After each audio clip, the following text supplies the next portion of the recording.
afternoon. Okay, so he is Professor Simon Maile. Professor Simon Maile is a research professor in the Faculty of Humanities, School of Education, Department of Educational Foundation, Tuane University of Technology. He is a chair of research in the Department of Educational Foundation. He supervises master's and doctoral students. Before joining Tuane University of Technology, he has held management position in University of Limpopo as head of Department of Educational Management and Director of Policy Analysis Unit in the Human Sciences Research Council. He has presented papers in national and international conferences and published papers in national and international journals. His current publication is entitled Curriculum Ecologies 2020, in which he gives in-depth analysis of 6 frameworks for curriculum theorizing. Currently, he has designed a program to support postgraduate students in proposal writing and capacity building program, educational foundation dealing with research supervision and article writing. His research interests straddle educational management, policy analysis, and curriculum studies with a focus on curriculum development, teaching and learning strategies, and curriculum theorizing. So, ladies and gentlemen, may we call on Professor Simon Maile.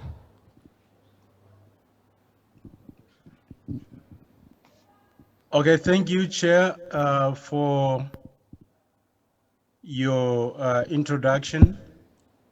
I really appreciate being given the opportunity to present in front of the esteemed scholars, international scholars, with a variety of perspectives on educational matters.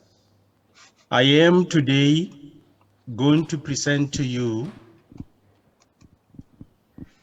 a paper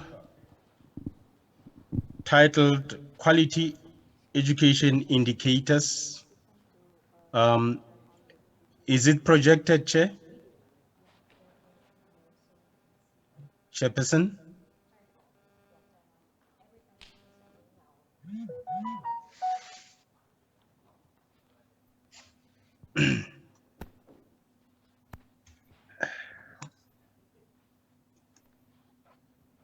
Can you see now? Okay.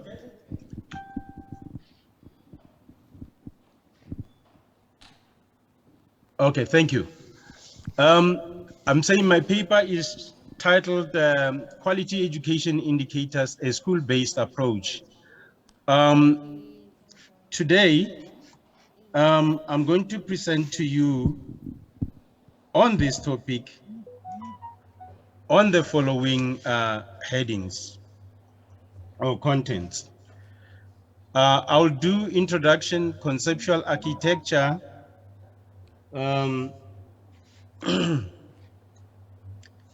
conceptual architecture, school-based, underpinning theories, school-based indicators, discussion, and conclusion. To start with, when we do research in quality education, we often forget that the debates around quality education in education are not yet settled. Some would question, is the concept well located and well adapted in education? In my first 3 slides, I captured a debate. The first thing that I would like to report on that one is that the concept of quality is derived from business models and it's adapted in education for application. However, the environment in education does not have similar elements as the business model. So as such, this concept is not so well settled in education. Many questions arises.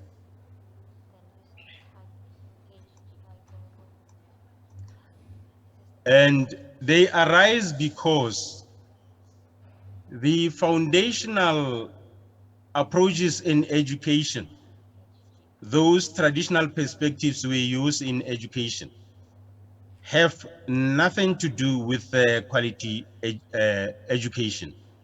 For example, the humanist approach is more about meaning making, as propounded by John Dewey. So we struggle to locate it in quality education. Can we say then quality education is focused on meaning? No, it's not. If you move to behaviorist, we as educationists, we focus on the behavior of the learners. So are we measuring behavior? No. Social constructivist, as propagated by Piaget, uh, we're looking here at the cognitive development of the child in a learning environment that has social interaction. So then the question is, are we looking at social interaction? No. Radical approach as well, we're looking at the learner's social consciousness. This also, if is the purpose of education, is quite difficult to measure. Following that, we move on to the functionalist approach. Here it's about acquiring requisite skills. At least now we're moving forward. We begin to include elements that can be measured. That is skill acquisition related to the functionality of the graduates, whether they are able to fit well in employment. So that leads us to another one, which is at least embracing quality education aspects, which is technicism, technicist approach to education.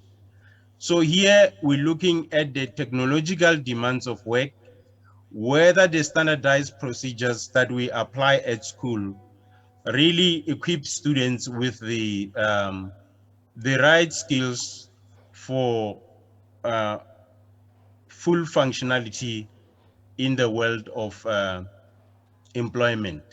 So therefore, we would say the difficulty would depend on who is measuring quality and for what purpose. These are the two key debates that we have in quality education. Then why do we do quality education in the field of education? We're doing it because policymakers are greatly influenced by the economics concepts of policy implementation. In other words, policymakers would like to know if they put resources, including money, on education, are they going to get the right investment that would equal or be sufficient to the investment made?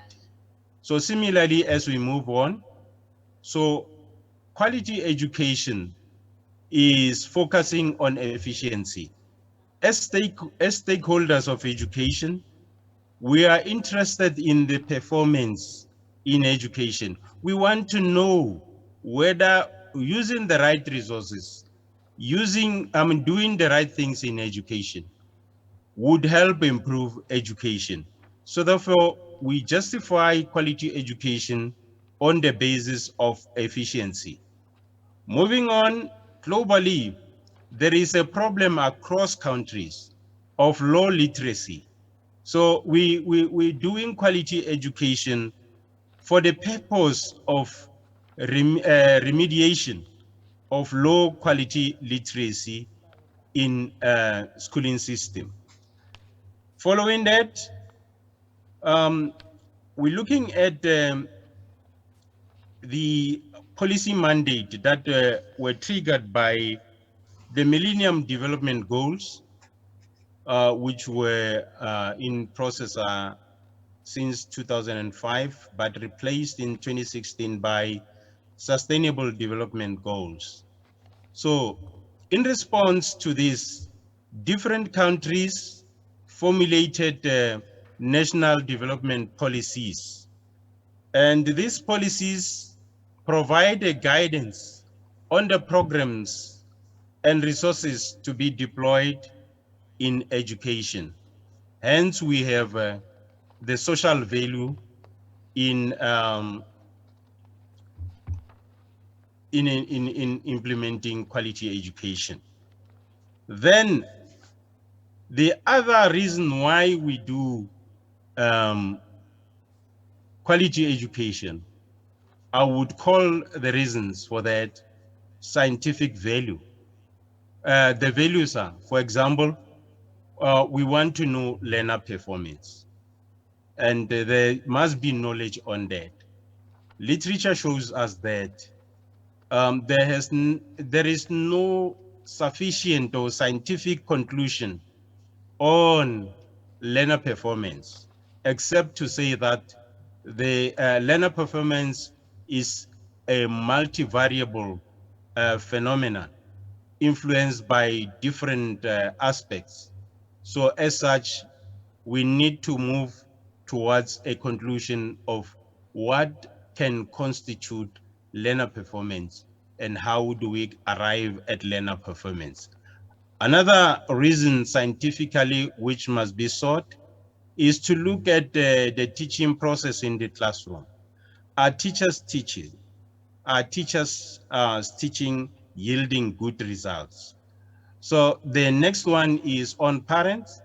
The parents put children at school, provide resources for their children in large numbers, but the children are failing dismally. Research on quality education must look at the parental role, whether the parents are doing the right thing, because at times parents may send children to school who are indisciplined, who are not ready for school in some respects. Then the other aspect why we do quality research is on the main stakeholder principals. Principals are given the responsibility to manage schools. Are they managing? Are they showing their skills? So we're looking at that to make sure that in our analysis, principals are principals are zoomed in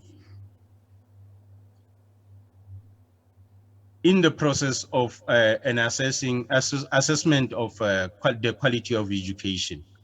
The last reason for me would be to look at the investors. Investors give sponsors to education. They would like to know what returns do they get in the education system.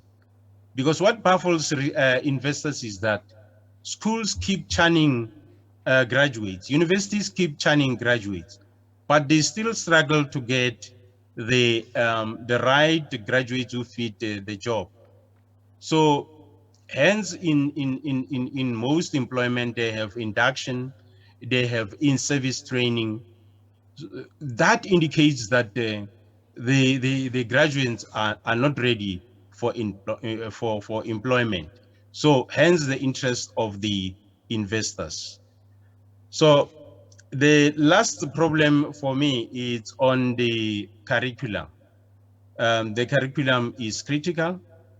Does it match the expectation of parents? Does it match the expectation of the investors? That's it about reasons. Now I move to the architecture. In other words, the fundamental way of creating quality education.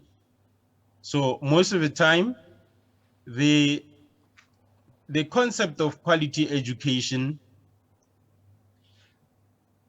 covers a lot of discourse, lexicon, such as reforms, allocations, monitoring and evaluation. Sometimes we call it accountability and performance appraisal. But we really trying to link that, going back to the perspectives or approaches that I have indicated earlier. When we do quality education, we have to look at the the the the the whole raft of things, including those that I have listed. So trying to move forward to the formation, I looked at the UNESCO framework. The framework informs us that at the center of the formulation of quality education should be the context, which varies from one area to the other, from one purpose to the other. But at all, the main elements which must be linked to context are the learner.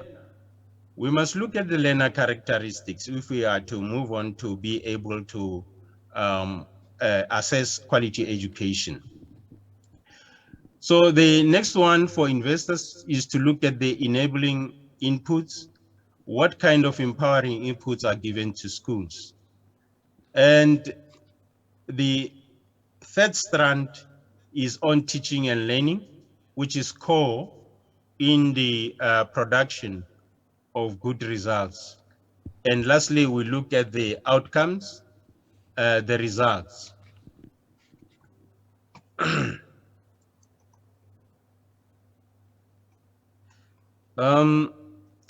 I would like to move now to the dilemmas we face. One of them is, as we evaluate, are we going to look at the targets? Are we going to look at the standards? And are we going to look at the indicators? These are the implementation instruments which we apply when we evaluate. I want to move to the core of my paper, which is a concept paper, of course. What are the school-based indicators? Those which we think are important. The indicators that we look at is first, the entire school. We look at it holistically. What do we look at school level? We look at the leadership of the principal. We look at the goals and vision. We look at the professional community, school climate resources, etc., including parental support. The next one is classroom. In the classroom, we look at the curriculum, the pedagogy, technology, class size, and seating arrangement, as well as those useful elements in the era post-COVID-19, which is the availability of electricity and Wi-Fi. So if I talk about this, if you're from urban centers or urban schools, you'll just think that this is standard, is for every school. No, it's not. If you move to the rural areas, these are the basic issues, including water in the schools. So the next main aspect is on teachers. We look at the academic skills of teachers, whether teachers are qualified. Do they have the right qualification for the job? Do they have the right specialization?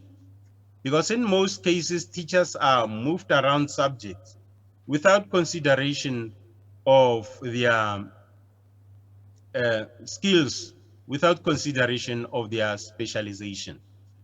We also look at the experience. The experience of a teacher counts a lot. in the evaluation.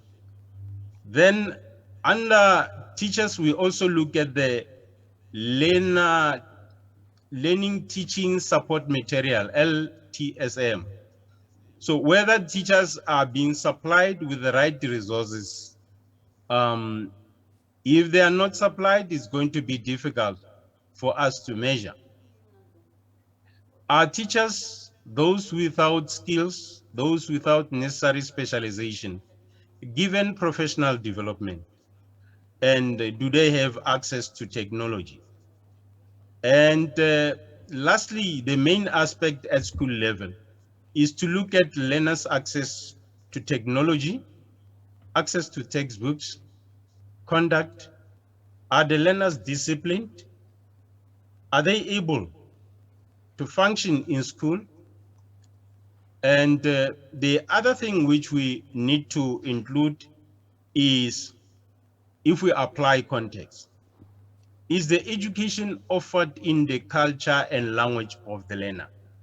That's very much important in the assessment. Then our assessment is, we analyze it according to three theories. The first one, I call it efficiency.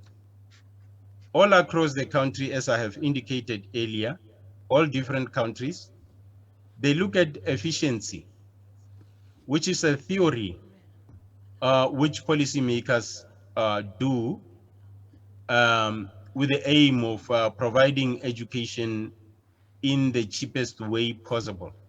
In other words, they use less resources for more or better outcome. So this efficiency model or theory is derived from economics and is greatly influenced by countries which depend a lot on funding from International Monetary Fund, from the World Bank. The World Bank is doing that to say, if you borrow money from us or you use our money, you have to reduce the wages, keep public spending low, cut the state budget, and downscale government. In other words, the public workers must be retained as few. In other words, few employers must be employed for the carrying out of the education. And at the same time, government must allow privatization. What do I mean by privatization? It must allow private schools to exist to assist in the provision of education. Then there are a set of theories or models depending on the purpose. For example, you may draw from Deming's 7 deadly disease, which is recommended for problem identification. That is, if you do evaluation for quality education in schools, in order to identify the problems and develop solutions, you can use the Deming's model, or you can use Crosby's maturity grid. What do I mean by that? If you want to develop new programs for support of teachers, you can use Crosby's grid in order to develop context-based models.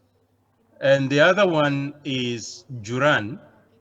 Juran is for benchmarking. You take a best school around your district or your area, and you look at the basic structural performance of the school, then you'll be able to develop a quality education assessment framework. Followed by that, I suggest that if you're focusing on the results only, the results that are produced by schools, you can use Austin's model.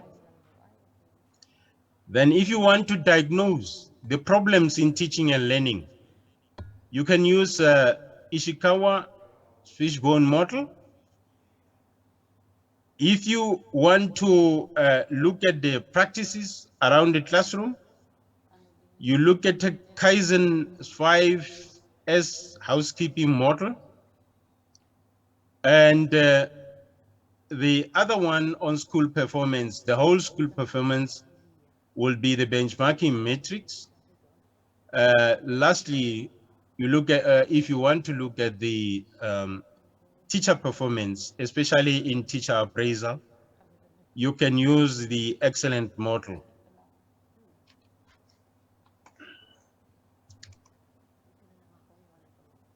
And moving on to the theory that help in the analysis of quality education, I suggest utilitarianism.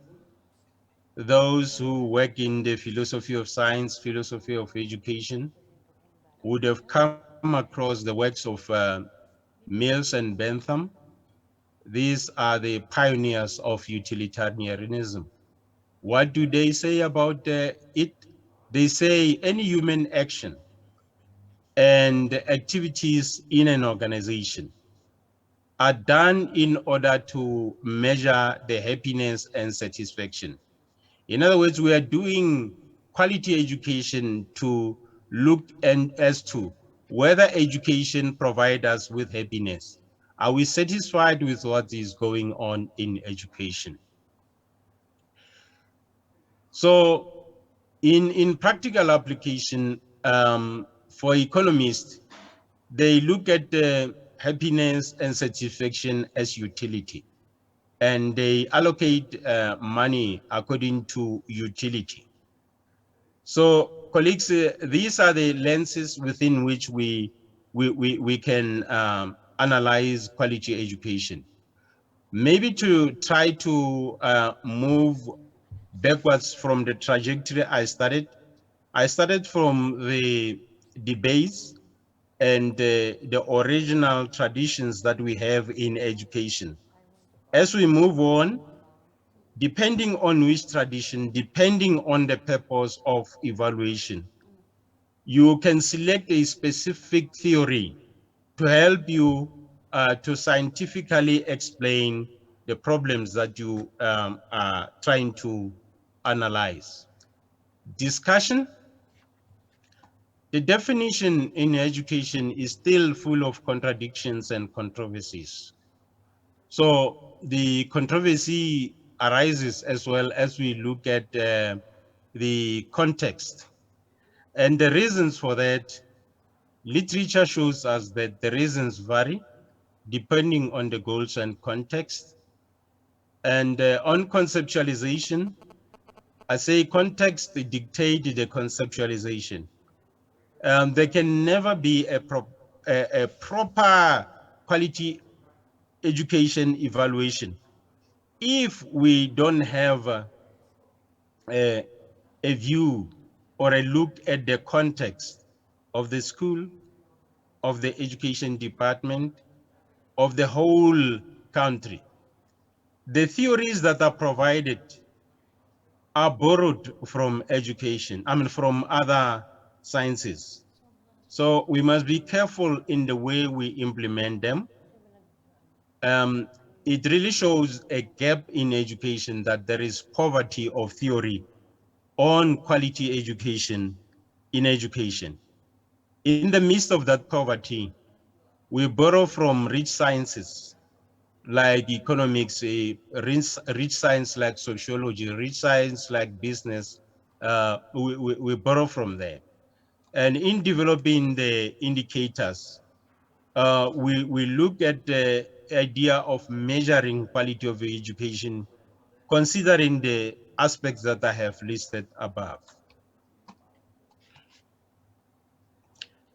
In conclusion, I would say quality education is subjective, and the reasons for it always would give rise to arguments and lack of disagreements. And as we move on to try to conceptualize, you would find that in the development and implementation, the concept is basically using the principles that are alien to education. And the theories that we use, we borrow them. And lastly, despite everything that the problems and development towards proper agreement to what is quality education and what can we measure, we develop indicators to assist us in the assessment of quality education. Thank you. This was my concept paper. I tried to put everything, the long debate, into a compacted view.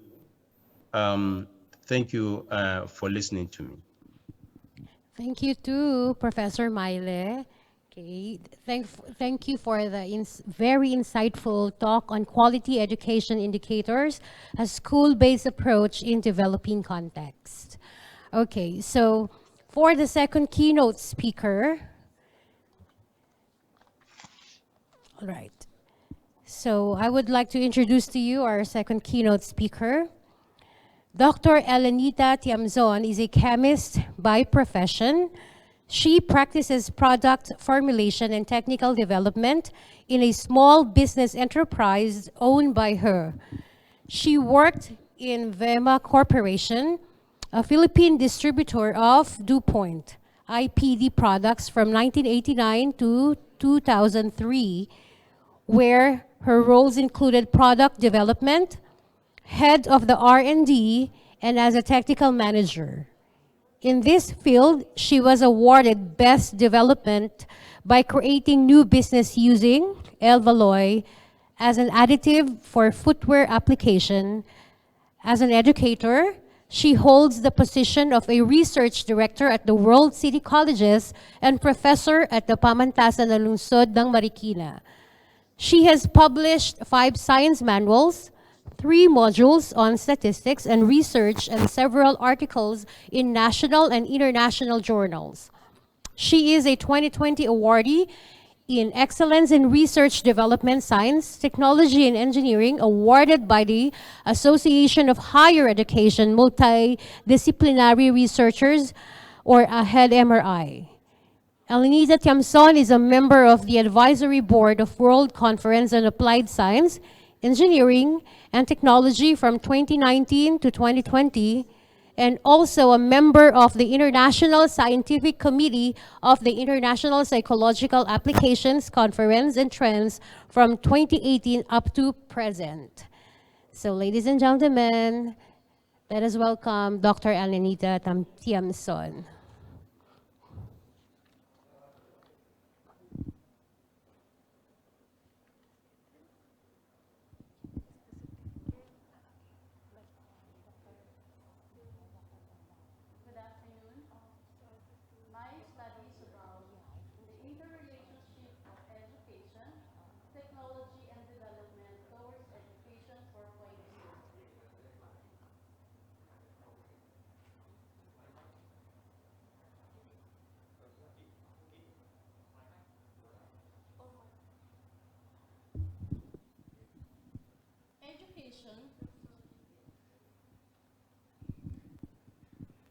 Education contributes to the enhancement of knowledge, abilities, and attitude.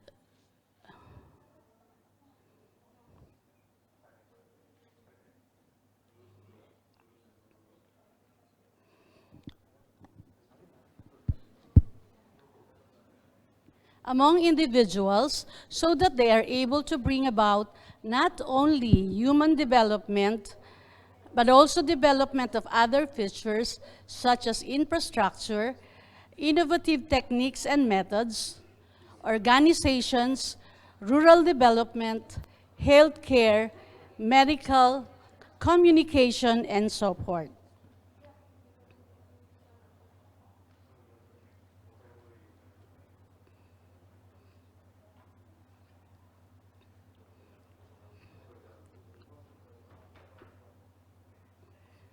Technology is an imperative aspect that has facilitated the performance of tasks and functions in all areas. The interrelationship can be understood better. The usage of technology facilitates acquisition of education, and it leads to progress and development of the individuals, communities, and the entire nation.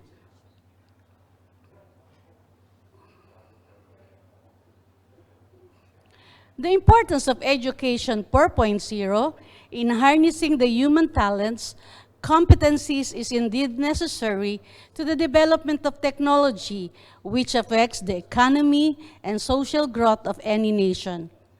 As Education 4.0 is a desired approach to the near future, it is inoperative that today's generation takes the preliminary steps towards accomplishment of the vision, mission, and goals of national development, which will be described on the topics that follow. The utilization of Education 4.0 as an approach to development is taking the preliminary steps towards a particular purpose. Education and the development of technology in a particular manner of taking steps towards man's existence and in the global changes which were experienced in the last 2 years. This is also a shot from the old technologies, product and knowledge we are utilizing now, that if we continue on this, nothing could be done. Therefore, if change is needed, we must utilize an educational approach that will deliver the best for our learners. And this is Education 4.0, which is a paradigm that aligns itself to the emerging industrial revolution of technology, such as artificial intelligence, robotics, nanotechnology, and others. Since this is a paradigm which utilizes discipline, theories and laws, generalizations and experiments, Education 4.0 stands strong to be a measure towards development.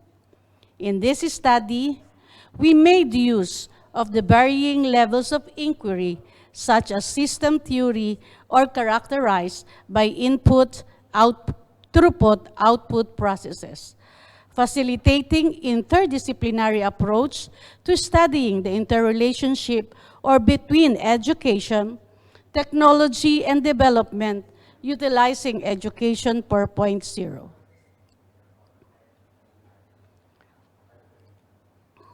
This is also a shot from the old technologies, product and knowledge we are utilizing now, that if we continue on this, nothing could be done.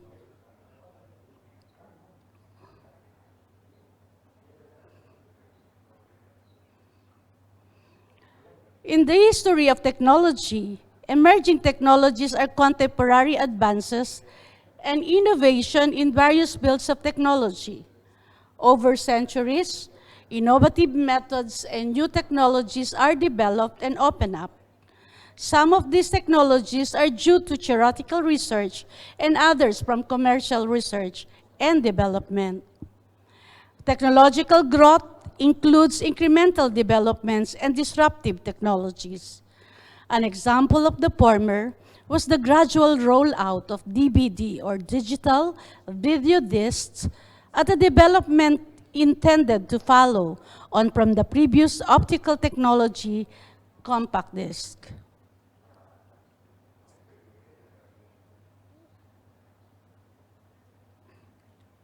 By contrast, disruptive technologies are those wherein a new method replaces the previous technology and makes it redundant, for example.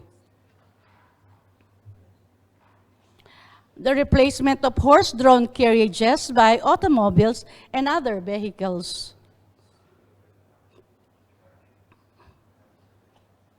The fourth industrial revolution, or the fourth IR, is the stage in the development of knowledge in which the lines between physical, digital, and biological spheres are being blurred. Each IR has changed the way we live, work, and interact with each other. In this changing environment, the managers and the employees have to rapidly adapt. They have to be open and prepare for new strategies and to understand the fact that risk and innovation are unavoidable.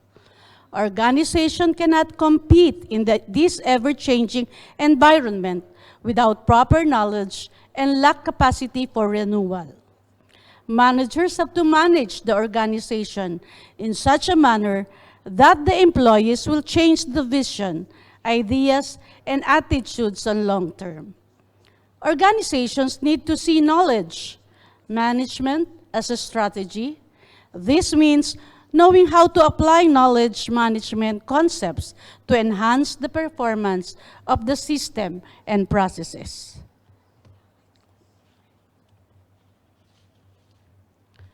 The landscape of educational technology was transformed by the Industrial Revolution 4.0.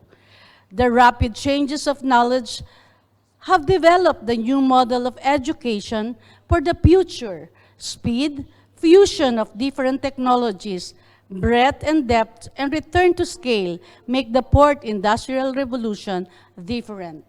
We have the fourth landscape, the first landscape, changing landscape of employment, where jobs that are available now may be obsolete in the future, but new types of jobs will emerge to meet the demands of IR 4.0. The second landscape, changing landscape of technologies. The exponential digital age brings with it unfamiliar technologies. Hence, universities need to consistently anticipate and prepare for changing skills and new knowledge. The third landscape, changing students' attitude and behavior from the digital immigrants to digital native. The fourth landscape, changing landscape of demand. We may be confronted with unforeseen problems and house in the future. Due to rapid economic and social change, school, university has to prepare students for jobs that have not yet been created, technologies that have not yet been invented, and problems that we don't know yet will rise.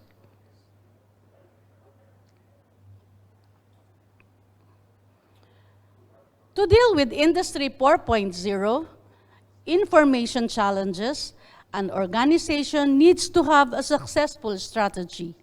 The development of technologies such as big data and artificial intelligence will replace most of the processes. New technologies transform our lives by inventing new, undreamed of things and making them in new, undreamed of ways. How can we say that we can adapt to the future when we never bother to look for bountiful tools around that will help us in updating or in adapting to the future? The emerging technologies are technologies where development, practical applications, or both are still largely unrealized, such that they are figuratively emerging into prominence from a background of non-existence obscurity. These technologies are generally new, but also include older technologies that are still relatively undeveloped in potential, such as gene therapy, which dates to circa 1990, but even today still has large underdeveloped potential, and we are often perceived as capable of changing the status quo. Furthermore, emerging technologies can be defined as a radically novel and relatively fast-growing technology characterized by a certain degree of coherence, persisting over time, and with the potential to exert a considerable impact on the socio-economic domains, which is observed in terms of the composition of actors, institutions, and patterns of interactions among those, along with the associated knowledge production processes. Its most prominent impact, however, lies in the future, and so in the emergence phase is still somewhat uncertain and ambiguous.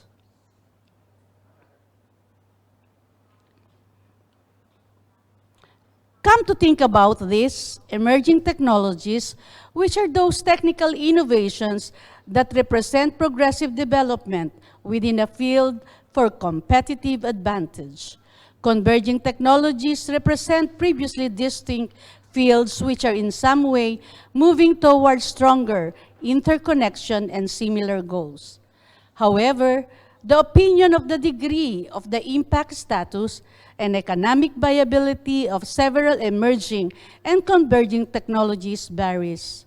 They include a variety of technologies such as educational technology, nanotechnology, biotechnology, cognitive sciences, robotics, and artificial intelligence.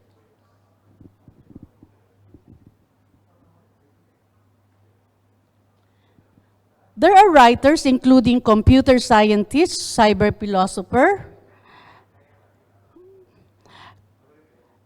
critics of technological change, environmental ethicists, inventor, and analysts that lead to the transformation of education, technology, and development.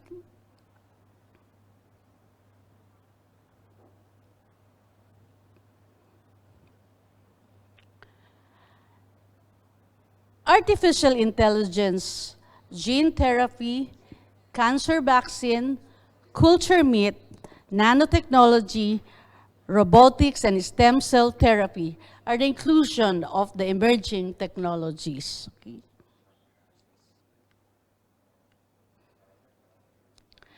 As innovation drives economic growth and large economic rewards come from new inventions, a great deal of resources go into the development of emerging technologies.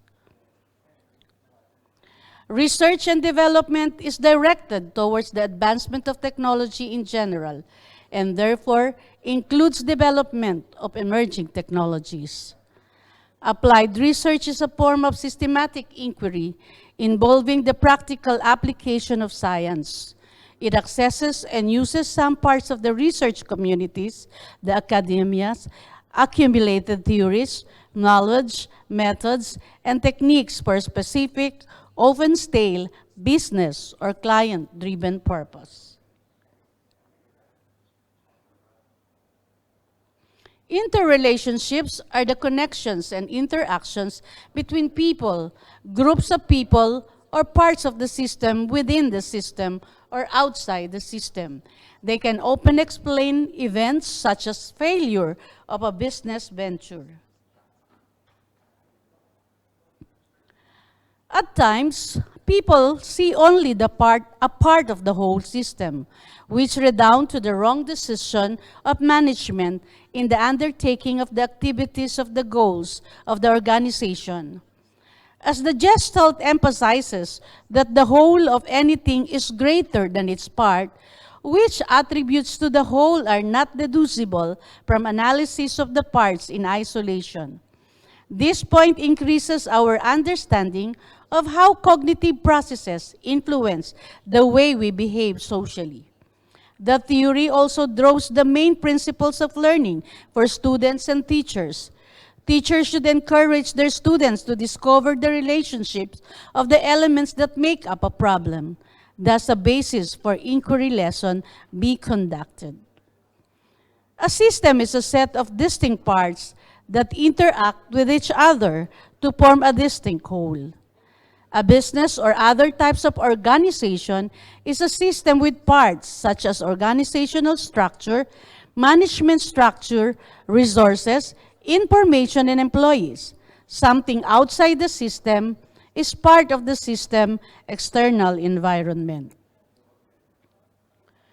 The interrelationship of education, technology, and development has great influence on the innovations of different products produced by the manufacturing industry, other types of organization for purposeful use of humanity.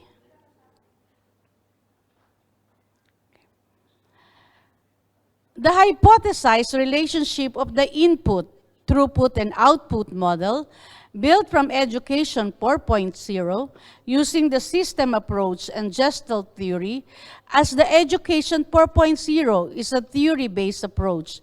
Education 4.0 brings together technology and discovery-based learning, which brings the children the necessary skills, the harmony of learning through experience that develop their thinking and learning skills. If Education 4.0 plus Gestalt theory and system theory are to be utilized as model for development inquiry, meaning research development as we are now embarking, we could say that we can produce students that are aimed to contribute to national development goals focused on technology, that every sector, be it public or private, to get to be involved, say, the nanotechnology. Nanotechnology deals with the understanding and control of matter at dimensions between approximately 1 and 100 nanometers, where unique phenomena enable unique applications. More specifically, nanotechnology is the imaging, modeling, measuring, designs, characterization, production, and application of structures, devices, and systems by controlled manipulation of size and shape at the nanometer scale, atomic, molecular, or macromolecular scale that produces structures, devices, and systems with at least one novel or superior characteristics or property.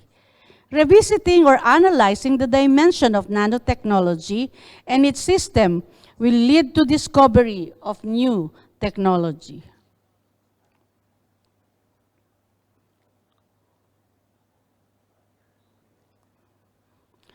As a part of my learning and inquiry experience, I discovered nanotechnology that led to the manufacture of product that is nanotechnology-based antimicrobial and viral formulations that can prevent SARS-CoV-2 viral dissemination and highly detection platform that may contribute to the detections and diagnosis of COVID-19.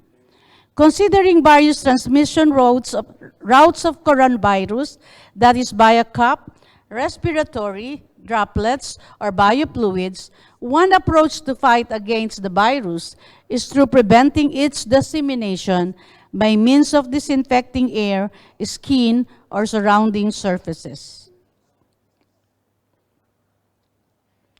To this end, chemical disinfectants such as chlorine, peroxides, quaternary amines, and alcohols, effective against a wide variety of pathogens, have been used for disinfection and sterilization of personal protective equipment and surfaces. Despite promising results from chemical disinfectants, they are often associated with drawbacks, such as high concentration requirements for 100% viral inhibition, limited effectiveness over time, and possible risk to public health and environment. Consequently, metallic nanoparticles, for example, silver, copper, and titanium dioxide nanoparticles, have been proposed as alternative due to their inherent broad-range antiviral activities, persistence, and ability to be effective at much lower dosage. Nowadays, there is growing need to develop eco-friendly processes which do not use toxic chemicals in the synthesis protocols. The modification of samples in the metallic crystals from bulk to nanosize have caused in wonderful and supreme attributes which have dramatically created a broad range of applications. Exclusively silver nanoparticles attract more consideration due to their specific catalytic, electrical, chemical, and optical properties that can be modified with shape, size, surface, nature, and others. Therefore, these crystals have been utilized in different areas such as antimicrobial agents in the health industry, electronic components, sensor, catalysis, and others. Silver is metallic for all pathogens such as bacteria, fungi, and viruses. Biogenic synthesis of metallic nanoparticles by reducing metal ions using secondary metabolites of plant essential oil is a single step and an eco-friendly approach. This biogenic synthesis of metal nanoparticle is somewhat fast, conducted at a low temperature and pressures, and quite easy process. Metal nanoparticle synthesis using essential oil is environmentally or biosafe.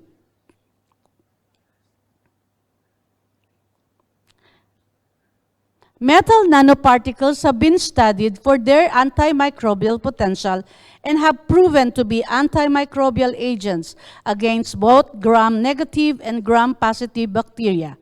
Theoretically, any metal could be analyzed for antiviral activity.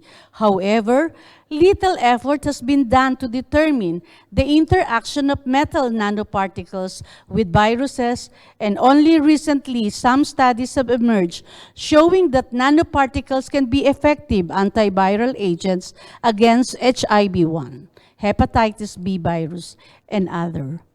Since the paucity of viruses that have been investigated and the fact that most of the nanoparticles used were made of silver, I use this as my basis for the production of my product.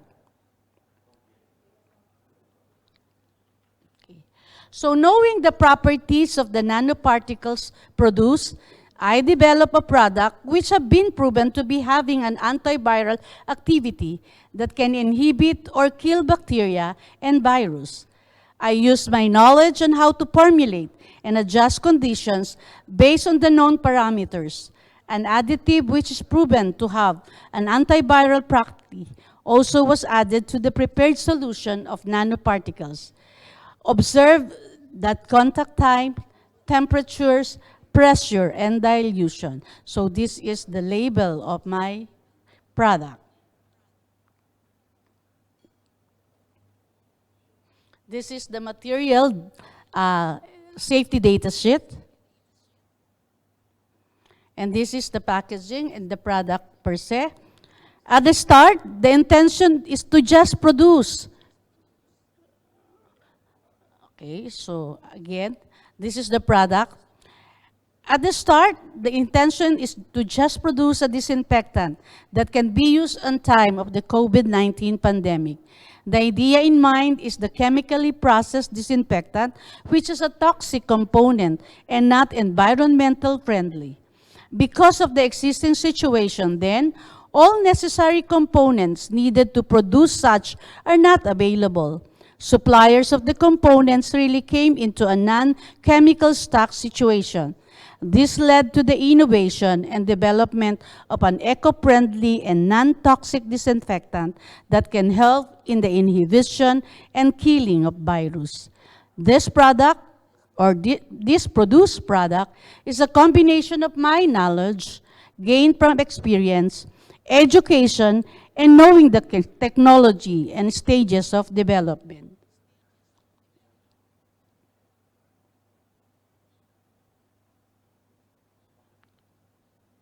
And this is the application.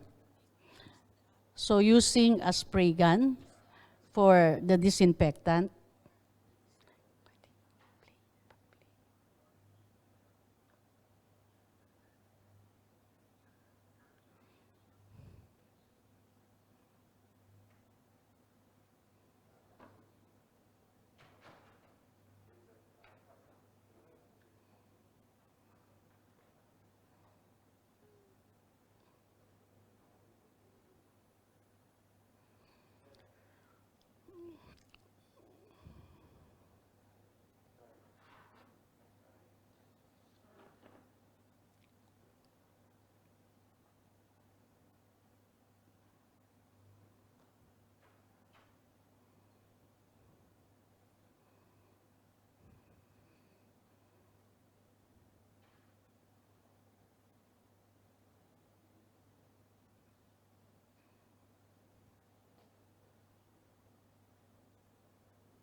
So that's end my presentation. Let me have the verse or from Philippians 2 verse 3. Do nothing out of selfish ambition or vain conceit. Rather, in humility, value others above yourself, not looking to your own interests, but each of you to the interests of others.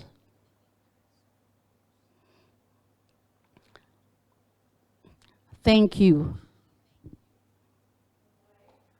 These are my references.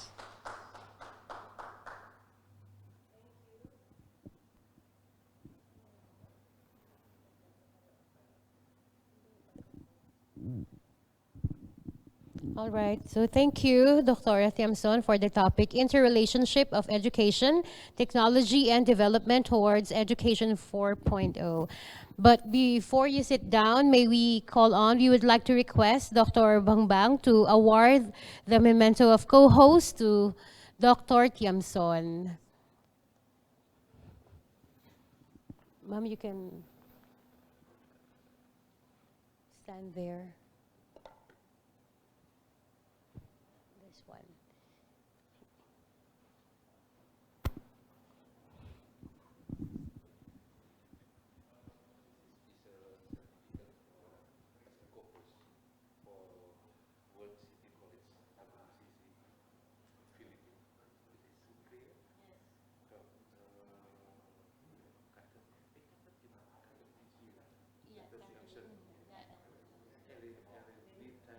Tiamson. And also this Dr. Bangbang. And this for her, yes.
Okay, thank you, Dr. Bangbang and Dr. Elenita Tiamson.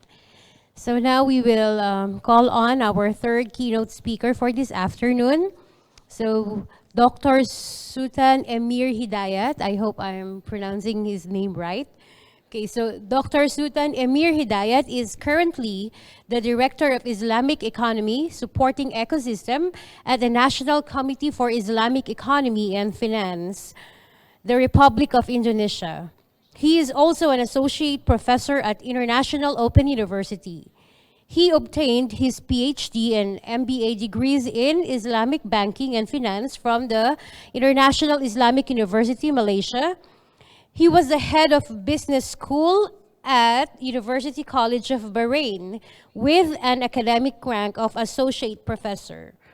He is a working group member of the following institutions: Sustainability Working Group, Small and Medium-Sized Enterprises and Micro-Enterprises, Working Group AFS 1 AAOIFI, Editorial Advisory Board IFN Red Money, Editorial Advisory Board International Journal of Islamic and Middle Eastern Finance and Management, Emerald, and Editorial Advisory Board Journal of Economic Cooperation and Development, CESRIC. So may we invite Dr. Sultan Emir Hidayat to deliver his talk, Development in Islamic Economic Education and Research in Indonesia.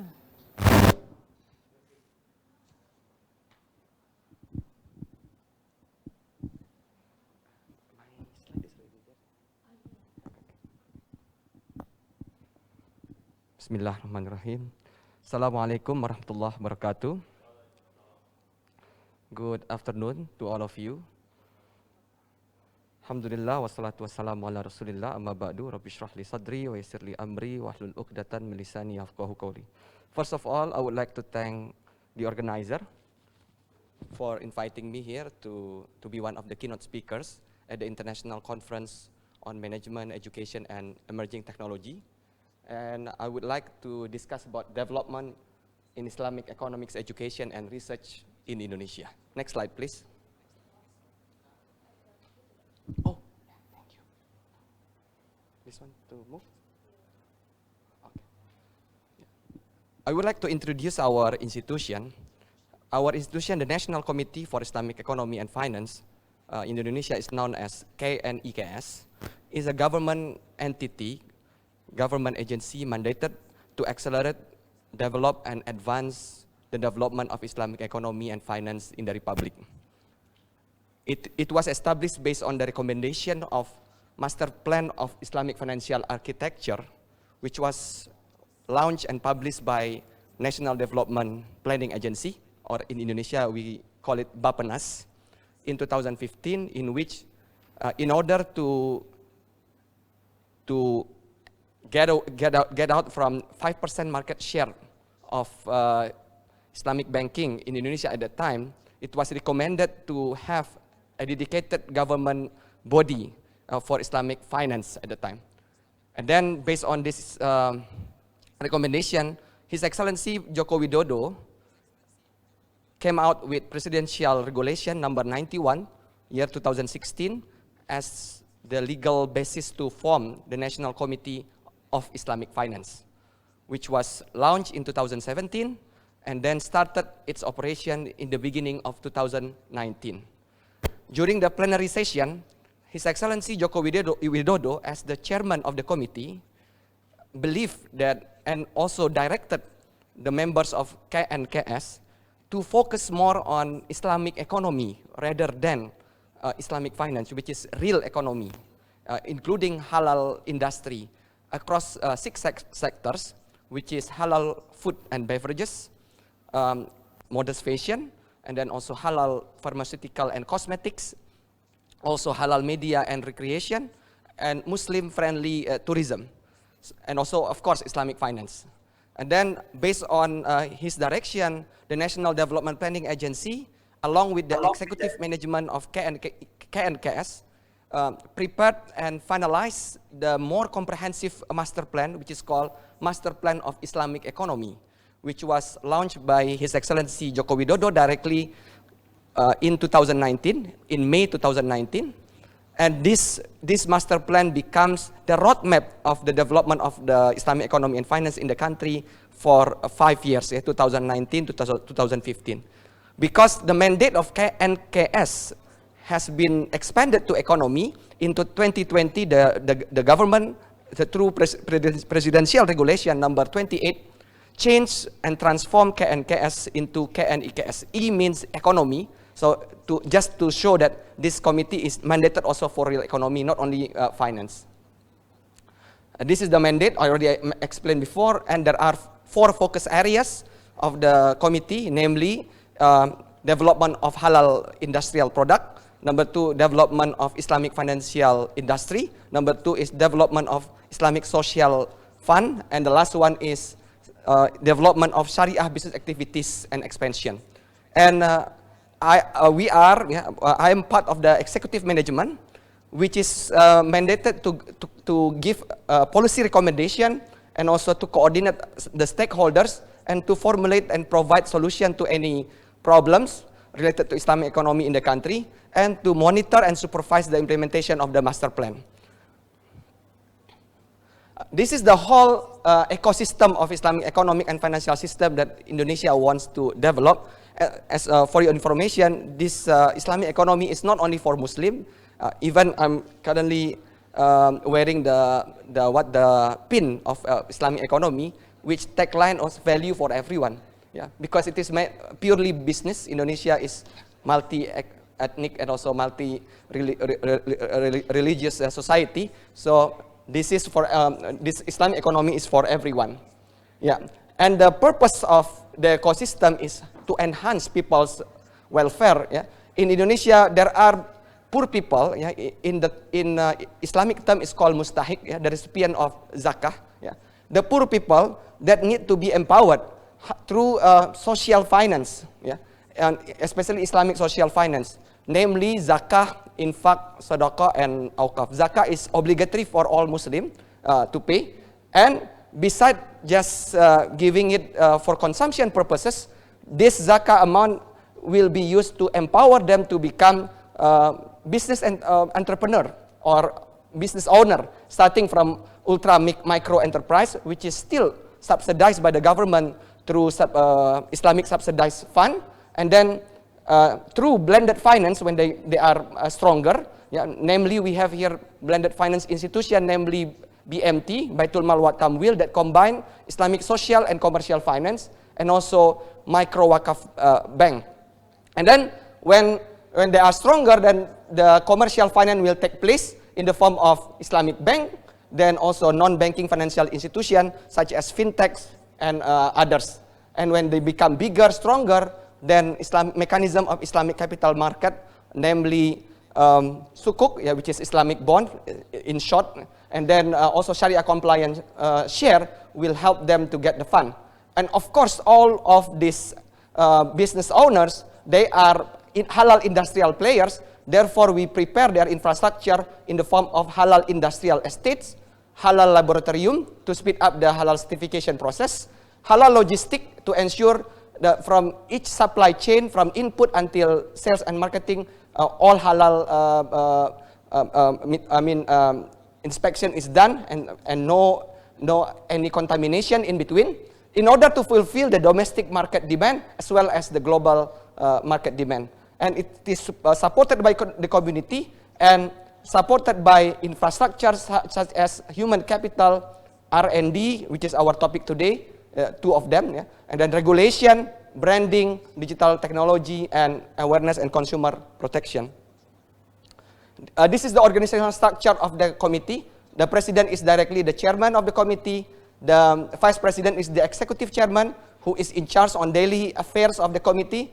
And we are here in the executive management, and our secretary is the Minister of Finance. Therefore, our secretariat is under Ministry of Finance. And there are 16 members of the committee, which are ministers and head of relevant authorities that execute the master plan.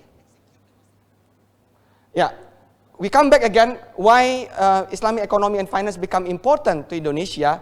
According to Refinitiv is the subsidiary of Thomson Reuters.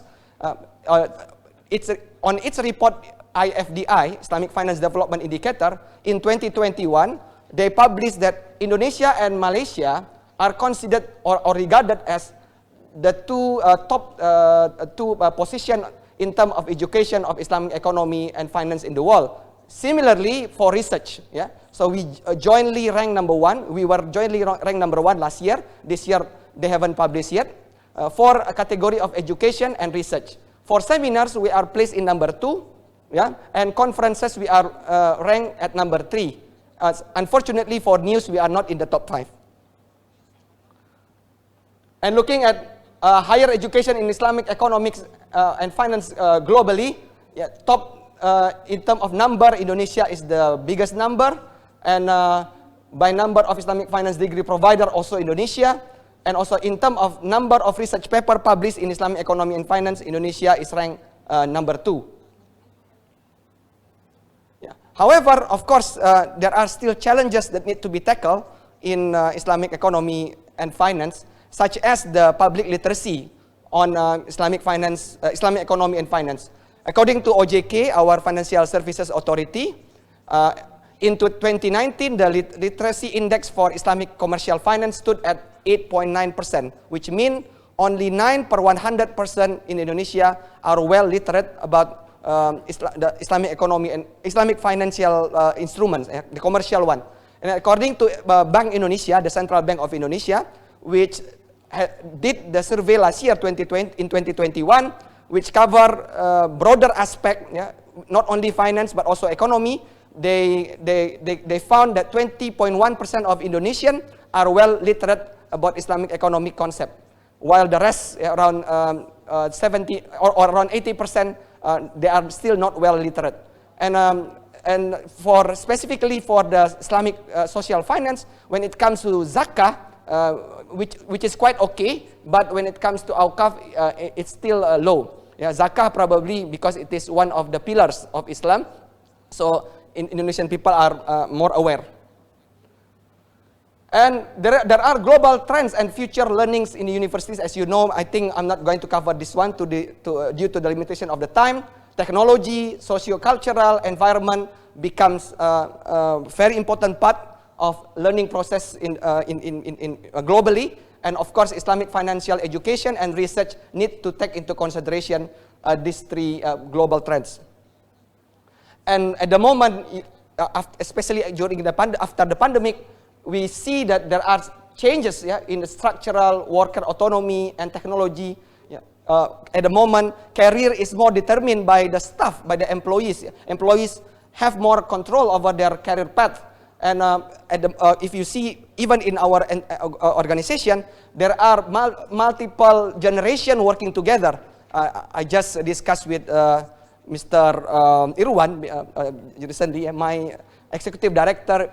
He is now 68, and we have analysts who just freshly graduated from the universities. So it's like grandfather and grandson. So this is going on now, and now are more simple. Even we have policies of 2 days working from office and 3 days working from home. Yeah, these are several initiatives that we have done in Indonesia. Through collaboration with Bank Indonesia, and before it was called Ministry of Research and Higher Education. At the moment, it was split into Ministry of Education, Culture, Research and and Culture, yeah, and also another one become National Research and Innovation Agency, and also Ministry of Religious Affairs, along with the Association of Islamic Economics Program in Indonesia and also Central Bank.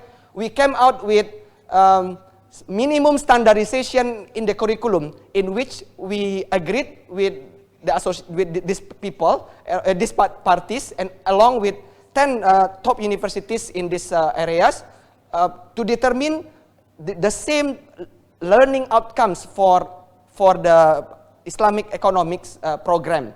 And then we determine also 10 core courses. So to make sure that the learning process in Indonesia, across Indonesia is a quite big country. We have 3 time zones, yeah? And from Aceh until Papua, when a student is studying about Islamic economics, at least the 10 core courses, they have the same learning plans or syllabus, yeah? And there are 10 same courses, yeah, across Islamic economics program across Indonesia, in Indonesia. And total 55 universities until the moment have been committed to implement this minimum standardization. Regularly, we also publish a bulletin, yeah, which was published every quarter, and we also publish several book series, yeah, to help the dissemination of Islamic economic principles. And we do also seminar, webinars. In fact, at the moment, we have also webinars, yeah, about fintech, Islamic fintech, in which I'm also attending. Yeah, and one of the notable developments also, on June 29, 2021, 3 textbooks out of 10 core courses, which are agreed to be the same core courses, have been published and launched directly by His Excellency Vice President of Indonesia, Professor Dr. K. Haji Ma'ruf Amin, who is the Vice Chairman and also the Executive Chairman of National Committee for Islamic Economy and Finance. These are the 3 books. The first one is Islamic Economic Development, and then Introduction to Islamic Economics, and then History of Islamic Economic Thought. About the research, in his direction during the plenary meeting of KNIKS, our Vice President, who is also the Executive Chairman of the committee, came out with 4 strategic step in order to make Indonesia as the global hub of halal product. Yeah, and one and the first actually a strategic step he mentioned is about to develop halal research, yeah, and to come out with halal products to substitute non-halal material, but based on locally made product. Yeah, at the same time means also import substitution. So, he mentioned, translated into English, investment in research is very important to ensure the usefulness and stability of research results with industry needs.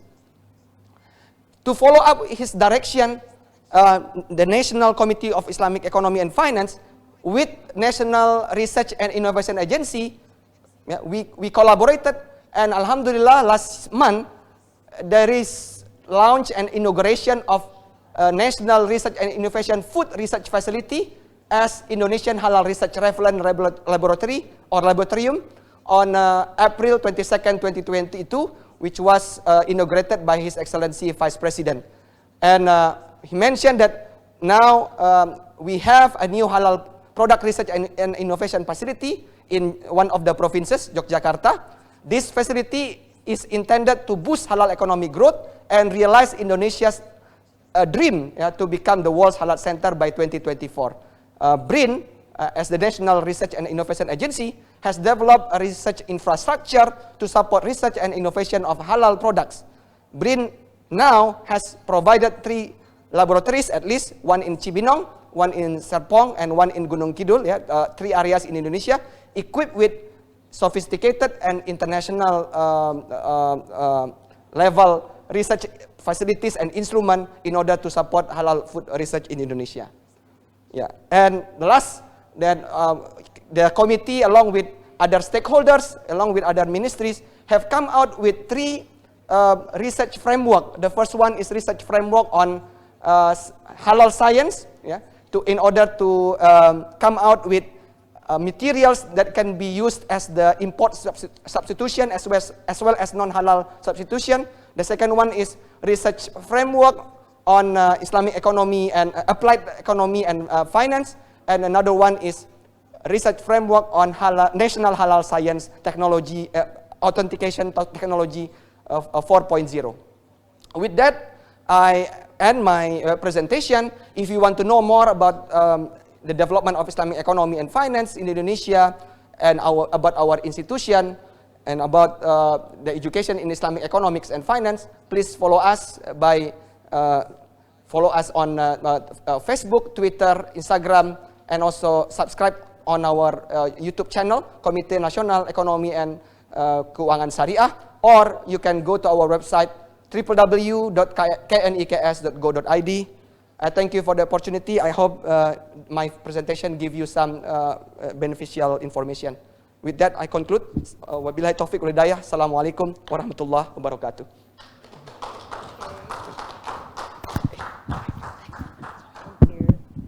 All right, thank you, Dr.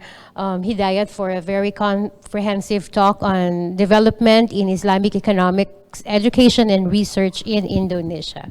Now we will proceed to the next keynote speaker. So, Dr. Neil Perez Balba is an international IT and engineering consultant, a professional computer engineer, and an educator. He is currently the Chief Digital Officer and formerly the Director of Center for Innovation and Development of LPU Laguna. Works as a dean, a professor, and conducts lectures in different countries. He became Corporate IT Director of Group of Companies and MSI Director. He is also active in different professional organizations and became the president of the Philippine Society of Information Technology Educators Incorporated National, or PSAT.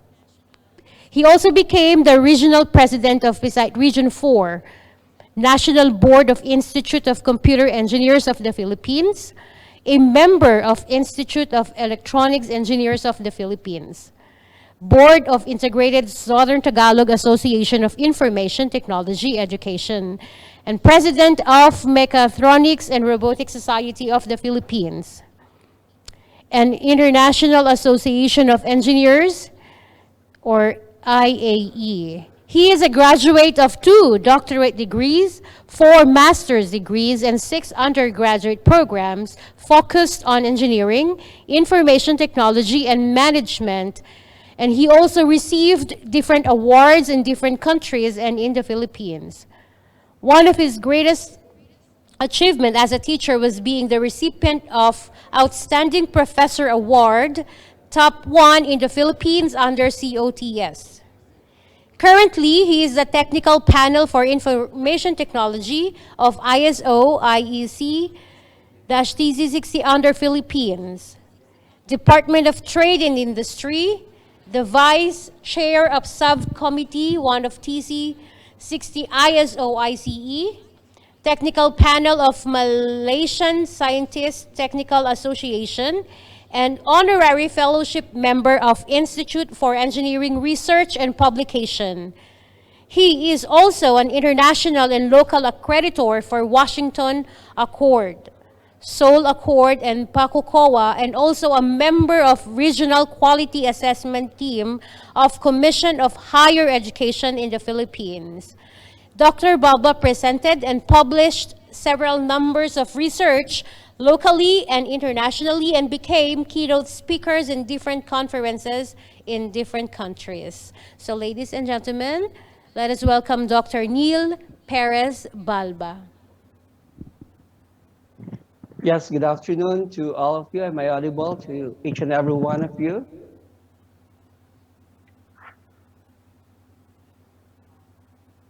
Am I audible? Yes, we can Yes, hear sir. you. Yeah, thank you so much. First of all, I would like to thank the organizer of this international conference on management, education, emerging technology, and also shout out to Ma'am Priyanka. Thank you very much for the invitation. And today, I'll be discussing to you the significance of aligning IT with business. You know that we're talking about different methodologies, we're talking about a lot of things about our researchers, the focus, but sometimes we need to talk also something about the alignment of information technology with business so that we can come out with a solution for any problems that we are encountering right now in our business. You know, the objectives of my presentation for today is to identify the roles of IT governance and responsibilities. Another was to identify the top issues in IT governance, and the last one is to integrate the roles of IT governance to support the business. You know that business and IT should work together, and those are the things that we need to clarify because we're looking at the different problems that we are encountering right now in different business. But the question is, do they match? Okay. And today, the significance of aligning IT with business will be discussed to you, will be shared to you. You know that in our business, there are a lot of issues we are encountering right now, and one of those are for us to sustain the business when it comes to its and how it grows and the profits that we may get, because a lot of problem is being encountered right now because how can we retain and attract the key human resources, the right people, the right position? How can we work with globalization of markets and supply chain economics? How are we going to improve the trade partnerships, the reduced time to market, and how can we bring our business there at the market in just short period of time? And how about a continuous innovation? Can we adapt for that? And those are the problems of sustainability. How about the issues about the privacies, the security and ethics, the different value proposition and organizational empowerment? And how can we protect the intellectual property? The process enable best practices. Are we applying that in our organization? And how about the cost and growth profits? And the facing to the rapid changing technology, the more demanding sophisticated customers, and reduce cycle time of our product and increase the speeds. There are a lot of issues we're encountering in the business. But the question is, how can we sustain our business? And you know, I just want to give you a definition about enterprise governance. And enterprise governance is a set of responsibilities and practices exercised by the board and the top management. These are the responsibilities. And we know that in everything that you will do, the top management will always say yes. If they say no, nothing will happen. Okay? And the goals of enterprise governance is focused on the plans and the plans and objectives should be achieved. Assess the risks, okay, proactive, and if it is proactively managed, and it assures enterprise resources are used responsibly. As you can see there, that the entire enterprise architecture is here, and it comprises the business, because a business without information technology is still a business, but it will not grow without the presence of the information technology. And the entire business needs information architecture, the facilities, the infrastructure, and etc. And also we need to have the technology, the software, and different software that we need, because we do have already the business architecture. What we do is to have our partner to make our business grow, the information technology. And you know that business governance focuses on the direction and the control of the business. We have to focus on the direction of the business. And if we know the business, but the business works without information technology, but it will take you some time. So what we do is just to look at the different problems that we're encountering to speed up the production of the right output at the right time. So we integrate information technology. And when we say information technology, when we look at the IT governance, it focuses on the direction and control of information technology. Okay? And as you can see there, we start from the different methods and tools. We evaluate what we have there in our business, and then we check on how we can improve that. We have to look for the gaps until we reach the strategies that we're going to implement and applying the principles of the project management. Okay? And you can see there in comparison that enterprise governance versus risk governance and IT governance. In general, the enterprise governance is separation of ownership and control. Then it's focused on the role of the top management, because they have their say if we want to integrate IT with business, they have their say for it. If they say no, nothing will happen. They say yes, you have to push with that. And business governance is the direction and control of the business, while IT governance is the direction and control of IT. We need to put them together to come out with the best solution for our organization to get the right benefits. And you know, the board's role in IT governance are focused on the leadership, organizational structures, and processes. Yes, about leadership, organizational structure, and processes, because they have to lead this. And as you can see there in the roles of IT governance, it's focused also on leadership, okay, and then organizational structures, and also the processes, because the information technology should be aligned with the business. And whatever the business, it will be a support for that. So what we do is just to analyze what we have there in the business to speed up and to produce the right output. So we'll be coming out with several researchers or several activities or several projects to cope with the problem of the business. Okay? As you can see, that when enterprise governance and risk management provides the oversight with the effectiveness and efficiency of different operations of a business, reliability, financial reporting, and we need to comply with the different laws. We have to comply with that, while it directs to the IT governance, wherein it optimizes the value of the IT investment. Because why are we going to implement information technology with the business if we're not going to assess it? If we're going to assess that, we can see there that we have to ensure that the investment is, we can optimize the investment at acceptable level of risk. And you can see that there will be a strategic alignment, because if IT is not aligned with business, nothing will happen. It is a waste of money. It's a waste of time. It should be aligned. We're not going to align our business and IT, because IT should align with the business, because IT will be the support to our business. And you can see, we can use the different frameworks for us to come out with a great solution to the industry.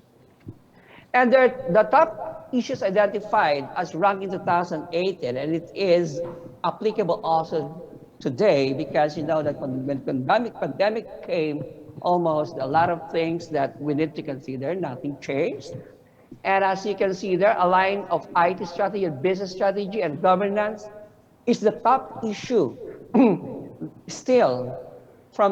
Since 2003 up to now, it's a top issue, because we are looking at different information technology software and solutions. But we allow that to enter in our business, and then we will be enslaved by that, because even though we do have a lot of processes in our business, and the IT is present already, whatever solutions or the product of information technology is there, if the business will align with that, nothing will happen. The business will not grow, and sometimes a lot of problems are being encountered. As you can see there, the number 2 is the business agility, the business productivity, business cost reduction and controls, and IT cost reduction and controls. You can see there that most of the time, because the increase of the amount of consumption when it comes to gasoline and so on, and the problems that we are encountering right now due to war and pandemic, there's a problem that we are encountering now when it comes to the reduction and controls of information technology costs. And another one, number 6, is time to market, the velocity of change, because we're encountering a lot of things now in pandemic, a lot of constraints, a lot of problems. The security is also a problem today, because during this pandemic, everything is online, and we are facing a lot of problems in vulnerabilities and problem security, the cyber security. And number 8 is the delivery of service. The IT service delivery is also, it's the top 8 of the top issues that being identified today. Also, it's the IT efficiency. No matter what the system that we can produce, focus information technologies, IT efficiency is quite very important. It's one of the issues being encountered by different companies nowadays. And revenue generating in IT projects, and sometimes because, again, of this situation, the revenue is one of the problems that are being encountered all over the world, and one of the issues that is identified, okay, to be solved.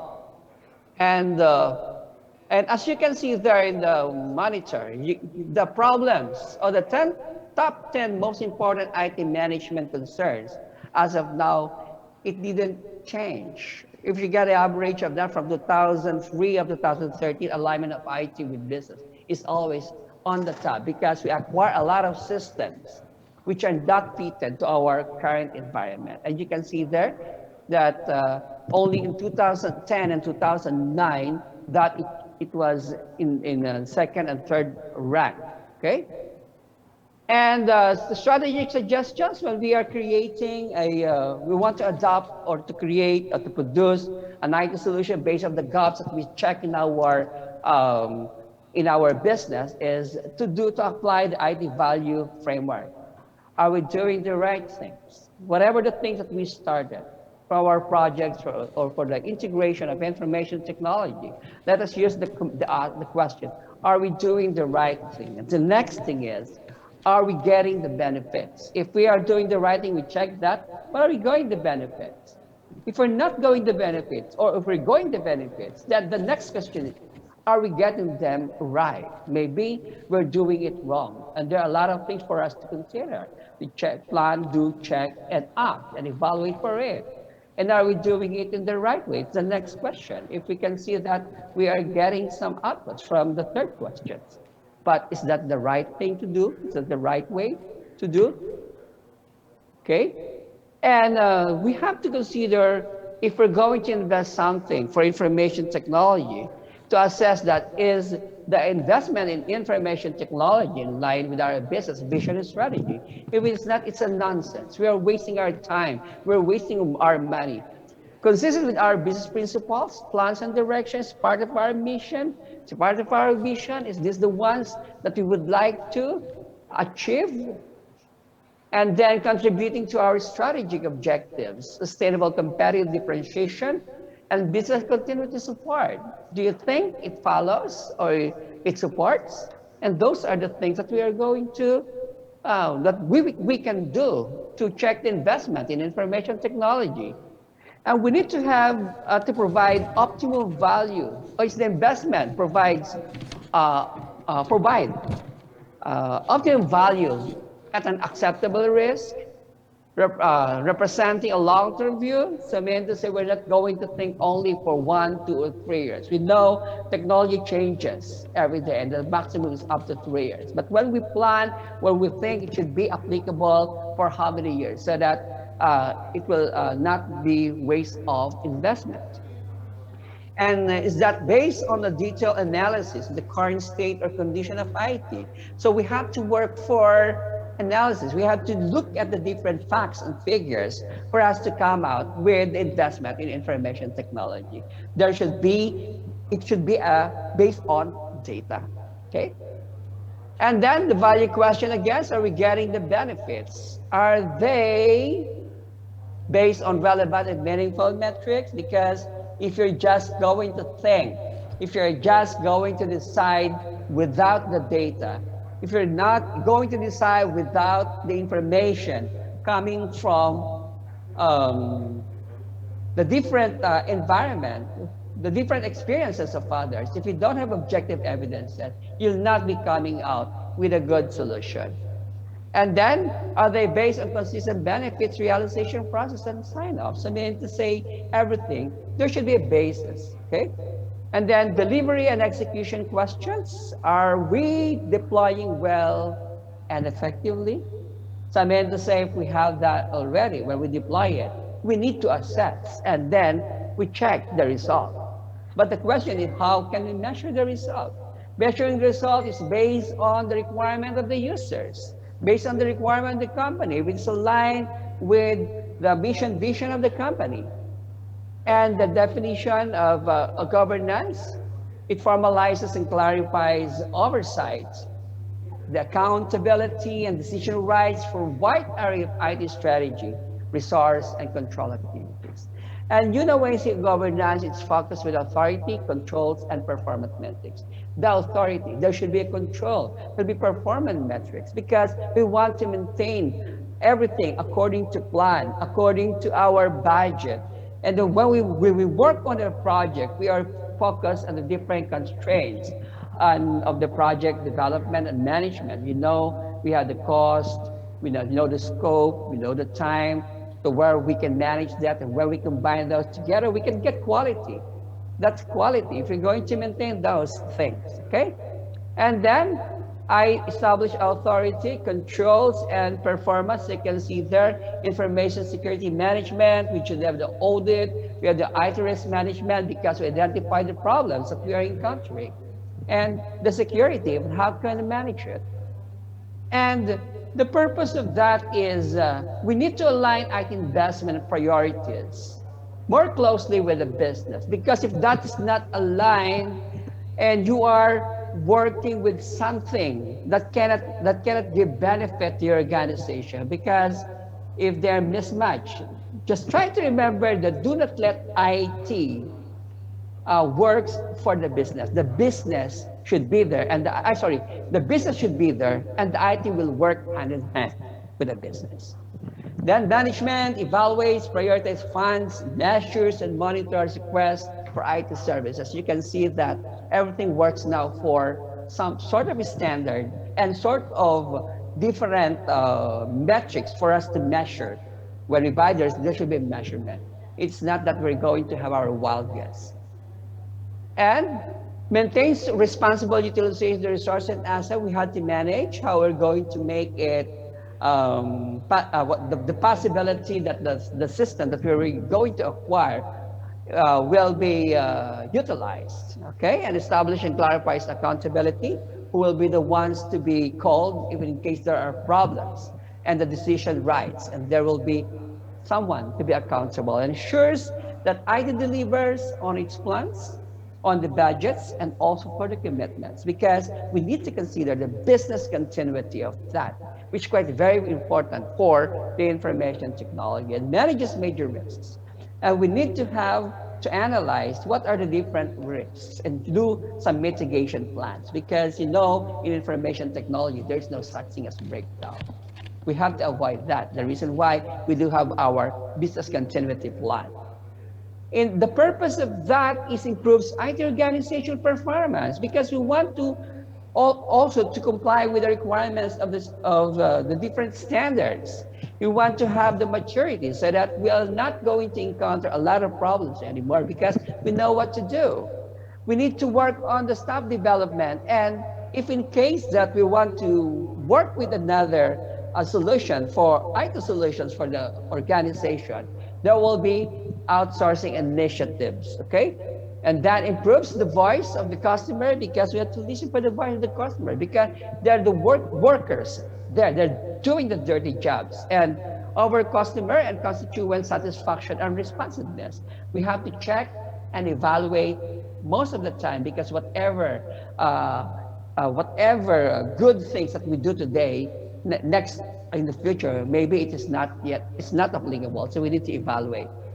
And manages and thinks globally, but you can act locally, and champions innovation with IT function and also the business. So we have to champion the innovation.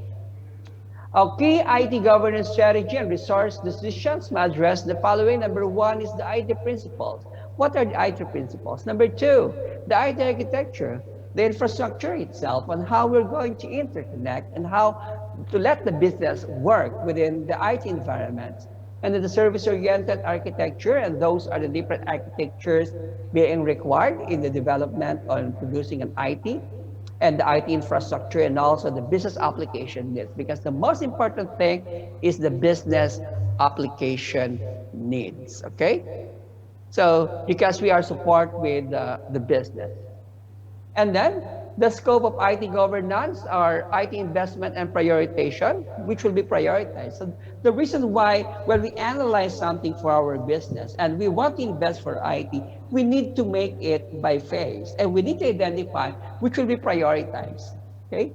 And then people, human development, because we need to develop our people in hands, because technology changes every day, and mostly we need to train our people most of the time for them to adapt with the technologies. If they will not adapt, we will be left behind.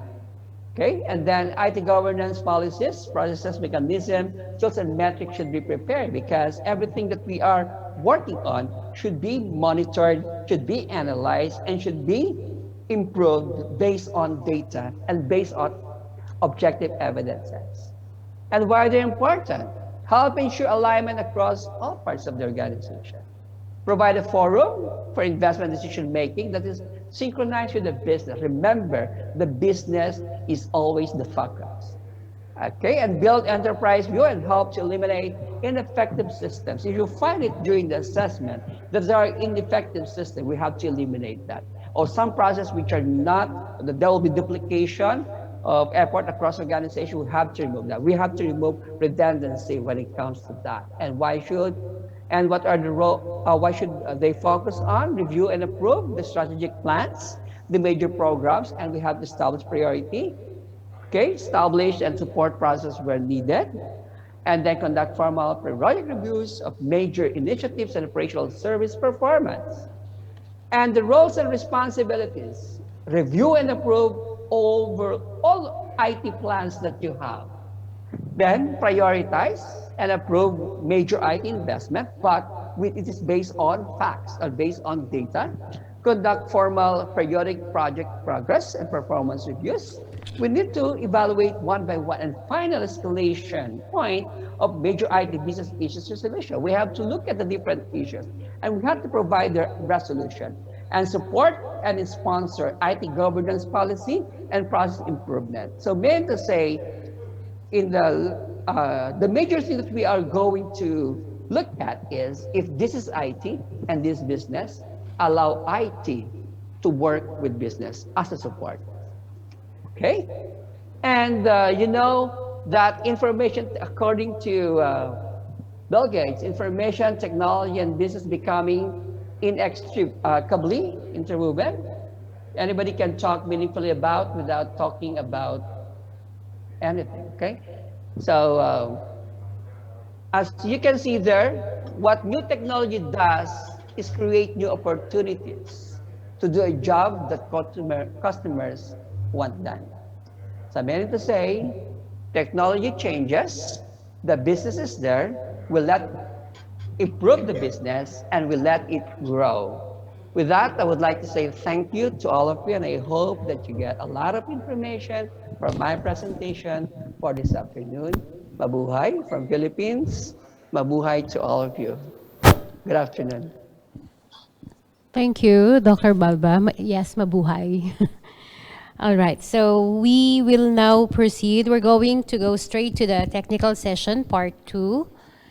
So reminder to all the presenter, you have to turn on your camera while you were presenting, and you will be given 11 minutes to present. Okay, so I have here the lineup. So the first presenter, the first title is Cultural Beliefs and Practices of ISNEG and Ethnographic. That will be presented by Sir Greg Magtulis. Sir Greg, are you around? Yes, ma'am. Yes, ma'am. Okay.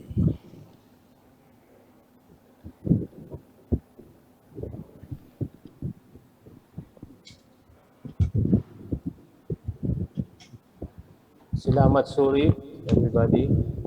I'm going to present to you the cultural beliefs and practices of ISNEG, ethnographic study.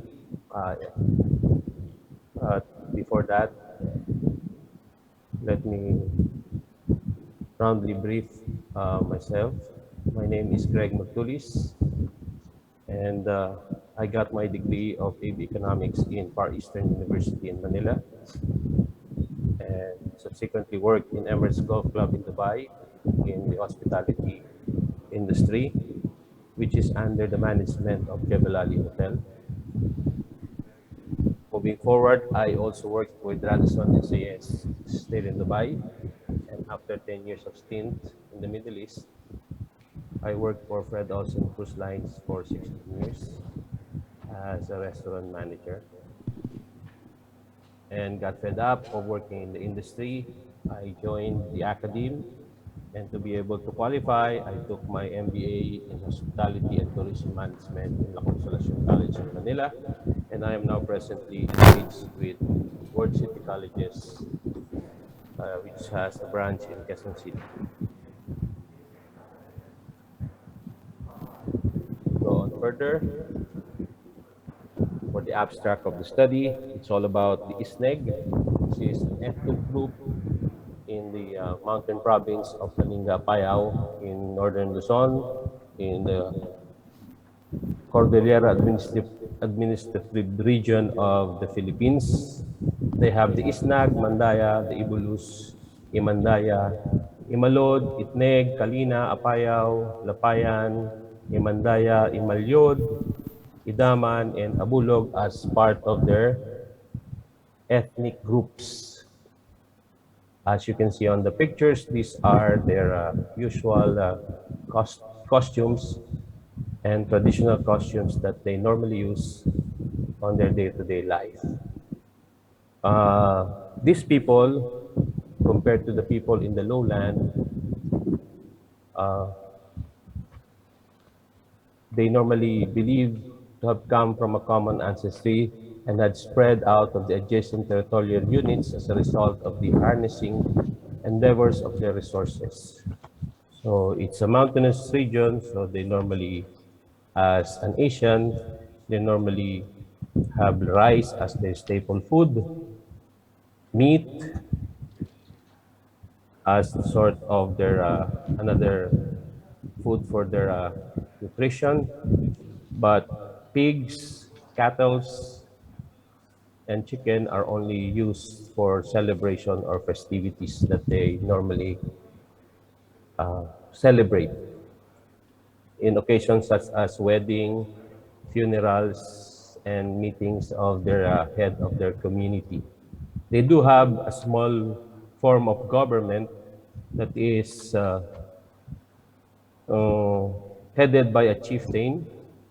They have a religious practice wherein they respect everything that they have in the surrounding, the air, the land, the fire, the plants, and they address their God as Alawag.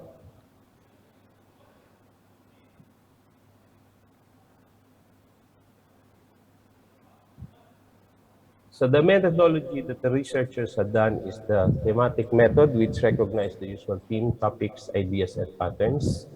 And under the thematic method, the researchers uses the reflexive thematic analysis, which is an approach to analyzing qualitative data to answer broad or narrow research questions about people's experience, views, and perceptions. Since the research is all about the views and the beliefs of these ethnic groups, it is more fitted to use the reflexive thematic method. So we also conducted interview for a 25 selected village village ISNEGs in order to come up with our concrete conclusion to our study.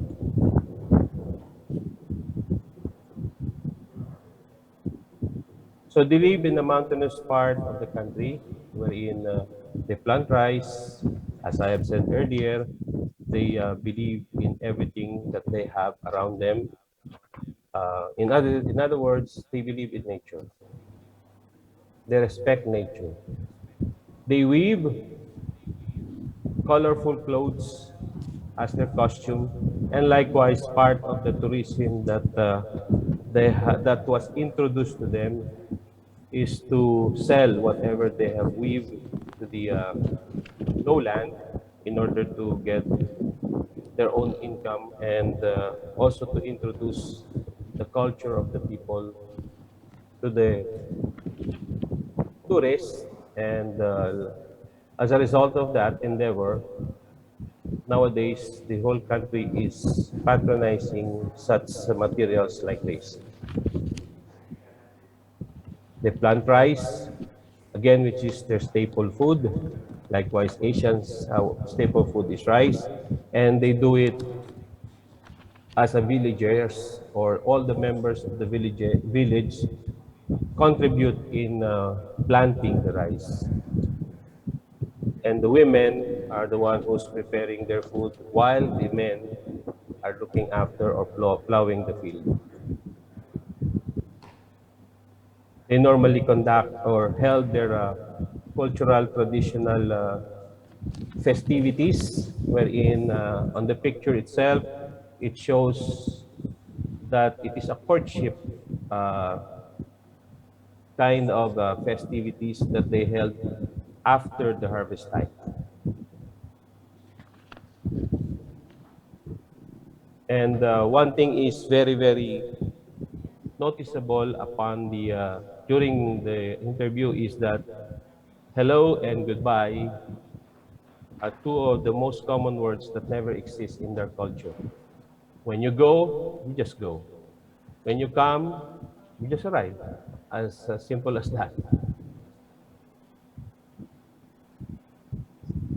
And they have the so-called the Lapat tradition, wherein this tradition was passed from generation to generation, meaning once a place was put into a Lapat culture, that place should not be visited by anybody, even the tourists are not allowed. It's a sort of a prohibited place that you should not visit nor get close to it. And they believe that if you violated the Lapat tradition, the bad spirit will come to you and to your entire family, as if the whole family or clan will be condemned for life.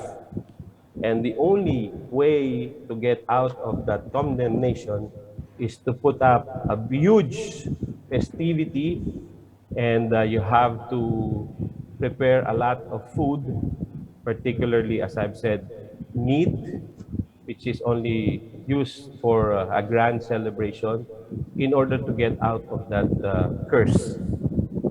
By the way, egg is not part of the food of the snake because they normally let it hatch. All of them should be hatched.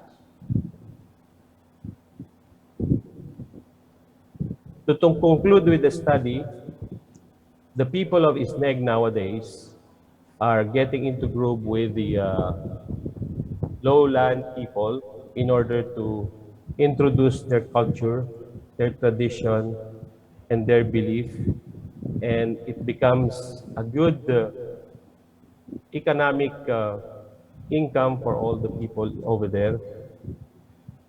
They demonstrate how to weave. They demonstrate how to get their own food in the wild, and likewise their traditional way of planting rice. On the second picture, it shows that some of the younger generation of Isneg participates in the educational system of the country, wherein last 2015, one of their people managed to top in a licensure examination for teachers. And likewise, the snake community is also active in participating in introducing themselves, and especially in donations with those people who suffered from calamities. But normally they contribute their product, never the money. Snake also is actively participating in town festivals on the lowland, though they have different beliefs because festivities in town festivities are generally a Christian practice, but they do participate and they were given a chance to demonstrate their culture and their tradition. And likewise, they are also member of the government's emergency management system, and likewise the firefighting department, wherein nowadays most of the SNEGs, I should say 80% of them, are already in the lowland in order to get formal education, indulge with the society on the fast change of the society in order for them to sustain their well-being, their economic well-being. But likewise, having said that, they still go back to their root in order to make their tradition alive and vibrant.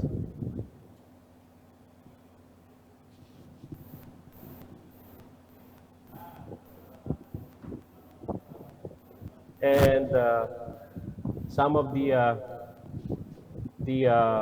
journals that I got, especially the Biobelief Tradition Assures the Philippine Eagle Survival, wherein there is a portion of areas in Isneg wherein you are not allowed to touch any of these birds as part of preservation of this becoming endemic species. And with the LAPAT system, the local government adopted the LAPAT system in order to not only to preserve those animals but also the forest itself, in order to avoid the soil erosion and deforestation of the mountains, which obviously everybody knows that every time there is a strong typhoon that is happening in the country, especially in the northern part, there is always the usual landslide that is happening. With that, gentlemen and ladies, thank you very much. Terima kasih. Thanking you and all the best, for I wish the best in you.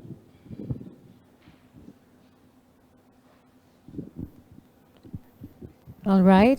Thank you, Mr. Greg Magtulis. Let's now proceed to the second presenter, the effect of environmental concern, personality, and new environmental paradigm on the purchase behavior of students, green product in Jakarta.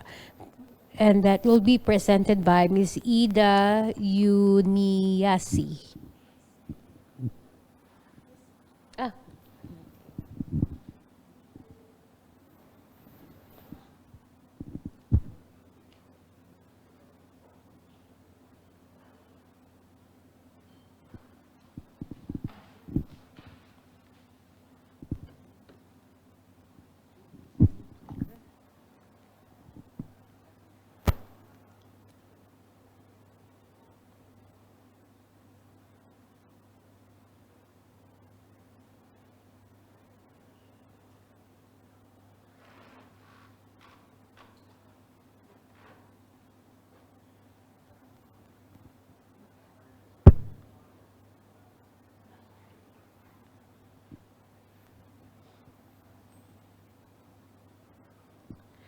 Okay. Good afternoon, ladies and gentlemen. My name is Ida Yuniasi. I'm doctoral student at State University of Jakarta, Indonesia.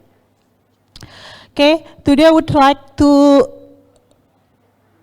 giving a short presentation about the effect of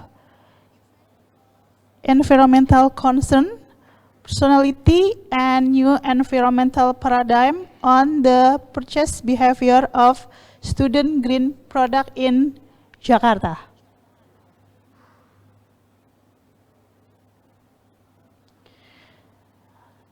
We all know that Indonesia is potential market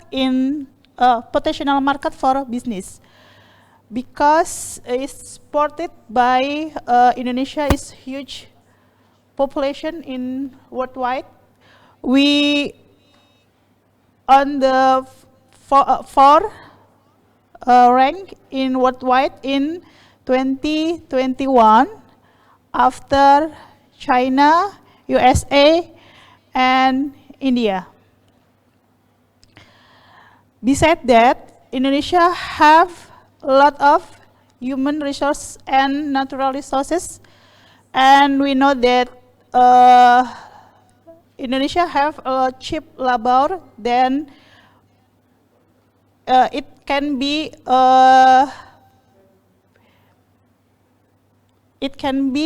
a businessman for taking for the business. And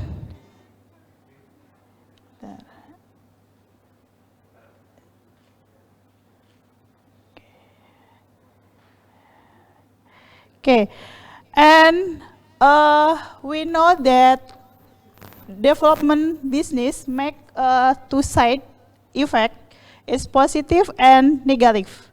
The positive thing that business is economic growth, and the effect of the business is environmental damage, pollution, and climate crisis. So nowadays, people decide to more responsible to consume.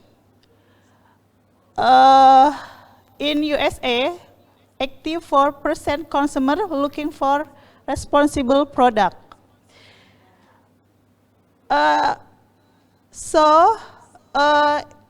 For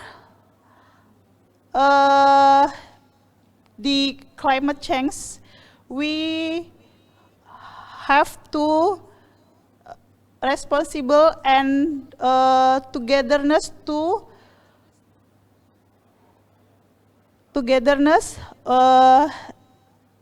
which one is by Sustainable Development Goals. The SDGs goal are to end the poverty, to protect the planet and ensure that all people enjoy peace and prosperity by 21 and 30. So the SDGs have 17 goals. They are interconnected and do not stand alone. For example, if we success in reaching the 12 goals, such 12 goal is responsible consumption and production. So if we success to promote the responsible consumption and production, economic will grow and will reduce unemployment and also will support the 18th goal of the SDGs. Responsible production use to environment friendly to support clean and affordable energy, to take climate change, and to protect the marine system and terrestrial ecosystem.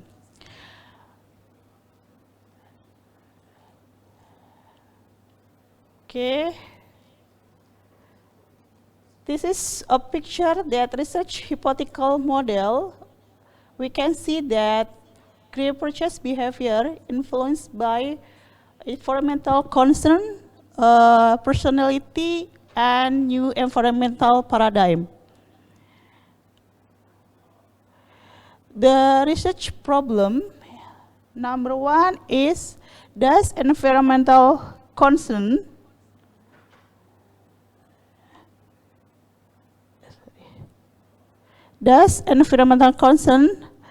direct effect and significant on green purchase behavior?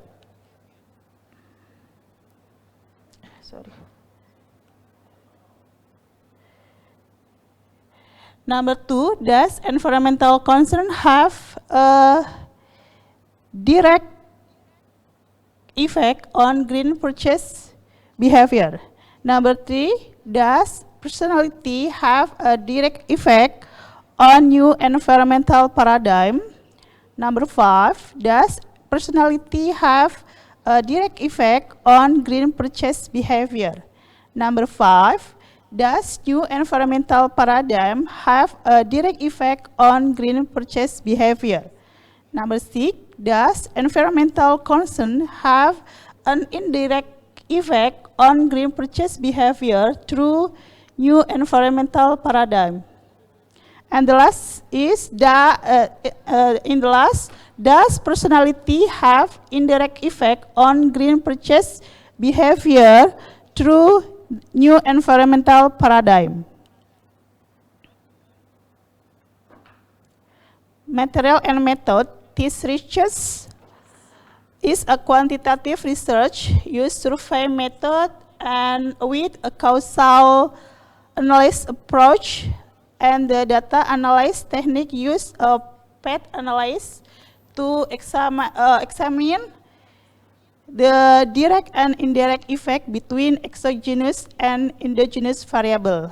This study involved 160 respondents, and there were 4 instruments used to measure environmental concern, personality, new environmental paradigm, and green purchase behavior, which validity has been measured using person product moment and reliability using Cronbach alpha.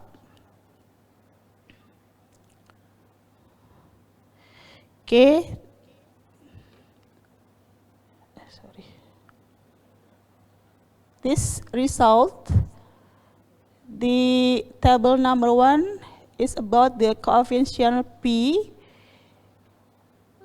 environmental concern, personality on new environmental paradigm.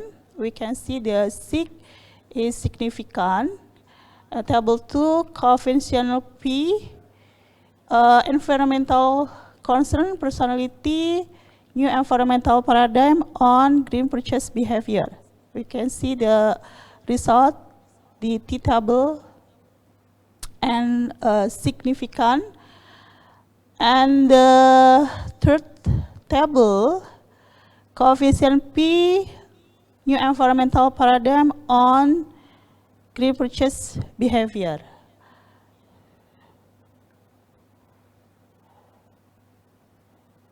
Okay, the conclusion are, number one, there is a direct and significant effect, environmental concern on new environmental paradigm. Number two, there is a direct and significant effect, environmental concern on green purchase behavior.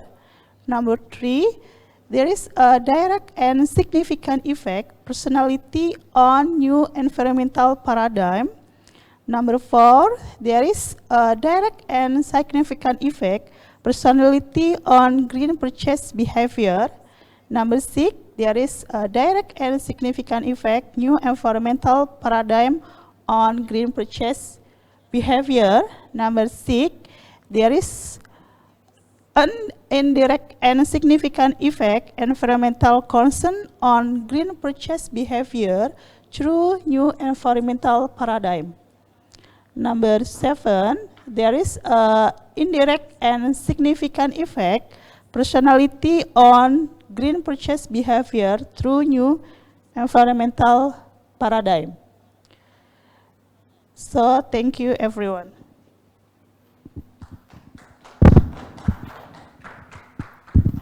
Thank you, Ms. Ida. Now, the third presenter will be perspectives of teachers on the teaching functions of pictures, which will be presented by Asaf Nukomo. Perspective of teachers on the teaching function of pictures.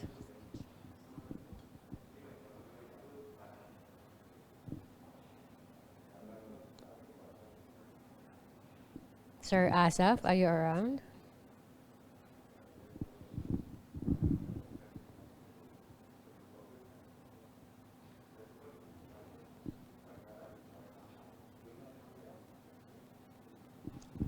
I guess Sir Asaf is not around. Is he around?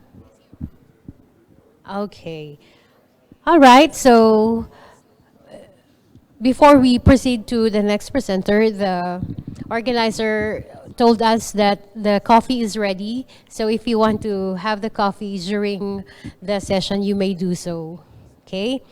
So the next presenter is, number 4, destinations in local movies and their influence to potential tourist attraction. Okay, so I'll be the one to present it. All right.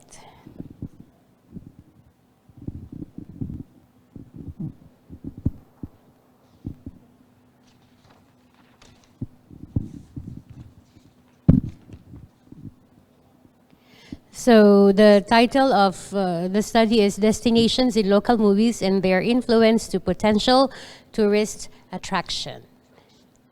Okay, so yours really, I have here Ma'am Tiamsan as my co-author. All right, so this is the abstract. Okay, so why movies? Let's see. So the role of media in our lives is increasing day by day. Nowadays, people depend on media when it comes to awareness of our surroundings. Films are powerful tools to shape perceptions, create new ones, and reinforce the old ones. So film tourism is a growing phenomenon worldwide, fueled by both the growth of the entertainment industry and the increase in international travel. The growing interest and demand for locations which became popular due to their appearance in films and television series are now well recognized. So over the years, media have been an effective promotion, given that people have become quite resistant to usual advertising efforts. The impact of film tourism is undeniable, from creating positive image of a destination to economic, socio-cultural impacts, and environmental impacts. So, hold on. All right, so I'll give you an example. The first picture is the one in Central Park, New York. So Central Park is the most popular set location in the film and television, appearing 231 times in movies such as Men in Black, Superman Returns, and John Wick, and others. While the other one, the restaurant, became famous because of the movie Sex and the City. Then, so the next one, I think everyone is familiar with Harry Potter. So the viaduct features in 3 Harry Potter movies. And the other one, this place is the ancient city of Petra, famous for its carved rose red sandstone facade, tomb, and temples, and now became popular because of the movie Indiana Jones. And of course, the focus of our study for today is, well, why it's not moving?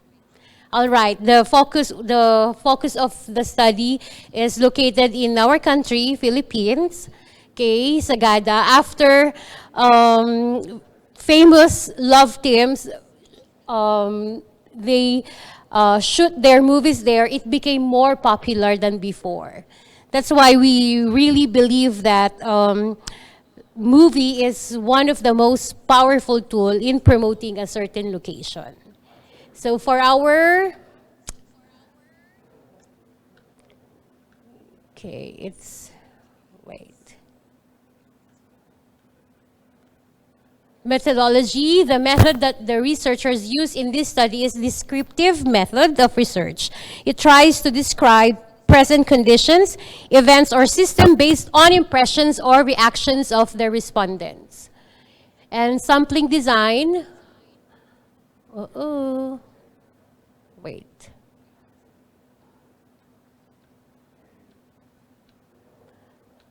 Sampling design and technique, the researchers use the quota sampling method, wherein for particular analysis and valid result, the researchers determine the number of people needed to sample.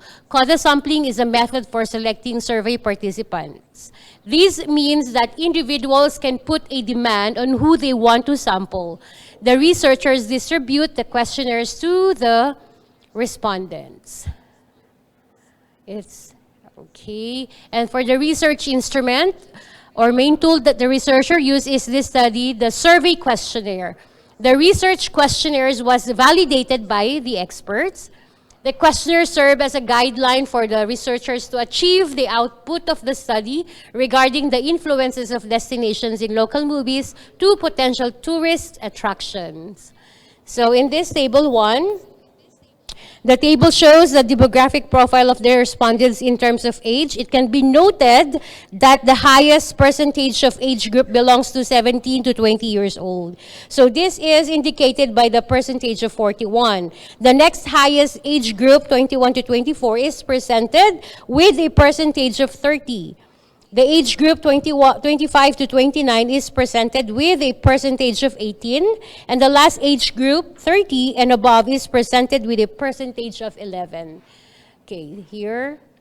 And for the table 3, okay, table 3, on this table, it proves the statement of Gatdula that the film communicates insights into a country's history and culture by emotionally connecting with an audience, and is far more effective than any standalone destinations marketing campaigns.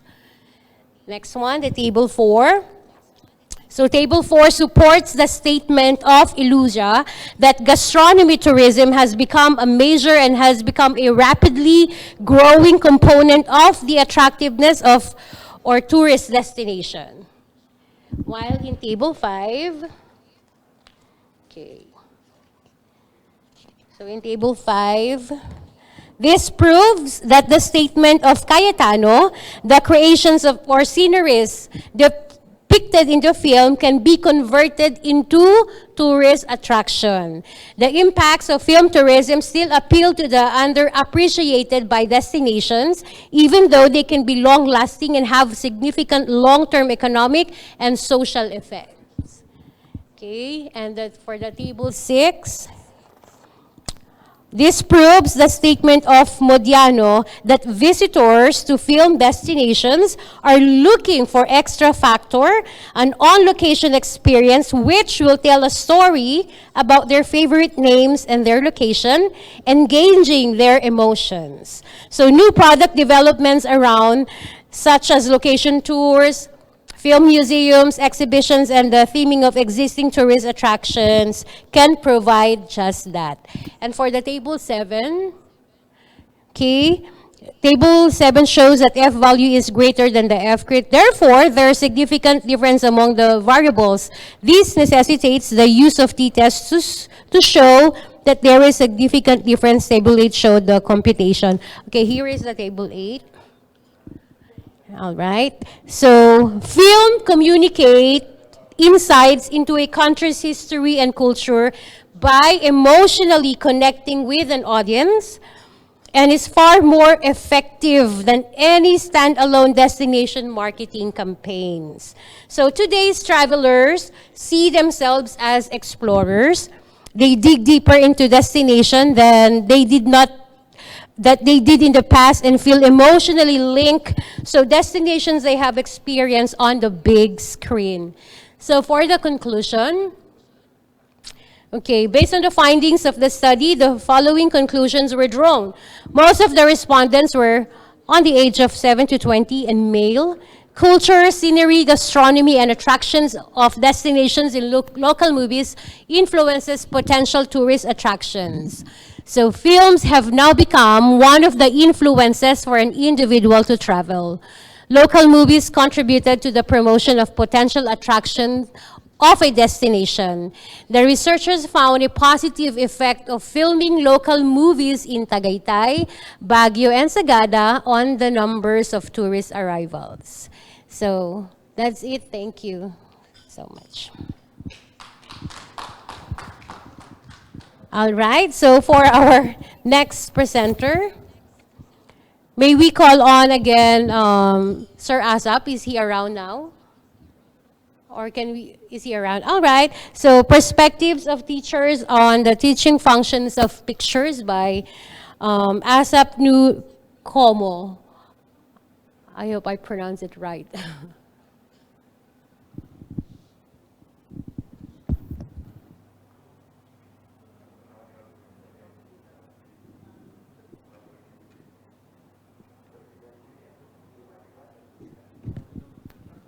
May I request for the camera of the next presenter?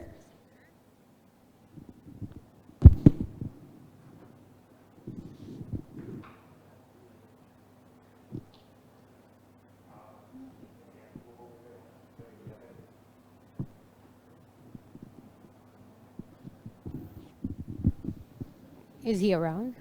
Wala pa. Okay, we can move to number 5, micro account officers' performance based on leadership styles and personality mediated by motivation. This will be presented by Irwan Apriantoro. Mr. Irwan? Oh, okay. He's here.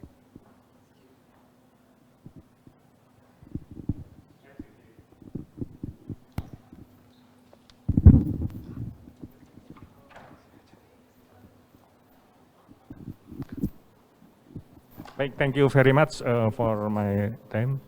My name is Irwan Abrandoro. I would to present my paper, the title Micro Account Officer Performance Based on Leadership, Style and Personality Mediated by Motivation.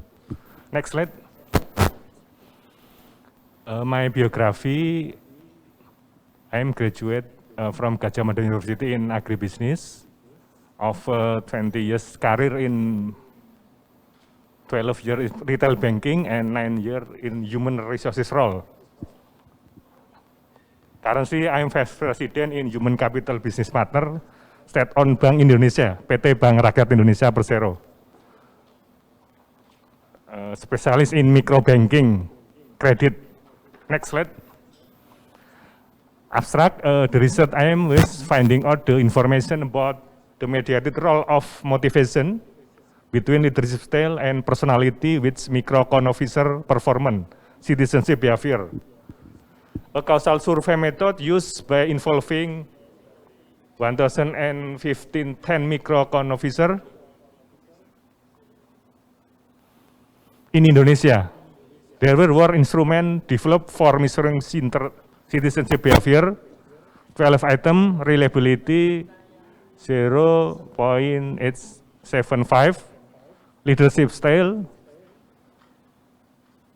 22 item, reliability 0.958. Big 5 personality 20 item, reliability 0.192. And motivation as item, reliability 0.92. And data analyzed by structural economic modeling, Sam Amos. Funding revealed it was significant effect of leadership style, personality, and motivation on which micro-con officer performance. Micro-con officer motivation was good and strong mediated factor.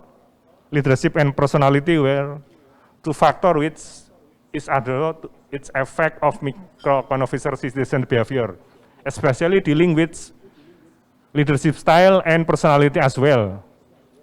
Moreover, motivation dimension is of direction, intensity, and personality as well. Perception need to be taken into account officer when micro-con officer citizen would be changed.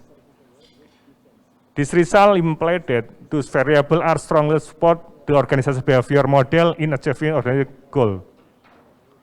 Keyword micro-con officer, citizen behavior, leadership style, personality, motivation, and structural equation modeling.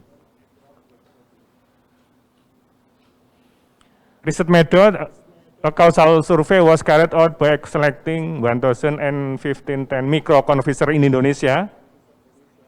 The data was analyzed using structural equation modeling.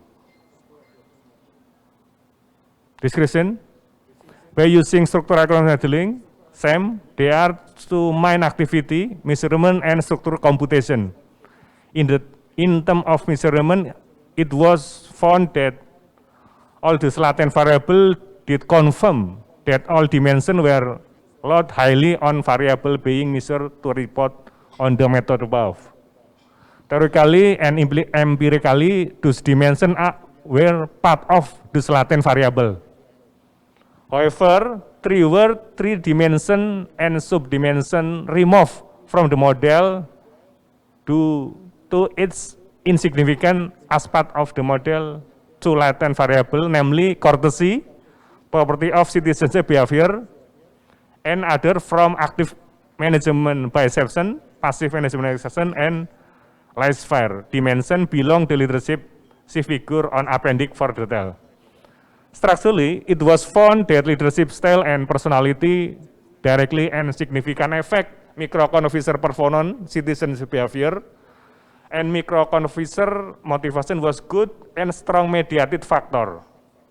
Micro-con officer's motivation strength partially mediates between leadership style and micro-con officer citizenship behavior, and also strength partially mediated between personality and micro-con officer citizenship behavior. Both leadership style micro-con officer personality was remarkable, could be a very good predictor because of its effect directly not only on motivation but on the micro officer citizen behavior as well. The vital role of leadership style and personality in this case was the same of the role of supportive leadership and psychological capital, Ernest Farid et al. Conclusion, the interesting finding was where novelty related to the role of leadership style and micro-con officer personality on micro officer citizen behavior mediated by motivation. The conclusion of the research finding was directed to microconficer performance improvement, which could be empowered by considering how microconficer perceive style of superordinate leadership, whether transformation neonal direction or reverse by transactional tendency, and characteristic of microconficer in terms of their personality, which affect by 5 factors as well, and finally, it would be well mediated by motivation. Therefore, leadership personality and motivation could be neglected when microconficer performance or citizen behavior could be improved and developed by a country. Good of fit model, this is the model leadership style, personality, and motivation, citizen behavior. Hypothesis result, 5 hypotheses accepted, leadership to motivation, leadership to motivation, personality to motivation, motivation to citizen behavior, leadership style and citizenship behavior, personality and citizen behavior. The remark accepted, all accepted, the 5 hypotheses. And 2 hypotheses, indirect effect, use Sobel test, leadership style effect, citizenship behavior, through motivation with p-value,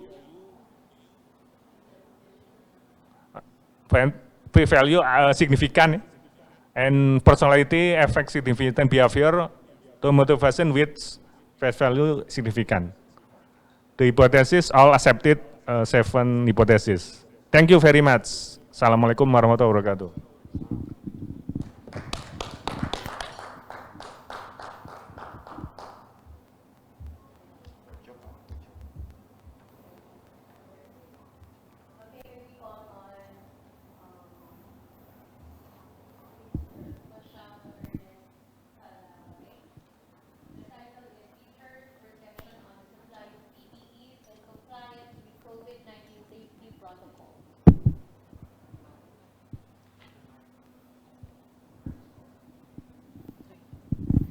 All right, so again, the next title is Teachers' Perceptions on the Supply of PPEs and Compliance with COVID-19 Safety Protocols, to be presented by Mashaba Ernest Calabay.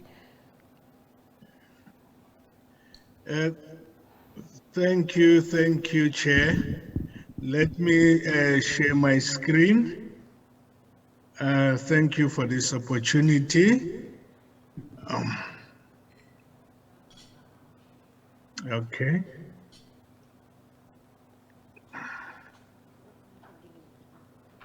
I hope, can you all see my screen?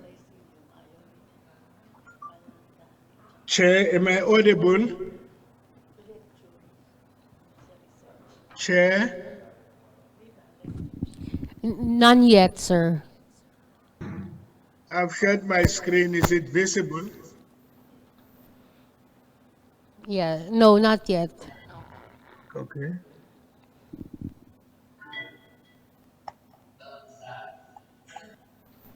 Okay.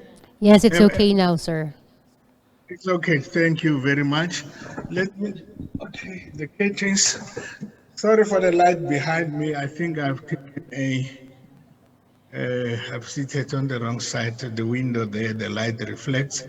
But as long as my slides are visible, can I proceed, Chair? Yes, you may, sir. Okay, thank you very much. The most important thing, if you are audible, I'm audible. Once again, thank you, Chair, for giving me this opportunity to present in your conference. I'm Dr. Mashaba, a lecturer of economics and studies from the University of Technology, South Africa. I hold a master's degree and doctoral degree in education with special focus on the economics of education. I am going to present a research paper on teacher perceptions on the supply of PPEs and compliance with COVID-19 safety protocols, which is a research paper.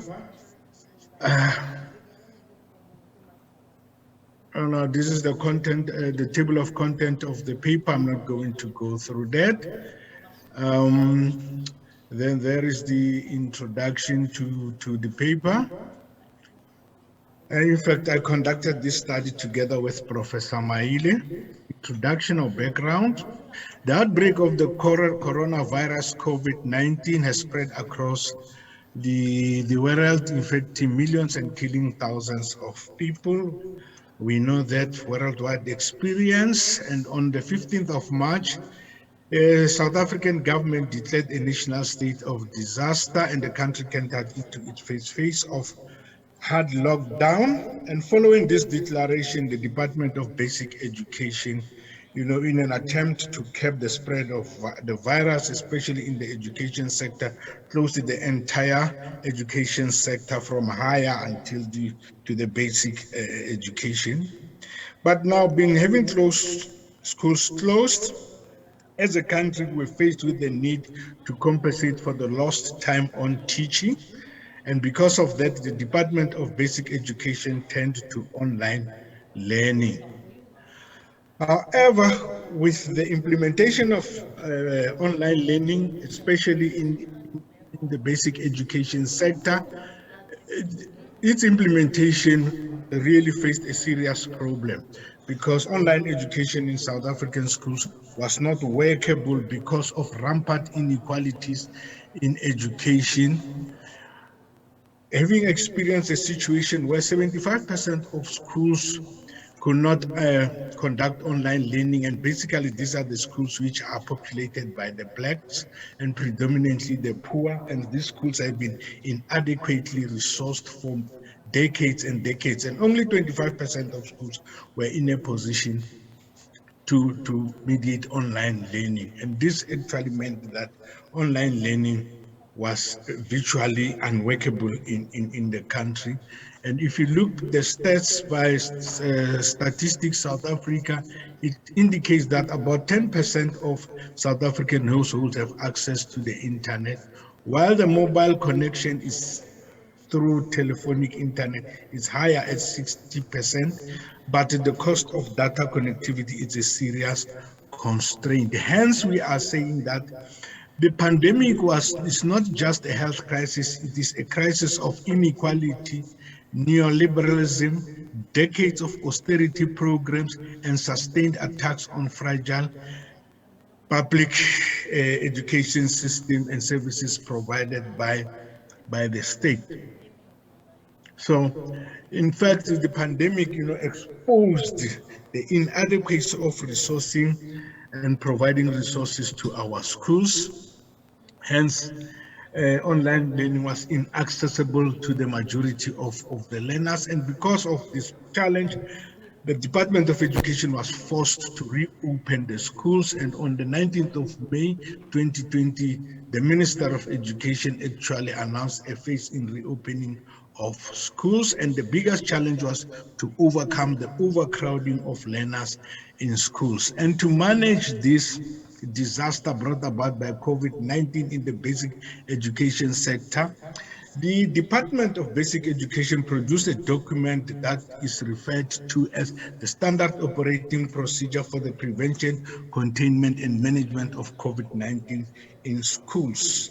And for schools to operate safely within this pandemic environment, obviously schools need the necessary personal protective equipment, sanitizers, water, sanitation, basic resources, which includes infrastructure such as sufficient classroom and adequate supply of printed materials, such as textbooks, to enable social distancing. And schools don't only need these resources, but it is important to emphasize that they need the adequate supply of these resources to be able to manage and contain the spread of virus within the school environment as schools begin to reopen under the environment of the pandemic. Because of this, then we set out to investigate educators' perception on the supply of PPEs and compliance with COVID-19 safety protocols in Soshanguve secondary schools, because teachers are frontliners in the provision of education, and we believe that they are the ones who can actually tell us as to whether there is compliance, as to whether the supply of PPEs is adequate. And we chose Soshanguve schools because Soshanguve is a community which is predominantly occupied by the disadvantaged community. That was the focus of that. And the study is underpinned by a theoretical framework of disaster management theory, which we use as a lens to unpack our investigation into the provision of education under the COVID-19 pandemic. Methodology, we used the qualitative approach, and then the data was collected through semi-structured interview sampling method. We used a snowball sampling, and we interviewed 10 teachers from different secondary schools in Soshanguve. And then we continued with snowballing, and until we reach a point together with Professor Maile where we were satisfied that actually teachers were beginning to repeat what other teachers have said. And it said, now we have reached the saturation point of 10 participants, right? Okay, the findings.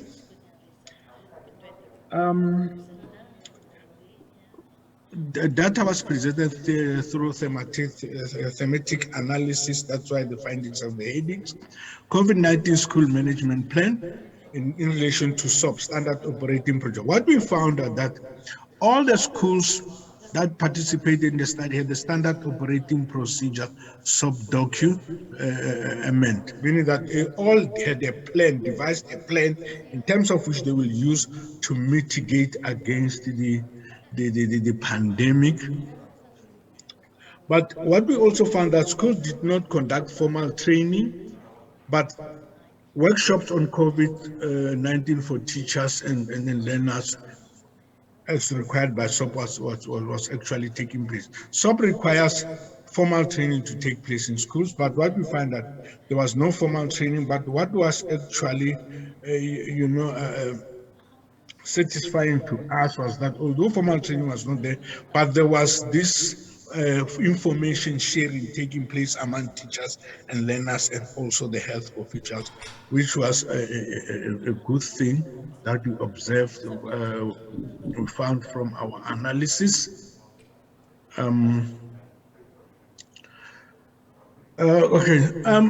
DBE provided the guidelines for. I think I'm skipping. Sorry, I skipped one. Please pardon me. I just skipped one slide. Schools are provided with the budget to buy COVID-19 supplies. However, the study found lack of adequate supply of sanitizers. The study in the analysis, data analysis indicated that the Department of Education gives money to schools to procure supplies of COVID-19, but we found that even if when the schools are given the budget, there was a lack of adequate supply of sanitizers. For example, with one school, we found that, one school had to go the whole week without sanitizers, where teachers had to, buy jig, mix it with water and use it. It was really a disturbing finding. They lack adequate supply. This indicates inappropriate procurement process and inadequate stock management of the COVID-19 supplies. We also discovered that 4 schools had a problem of water supply, but however, the problem was mitigated by water tanks. Practical challenges of screening. The schools in the study conducted health screening through temperature checks and symptoms reporting daily in the mornings, which is a very good practice. However, the standard operating procedure requires 2 temperature checks daily in schools, but unfortunately, we only found 1 temperature checks. And when we tried to find out why one, teachers were saying temperature checks takes time, but I mean, these are the measures to save life, but somehow people say, no, it takes time, then let's do the shortcuts, which sometimes find it unacceptable. Right. Data analysis revealed that health screening process is not conducted properly due to lack of social distancing with the screening of learners. We also found that while health screening and symptom check is a very good practice, but it was saddening to discover that the process of health screening was taking place under the environment where there was no social distancing. And we also found that social distancing was also not observed in the buses that transport the learners, and even after school when the learners were leaving the school premises. But the DBE, meaning the Standard Operating Procedure, provides guidelines for the phased approach for the arrival and departure of learners to limit social interaction. The Standard Operating Procedure indicates that there should be a phased-in, instead of having all learners coming at the same time, there should be a phased-in approach to limit a high concentration of learners in certain areas. However, we find that schools were not following that guideline. And then infections in the school premises. What we found was that participating schools follow COVID-19 protocols when teachers get infected with the virus. However, health protocols is not followed when learners get infected. This was another disturbing finding that we found. The analysis revealed that the schools are not closed, no contact tracing, no fumigation. It is as if nothing has happened and teachers are required to come to school. When teachers get infected, protocols are. When learners are infected, no protocol is followed. And the non-compliance with COVID-19 health protocols when the school has a positive COVID-19 case of the learner was found to cause anxiety and stress among teachers. And this resulted in straining the relationships between teachers and school management. And teachers also found that teachers will then take leave and stay away from school when there are positive learner cases. Champs, I hope I'm my time, but I'm finishing. I'm left with 3 slides. Inadequate resources. Our analysis appear to indicate that the money allocated to school for the management and containment of the virus was inadequate. For example, we make a citation of one interviewee who mentioned that, I'll just read the quote. Even if a learner is placed in quarantine room and thereafter tested positive, the isolation room is not fumigated. We are being told that fumigation is expensive and the school doesn't have money, which actually it's a direct code which indicate that the amount of money given to schools by the education department to mitigate against the pandemic is not inadequate. And the other thing which deals with also social distancing, to allow space for social distancing in the classroom, participating schools in the study adopted a rotational system. In other words, a group of learners will come today, one stays at home, the following day another group comes, so that a social distancing can be implemented in the classroom. But the standard operating procedure stipulates that the social distancing must be between 1.5 and 2 meters, but because of the inadequacy of classrooms, we found that the social distancing in classrooms is 1 to 1.2 meters. When a classroom is without the teacher, that's also another problem. When a classroom, there is no teacher in the classroom, we find that no social distancing is observed, and even during lunch breaks, learners will sit together in groups, taking their masks off and eating together with no social distancing. And we also found lack of hand washing stations for learners, especially during break times. Sub-guideline requires sanitizers to be placed in each classroom. The regulations, according to the operating procedure, says that each classroom must have a sanitizer, but we find lack of compliance. And the regulation standard operating procedure also requires classrooms and premises to be cleaned every day with disinfectants, but we found non-compliance. But the analysis point that lack of cleaning personnel was a problem. Curriculum. The education authorities, they trimmed down the curriculum to allow for rotational basis, but we found that even if when the curriculum was trimmed down to allow rotational basis, teachers were having extremely difficult to cover the syllabus, even though it has been streamlined. And the wearing of masks was found to be a serious problem in classrooms, around the school premises, especially among learners. In other words, learners will only wear their masks when they are in classrooms and only when there is a teacher in classroom. But if there is no teacher in class around, the wearing of masks is a serious problem.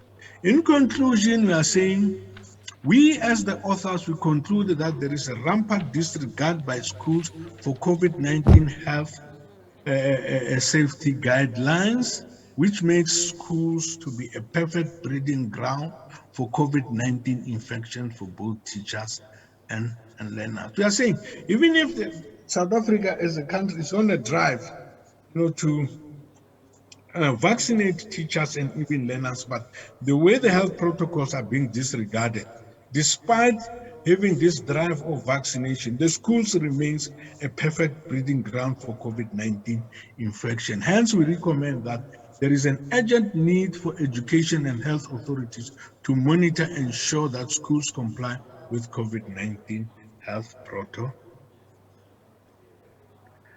Thank you very much. I hope I was within my time limit. Thanks, Chair.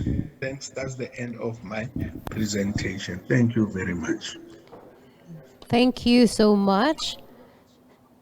Okay, so now the next presenter is Andri Yuswanto, and the title is The Influence of Leadership Style on Performance is Mediated by Persistence, Procedural Justice and Integrity at the Security Operations Center in Indonesia. Okay, Andri Yuswanto. Okay, let me share screen and open my video because my video still.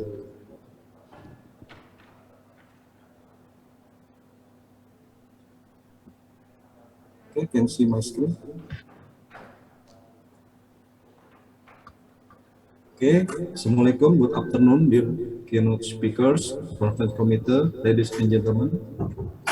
At this conference, allow me to present our research entitled The Influence of Leadership Style on Performance is Mediated by Persistence, Procedural Justice, and Integrity at the Security Operations Center in Indonesia. This research conducted by Andri Yuswanto, Mr. Imadu Putrawan, and Mr. Henry Erianto. Okay, abstract. The strategy human resource management is aspect of controlling cybercrime referring to strategic management such as strategic planning, strategic implementation, strategic control, and evaluation. This research aims to develop a cybersecurity strategy from the perspective of human resource by testing, analyzing empirical models, and obtaining comprehensive information about the influence the leadership style on performance mediated by persistence, procedural justice, and integrity at Security Operations Center in Indonesia. The causal survey method used involved 243 respondents who are leader, policy maker, and decision maker in the SOC team in Indonesia and process using SAM. The study result found the leadership style had a significant direct effect on persistence and integrity. Persistence and integrity had significant direct effect on task performance. Leadership style had no immediate impact on procedural justice, and procedural justice had no direct effect on task performance significantly. Then, leadership style on task performance through persistence and integrity mediation has a significant influence, but not significant impact through procedural justice mediation. Then keyword, strategy human resource management, performance, leadership style. persistent procedural justice and integrity. This research has a background of hot issues that are happening. The COVID-19 pandemic, technological advance, and the era of Society 5.0. The main issue is cybercrime, which is increasing and reinforced by the statement of Mr. Jokowi, the President of Indonesia, and Mr. Insa Siburian, the head of the Indonesian Cyber Agency. Then the research gap is previous research literature has not explained much about how strategy improve SOC performance to control cybercrime and strategic human resource management as a solution to ensure the human resource management to support the achievement of organization goal. So it is suspect that improving the performance of SOC is the fruit of cybersecurity is considered to be strategy to control cybercrime problems through the human resource management approach. This research also supported by books, previous and relevant research as shown in the chart below. And then theoretical framework. The study used the grand theory from integrated organizational behavior by Cockpit, and then the middle range theory, strategic human resource management by Armstrong. Then the applied theory is generated with the test and research the relationship between the variable to be examined. Research method, type research, quantitative, associative, research time maximum 3 months, and then unit analysis, security presenter in Indonesia. Design research to test model by SAM, respondent, employee strategic decision maker, or policy. The sample, 243 samples were taken by simple random sampling. And then the page show the model research hypothetical based on the theory and literature review. Original research hypothesis, that is, leadership style had direct effect on persistent procedural justice and integrity. Persistent procedural justice and integrity has a direct effect on task performance. Leadership style has a direct effect on task performance through persistent procedural justice and integrity. Result level of measurement based on the measurement made, it can be concluded by, in the table on the page, measurement of leadership style variable. This variable have 8 dimensions, and then task performance have 3 dimensions. Persistent variable have 2 dimensions.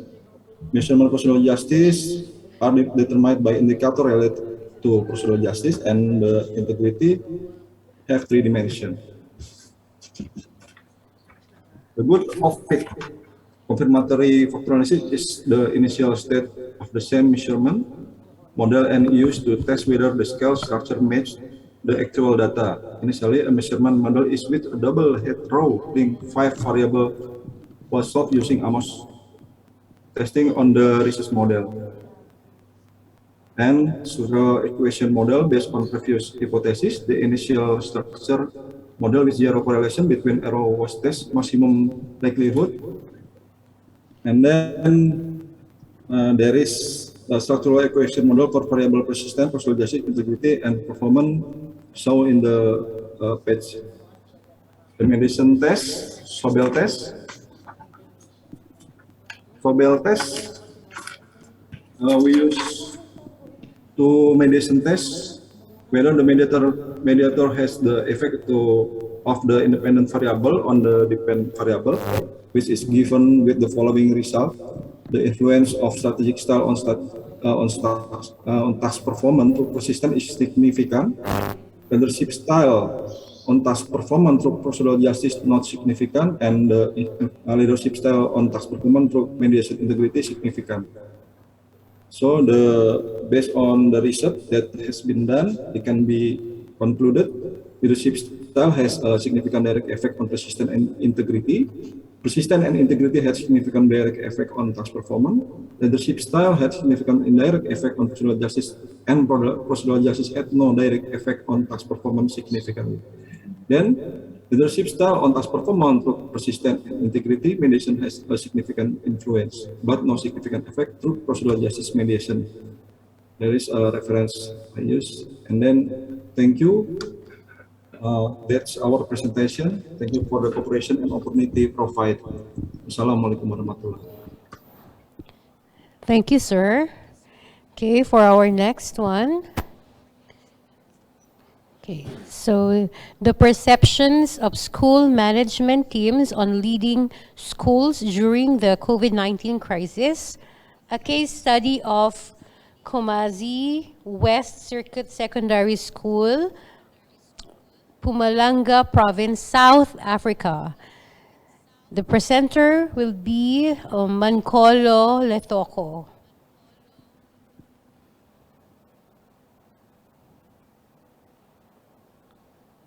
Mankolo Letoko.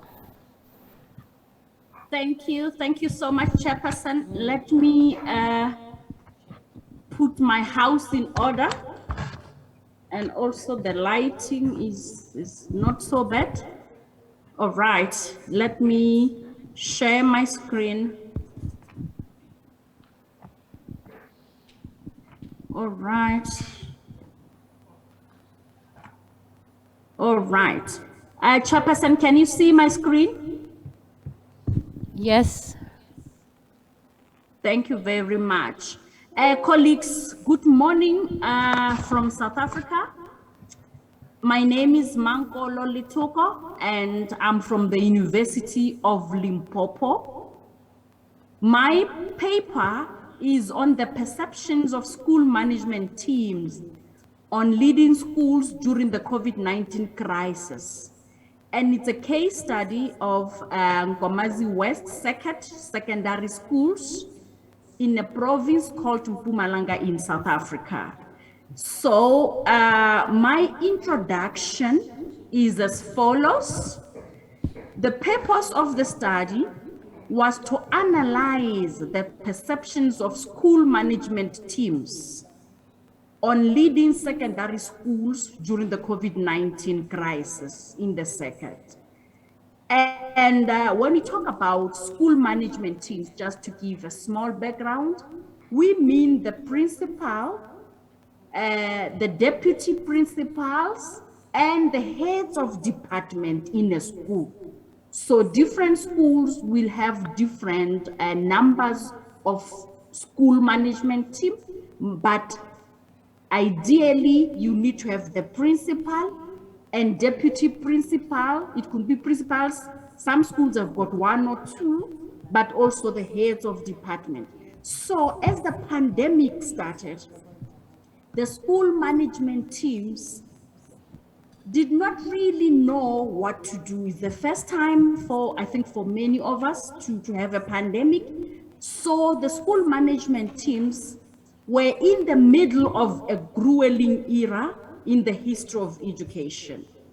Right from 2020, when COVID started in South Africa, until today, there is still a lot that they are learning. And I'm happy I've got a colleague who presented about COVID already.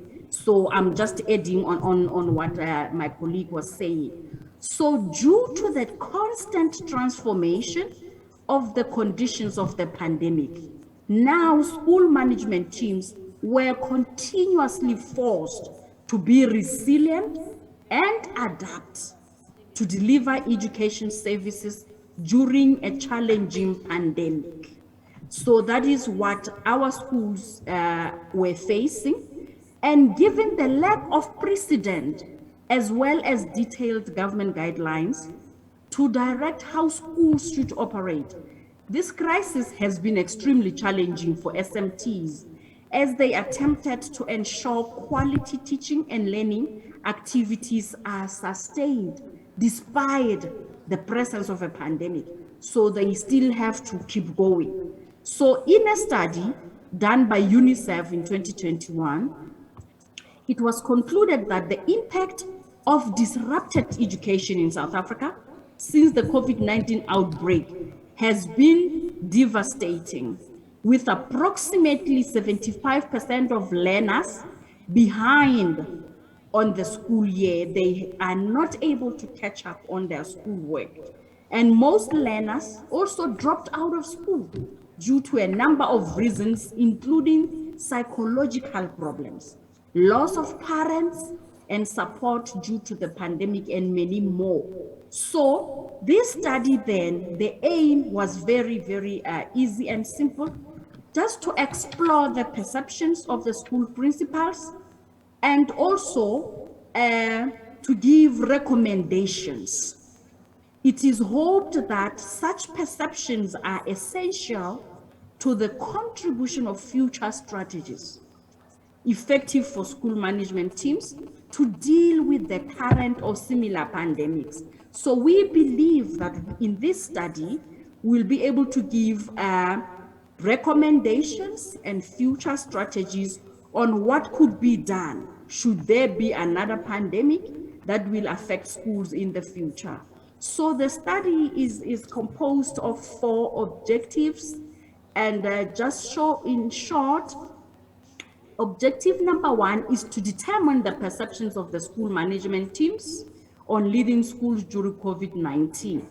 The second one is to examine the role of school principals as leaders during the COVID-19 pandemic in schools, and then to assess the ability of school management teams in addressing the challenges encountered.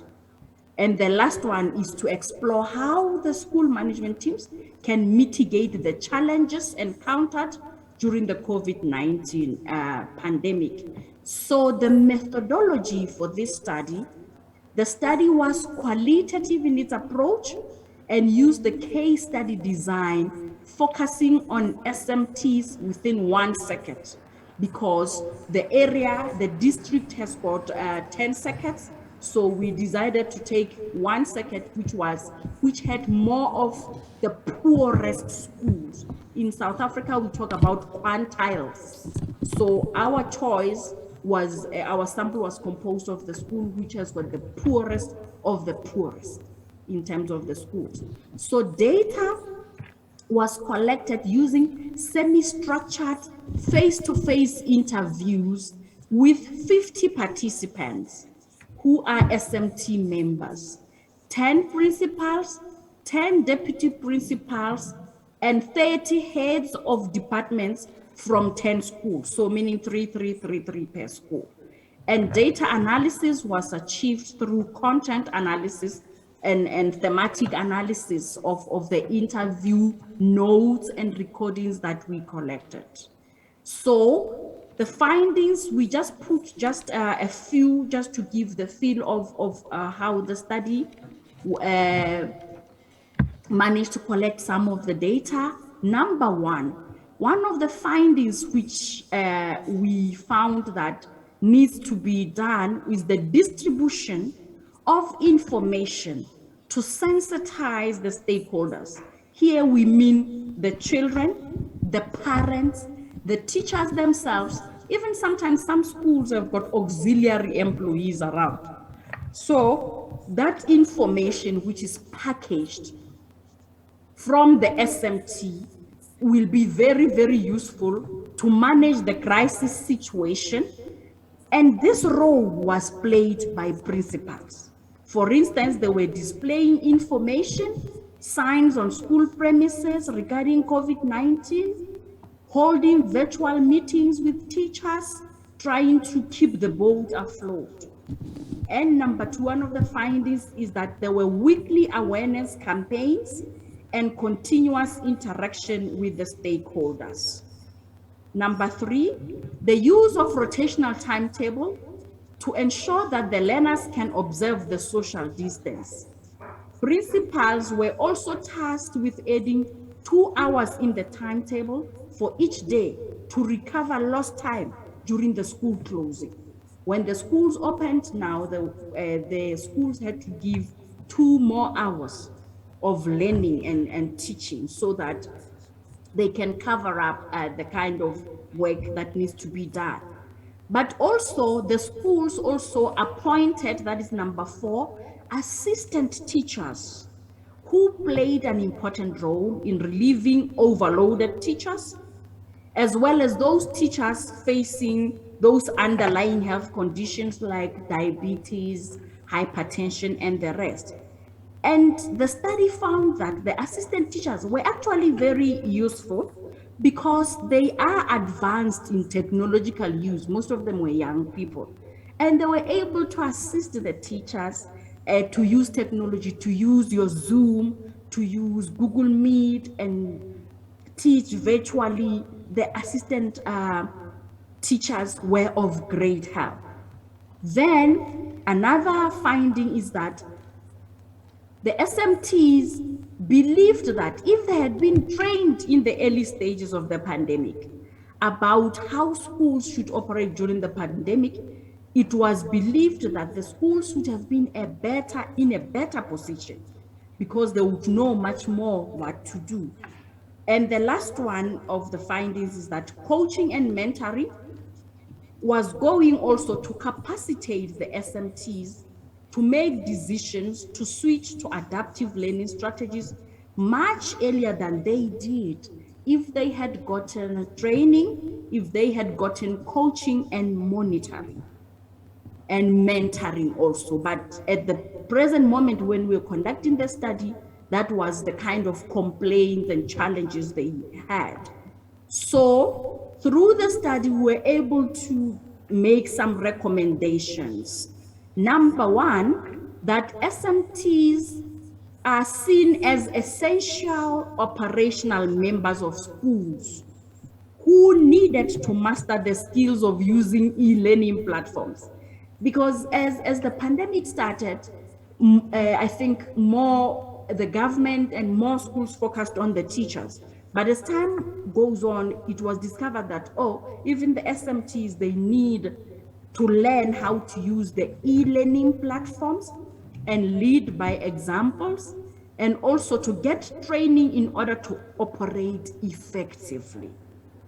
And another recommendation, number 2, there's a need for the development of policies for teachers to comply with COVID-19 protocols at a school level.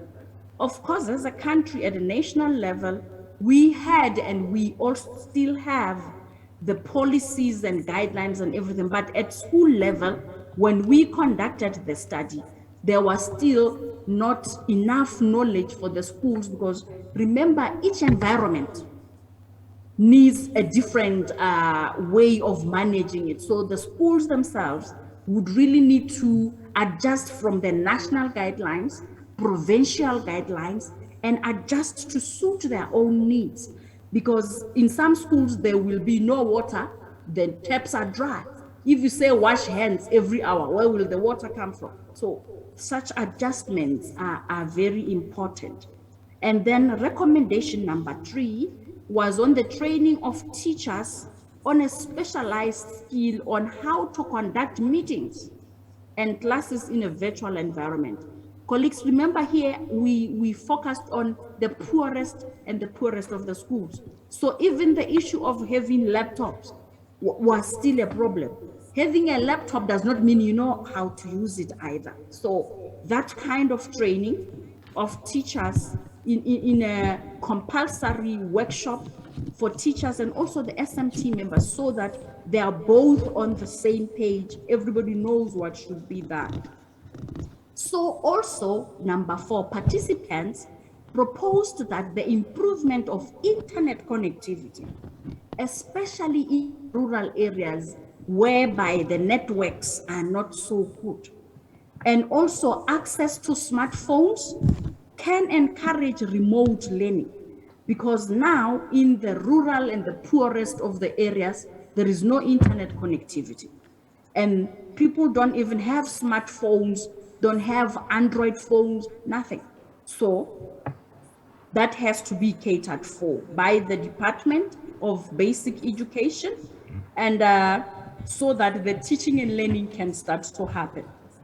So number 5, another recommendation that the participants gave was that the Department of Basic Education should avail a budget for internet connectivity and infrastructure for learners to access the internet so that they can study.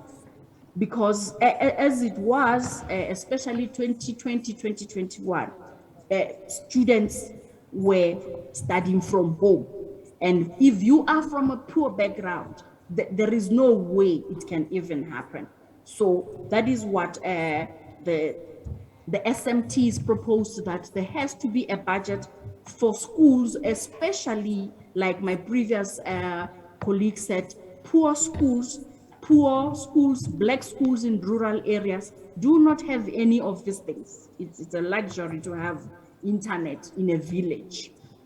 So some of the conclusions that the study came up with are as follows. Number one, the COVID-19 pandemic brought about the challenges and opportunities at the same time. Students, teachers, and SMT had to learn how to use technology and work remotely and virtually. Number three, schools and government departments have to avail budget to improve existing technology if there is, such as buying laptops, ensuring that there is internet connectivity.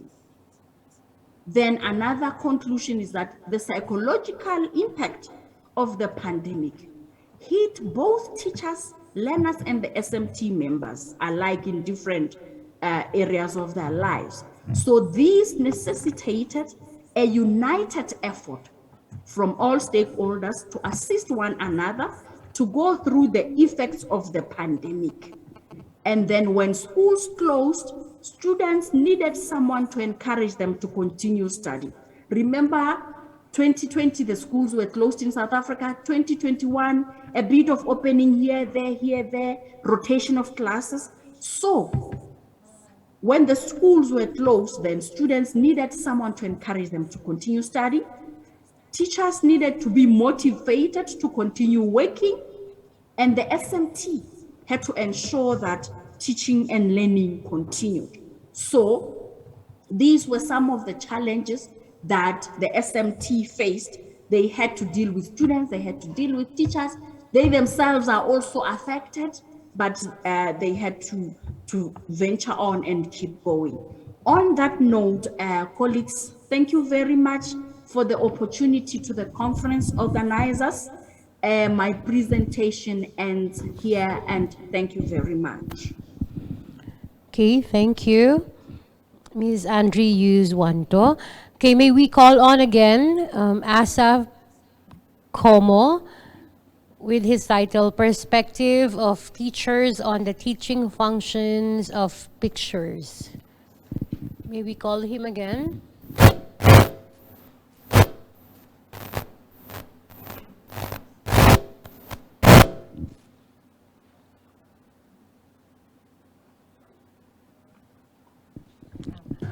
Tiny, give that.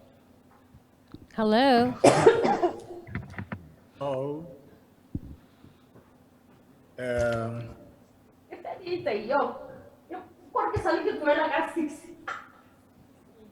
And what's wrong grade mo? Hello? Yes, hello. Yes, we can hear you, Asaf. May we request the participants to turn off their microphone, except Okay. for the one presenting.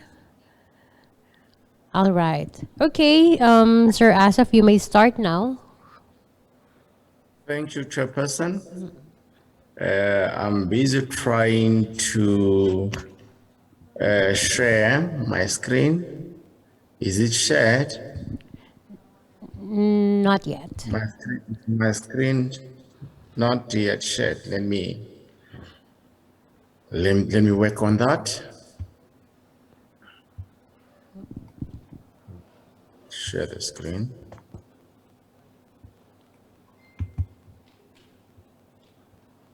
There you go. Yes, we can see it now. Is it shared? Yes. Thank you so much. Thank you. I think I must start by apologizing. I had my name was called several times. My sincere apology for that. I had some technical glitches on my side. However, I managed to break through. I take it that I'm the last speaker, and my presentation is a bit lengthy, though I'll try to rush since I've already wasted your time when you're calling me several times. Once again, my apology in that regard. It's okay. And thank you so much for Yes. affording me this opportunity to come and present this paper about perspectives of teachers on the teaching functions of pictures. Let me start with my biography.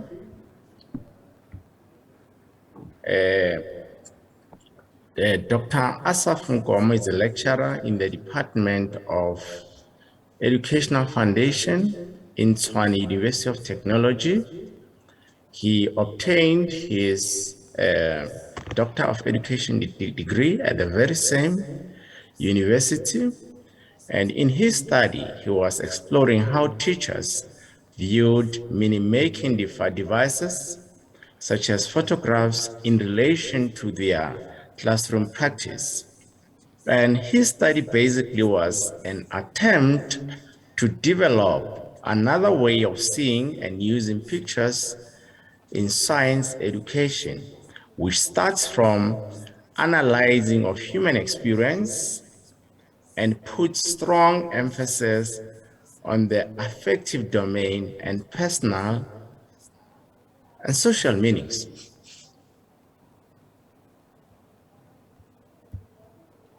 Dr. Ngomo's expertise is in the field of curriculum and science education. He also has an extensive experience in social corporate investment programs. In this connection, he was coordinating physical science experiments and activities in the Med Science and Technology chair called Ogatambo in Tshwane University of Technology. He also authored a theme in a grade 12 textbook of technical science, a theme of electricity and magnetism. He is a member of SARAMST, and he has published articles in journals and presented research papers in local and international conferences. My article, to some extent, is associated to what Professor Maile presented earlier on about the quality education indicators on the notion of pedagogical content knowledge of teachers. Hence here, I will be looking at perspectives of teachers on the teaching functions of pictures in physical science.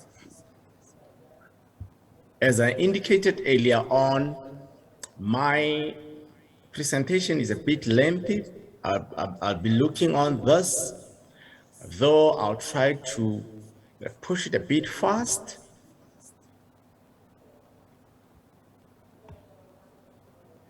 CAPS is a curriculum that is active in the Department of Basic Education in our country, South Africa. And from this policy document, teachers have a freedom to expand concepts and design, organize learning experiences according to their local circumstances. In other words, CAPS is also encouraging a notion of contextual learning from teacher side. As you know, colleagues, that teaching and learning in physical science or natural science can be enhanced in several ways. For example, Practical work is one of those where teachers are making efforts to connect theory and practice by allowing learners to do physical science experiments. We also have the other exciting avenue, which is known as science shows. Some call it science circus, where you kind of, as a science teacher, you kind of excite learners, engage, but at the very same time, you excite them, engage them, and they also learn from what you'll be exposing them through science circus or science shows. We also use technology simulations, but here in this article, we are focusing, the focal point is mainly pictures. That's semiotic devices. Those are mini making devices, pictures.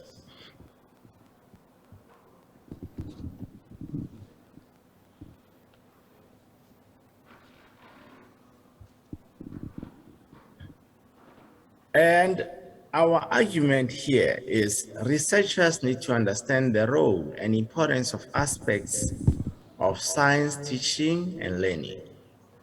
That is not only text, but even mini making devices or illustrative devices such as pictures or photographs.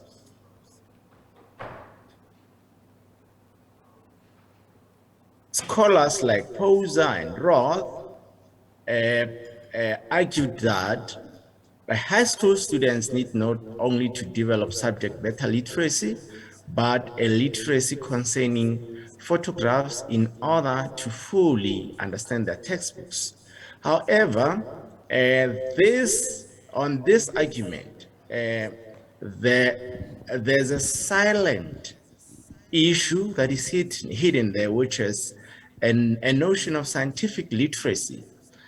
I strongly believe that students will be able to reason with photographs or pictures if they have a very strong scientific literacy and also prior knowledge. As I indicated earlier on, the aim of this study is to investigate the perspectives of educators about science depicted in photographs.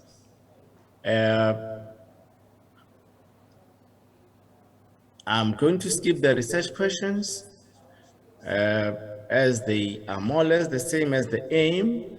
And the very same scholars, Poser and Roth, argue that there's a very little research in investigating the pedagogical roles of photographs in school science.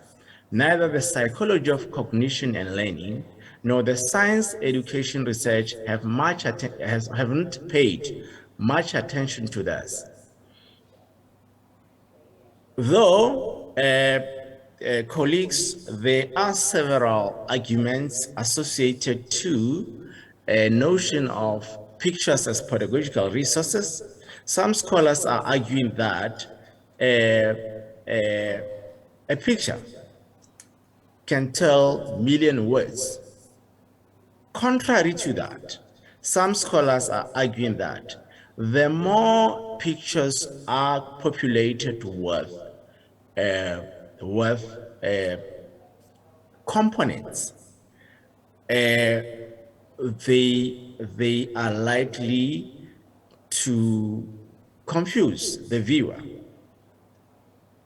Hence, there's a notion of ambiguity embedded in photographs, that the more a photograph is populated, it has a potential to misguide the viewer. In association with that, Roth again and other scholars are actually arguing that indexical references, thus captions, can be used to actually direct the viewer to give some guidelines as to what is it that the viewer must look in the picture. The theoretical framework that is actually guiding this article is the theory of multimedia learning from Richard Mayer. Here the rationale is people learn more deeply from text and pictures than from text alone.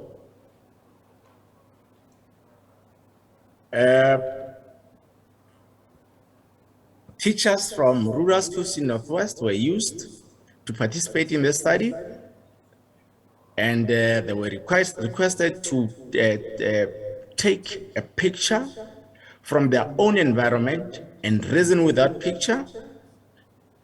The pictures that were given were provided is like this one. I used pseudonyms, like Makwenkwe is a pseudonym. Makwenkwe is one of the teachers who provided a picture of Epsom salt. And now, in order to analyze these pictures, Kapila's four-field method of analyzing pictures was adopted. And let's hear what Makwenkwe is reasoning, how Makwenkwe is reasoning with the science embedded in this picture. Epsom salts, such as old wives' tales, have been deemed useful for prolonging life of cut flowers, known to be good muscle relaxants and good detoxification. I would explore the science with usefulness of Epsom salt. Physical science concepts here, Epsom salt is known as a chemical compound, magnesium sulfate. Epsom salt are related to atoms and compounds learned in grade 10 of physical science, and Epsom salt contains magnesium, a mineral important to plant, hence adding it to water of flower arrangement provide the flowers with source of magnesium even after they are cut. And prolonging, that will result in prolonging the life of those flowers. That's how Makwenkwe was talking science embedded in Epsom salt. And basically from the four-fold method of analyzing photographs, hence this IO is indirect observation, CD is cognitive domain, DO is direct observation, and here, according to Kapila, when a viewer is viewing a picture, will then use a direct observation. By direct observation, the viewer will be presenting exactly what he sees directly from the picture. But by indirect observation, the viewer will be talking about the effects of the item that he's seeing. Those effects are not necessarily seen from the picture, but you can explain or interpret the picture using those effects, even if they are not seen. By cognitive domain is where a viewer will then make some deductions from the knowledge bank or knowledge base about what the viewer is seeing from the picture. And there's also affective domain. By affective is how what you see in the picture is talking to your emotions. Now, that is according to the four-fold method of talking to photographs. I'm just about to finish. Another picture that was sent is the one of welding gate, but because of time, I will go directly to the key findings from the study. there was a predominant issue here, that is focal points. Focal points focal point in a photograph is a component that is catching the viewer's eye. That is a focal point.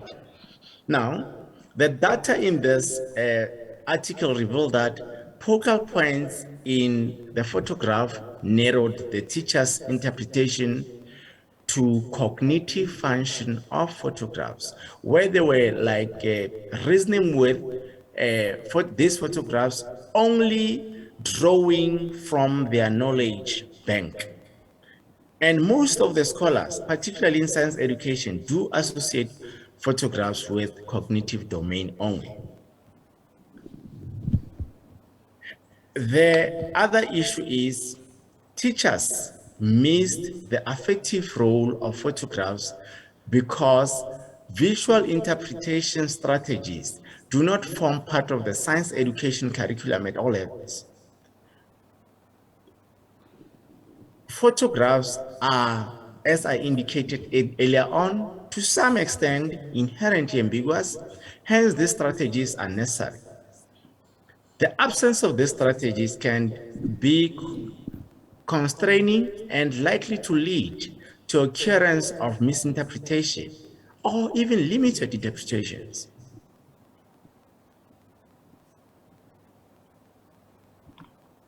As part of conclusion and implication, it was not expected that teachers would miss the affective domain of pictures. In physical science or natural science, it is acknowledged that knowing how to reason with a photograph is a skill that must be learned by teachers and learners during physical science lessons.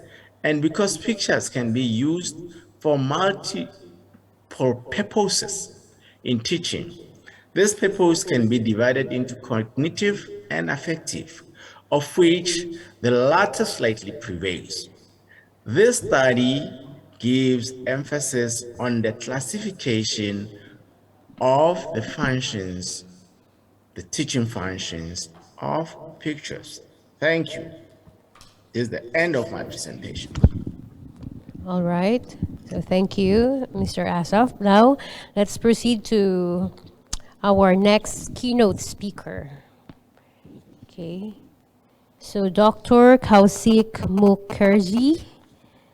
So he is PhD in management, master's in Philippine management, MBA, master's in economics, quality assurance service certified, is an associate professor, Faculty of Management Studies, University, India.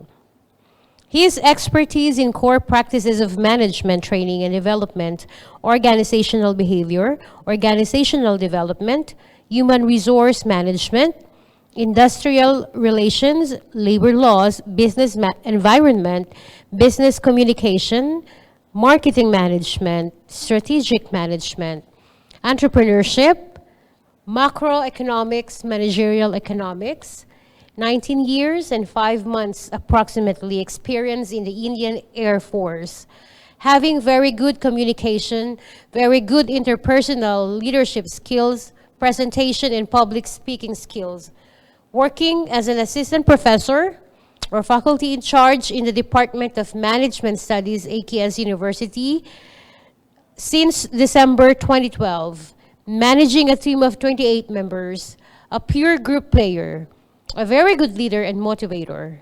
He is member of Internal Quality Assurance, Syllabus Framing and Review Committee of the University, member of Publication Cell of AKS University. He worked in various assignments related to the university examinations. He completed HR audit and prepared report of the same and peer-reviewed the complete HRM HRD concern of Uranium Corporation of India Limited, Jadugara, Jharkhand. It was highly appreciated. So may we invite Dr. Kausik Mukherjee for his talk on the topic, Strategic Management, the Need for Modern Businesses.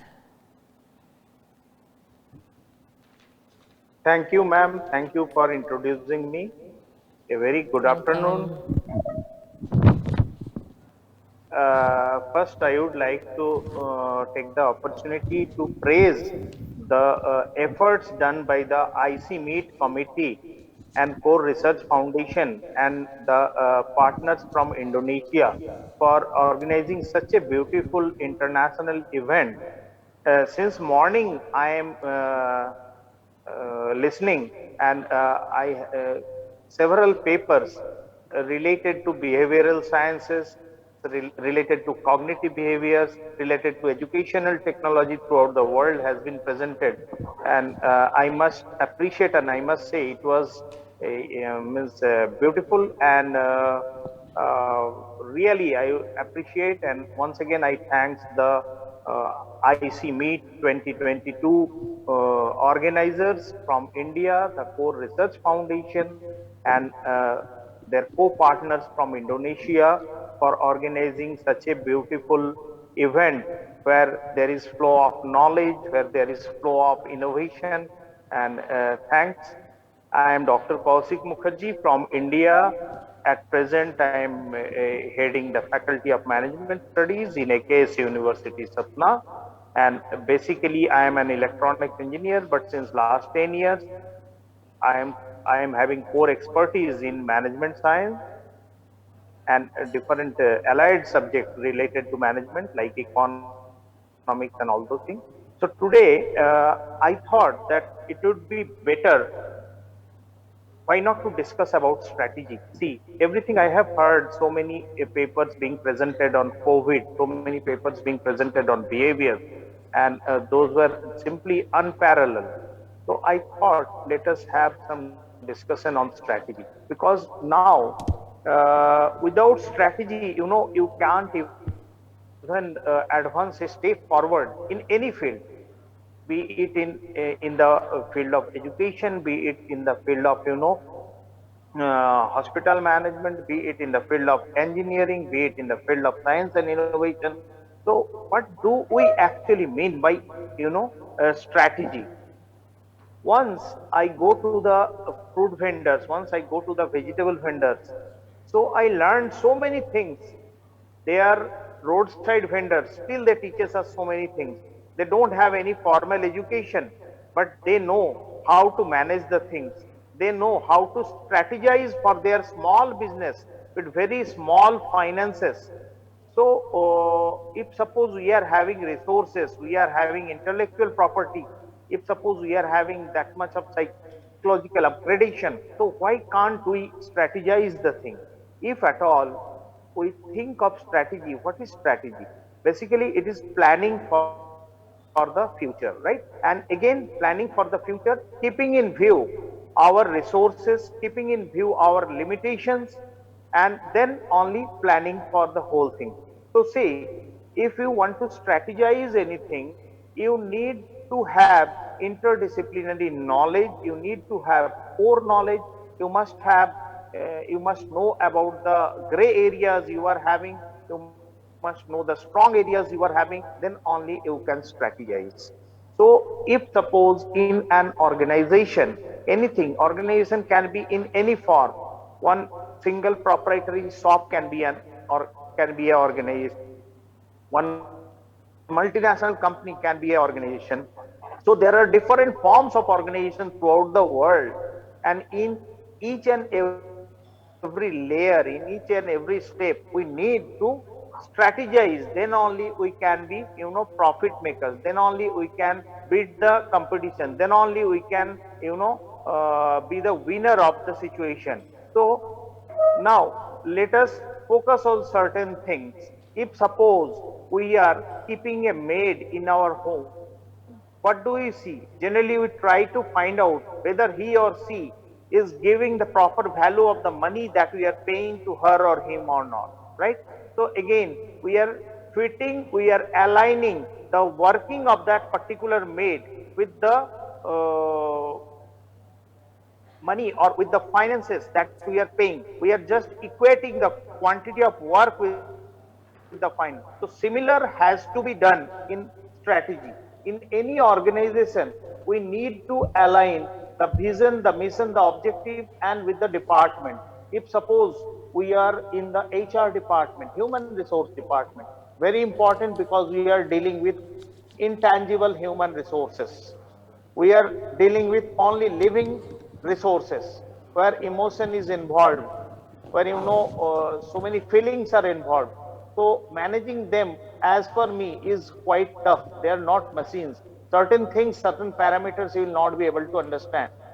So if we want to recruit, what are the strategy that we should follow? First thing, what is the mission of the organization that we must know? That what the organization actually wants, in which direction it wants to move, and what is the vision that we are trying to look upon down the lane in the upcoming 10 years. Where should we move?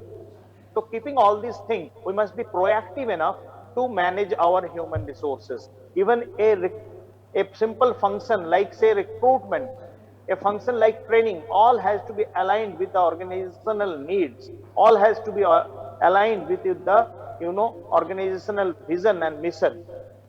Nowadays, even for managing any resource in any organization, all such things are taken into account. So if suppose we are into marketing of a particular product, we are into marketing of a particular service, so we need to do a pre-survey. We need to know about our resources. We need to know about our marketing strength. We need to know what type of marketing research we are conducting. Then we need to know that how can we go for this particular marketing activity so that we can be in a always win-win situation. So keeping all, pardon, should I continue?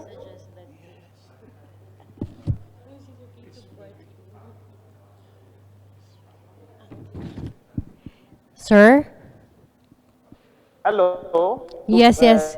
Should I We can continue? hear you. Okay. Okay. Okay. Thank you. Thank you. Uh, so see, it is not that only strategy is required for managing the organization. Even if you want to manage the household, there also you need to have certain strategy. So especially from the very small, a small certain things I want to tell that uh, say for working in the tea gardens, certain particular skills has to be required. We cannot just hire someone who is having higher degree or PhD in that particular field, right? So for a tea garden plucker, the basic essence, the basic quality that is to be required for the plucker, that has to be determined, that has to be known, and then only that particular fitment factor you can fit in that particular person for that particular job. If suppose we are talking of the BPO sector, the business process outsourcing sector, the call centers, there one thing is very important: dealing with the customer is the essential quality, and their pronunciation, so that their pronunciation can be in line with the things, or in line with that particular country where from the call center is being established, right? So keeping all such thing in view, you will have to keep in mind the feedback factors, the qualities. You will have to keep in mind what you want to achieve, what is your bigger goal, what is the bigger arena that you want to cover. So all these things has to be included in the strategy. Another thing, strategy, it is not that you have to go for certain higher education or you have to learn something. Even you can learn all such things from the vegetable vendors, from the daily workers. They strategize, they have got limited resources, so they strategize, they prioritize the thing, and according to that they work. A very small caselet that I will try to discuss here, that there is a big management institute located in India, and outside that particular management institute, there is a small tea stall with a person who is having almost 20 family members. Only one small tea stall, and the owner of that particular tea stall, he is not from very well-to-do background. Only from the tea stall, whatever he is earning, with the help of that particular small amount, small quantity of money, he is managing a gamut of almost 18 to 20 members. So once I met him, I asked him, what do you do? How you manage? You will be astonished to know that certain things that we are trying to find out today, that we are trying to go through in the financial technology, that we are trying to go through in the financial analytics, they are already practicing those things, but they don't have any certificates. They are practicing, they are practicing their own skills. They know how to deal with the things, they know how to save the money, in which if suppose he is having very small quantity, even if he is having a sense that he will have to save, and if suppose he want to spend the money for certain particular purpose, what will be the outcome of that particular spending, that also he has calculated. So it is not that only from big business houses, from big institution we can learn certain strategy. We can learn the strategy from the people, those who are very close to us, but we don't care for them. They have got their own strategy. If suppose you are having less resources and your strategy is very good, then you can do. So in the world, in the geopolitical situation, in the economical situation, you can go through the things, you can see that very small countries are there, those by their proper strategies, by their proper strategic management, by their proper resource management, by their proper conversion of the resource into fruitful outcomes, they are doing very good, and they are at the peak of their development. They are at the peak of their economic development. They are at the peak of their economic growth. So that is the importance of strategy, and it starts not only from your home, but it will be applicable everywhere, and it is required everywhere. Every field required certain strategy. Again, the things has to be aligned. You cannot just move alone. You will have to organize the thing. You will have to prepare proper planning, and you must know down the line what is the need and what is the present requirement, what is your resources, how those things can be managed. Then only you can properly not only strategize the thing, but you can implement the strategies. So with this, I will end my session, and I will congratulate all the participants, all the presenters. Only one request that I will make to all the presenters, those who are in the field of research or those who are upcoming researcher, that please try to find certain thing which will help the society, which will help the economy, which will help the world to become a very peaceful place to live in for such a beautiful living thing like human being.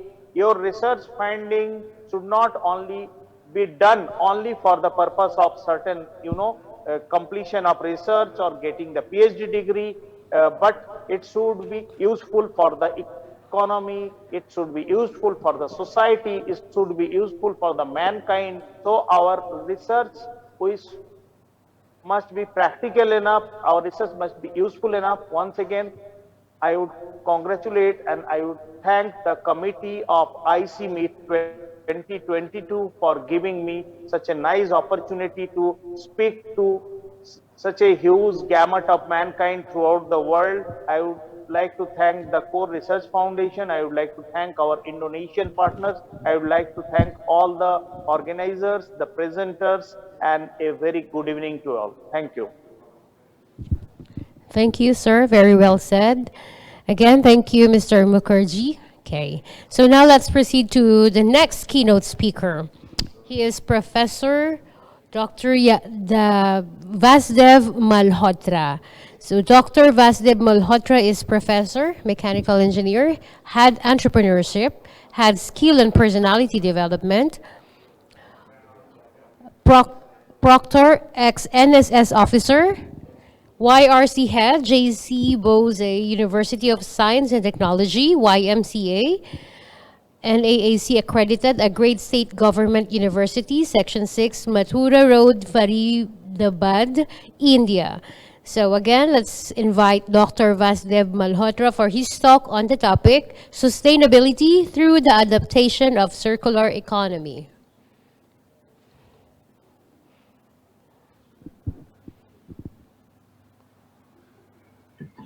Hello. Yes, sir, we can hear you. I'm hearing. Yes, yes. Hello, why is it hearing? Yes. Okay, let me start.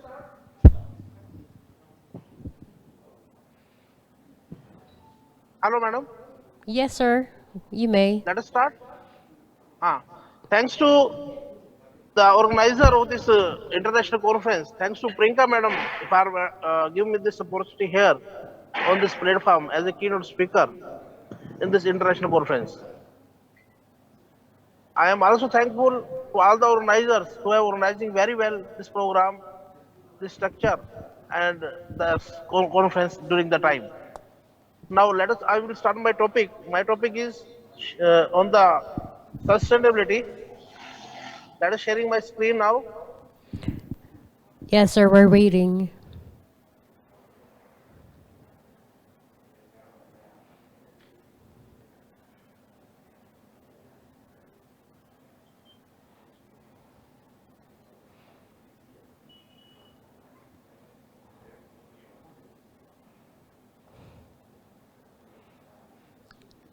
Sir, are you still there? I'm sharing my screen now. None yet, sir.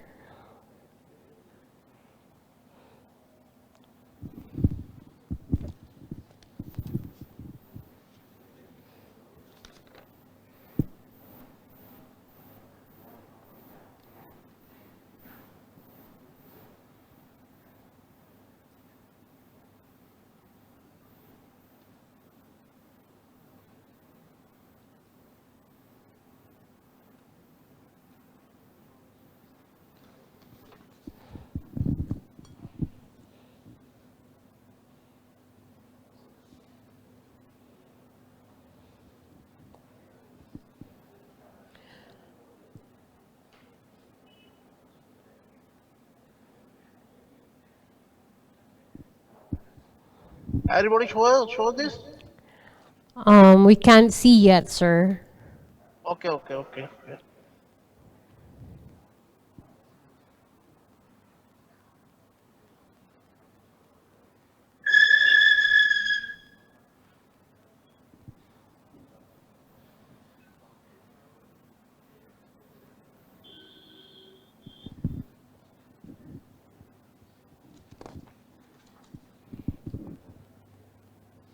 It is visible? No. It is not visible? Yes. We can't see Now visible? yet. Okay. Now this is sustainability through the adoption of the circular economy. What is Yes. sustainability? Yes, sir, we cannot see your presentation yet. Okay. Now I am explaining that. Okay. Now it is visible? No. Now? None yet, sir. Okay is visible? No.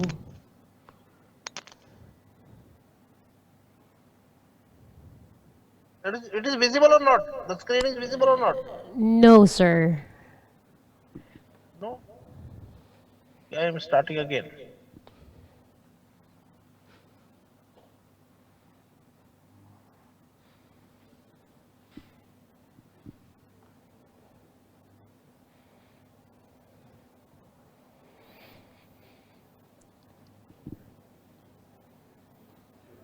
Are you restarting your computer, sir, or your system? I am sharing. Dr. Vasudev, you can start your talk. I think there is some problem with your system. We are unable to see anything in our screen, but is it visible to you? Then you can start your talk.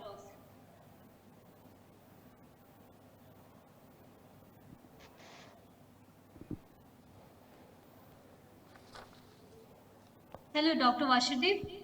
Can Yes, you hear me? yes, madam. Yes, sir. Now, Please continue with your talk.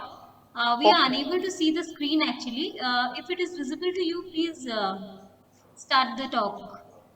okay, madam. Let us give me 1 minute only. I am trying for sharing the screen. Okay.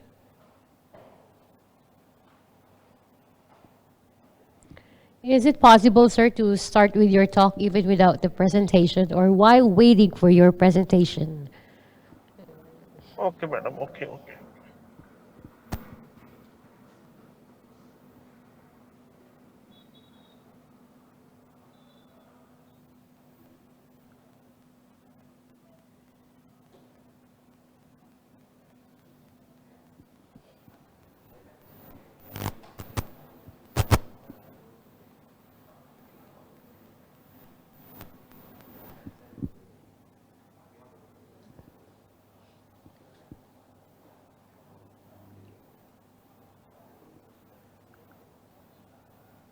Hello.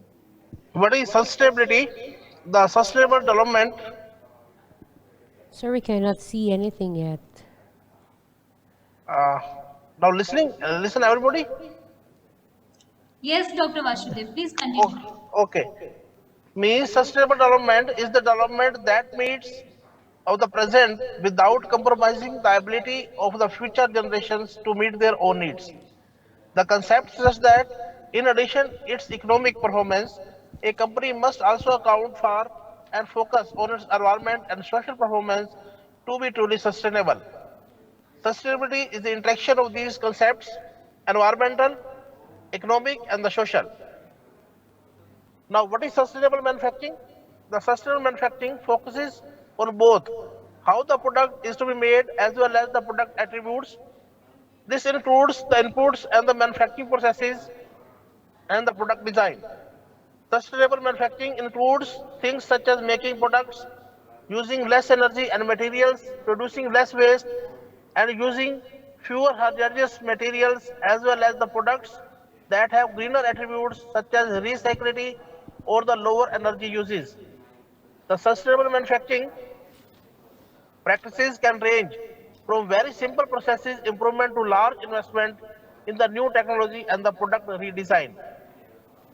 The sustainable manufacturing means in the practice of using renewable materials that do not delete that the natural environment, using fewer materials and inputs and the materials that are non-hazardous or the recycled. The sustainability focuses on the 5 parts such as housekeeping, processes, process optimizations, raw material substitutions, and the new technologies. What is that? In the case of housekeeping, housekeeping is a simple method of implementing sustainable manufacturing practices. Housekeeping can be simple as better inventory management, better monitoring and scheduling of the production processes, reducing loss from the leaks, spillage and the drag out, and making sure equipment is maintained properly. It can also involve training or your employees about sustainable manufacturing. In case of a process optimization, the process optimization involves changing your manufacturing process to minimize waste, conserve raw material, and capture and reuse waste materials. They may be simple things you can do to change your production processes to become more sustainable. Maybe you can collect metal saving from the recycling change and the steps in the painting processes to use less paint or rearrange your machines to minimize movements. In case of an raw material substitutions, although it is challenging, you may be able to find ways to substitute greener materials for hazardous materials, chemicals, and with high environmental or the health impacts. You may also be able to find ways to eliminate materials that are used during your production process but do not remain in the final product. For the example, use water-based solvents rather than the chemical solvents. If the materials you are eliminating are considered hazardous, that can help you avoid regulatory costs associated with the storage and disposal of the materials. In case of new technologies, utilizing new technologies involving incorporating more environmentally responsible technologies and equipment into your production process. This can involve capital investment to purchase equipment that uses less energy of materials or alternative energy productions. For example, you might invest in more energy efficient production equipment system and reuse heat energy or more advanced water treatment systems. In case of a new product design, design your product to be greener from the ground up. This concept touches on all the previous sustainable manufacturing concepts. It can even include redesign, including how your product is to be used and may involve using recycled materials instead of new ones, using renewable materials, designing for easy disassembly, for recycling or for the remanufacturing, using less packaging and more recycled or cyclable packaging. Green product design can have the same benefits as other aspects of sustainable manufacturing, including improved resource efficiency.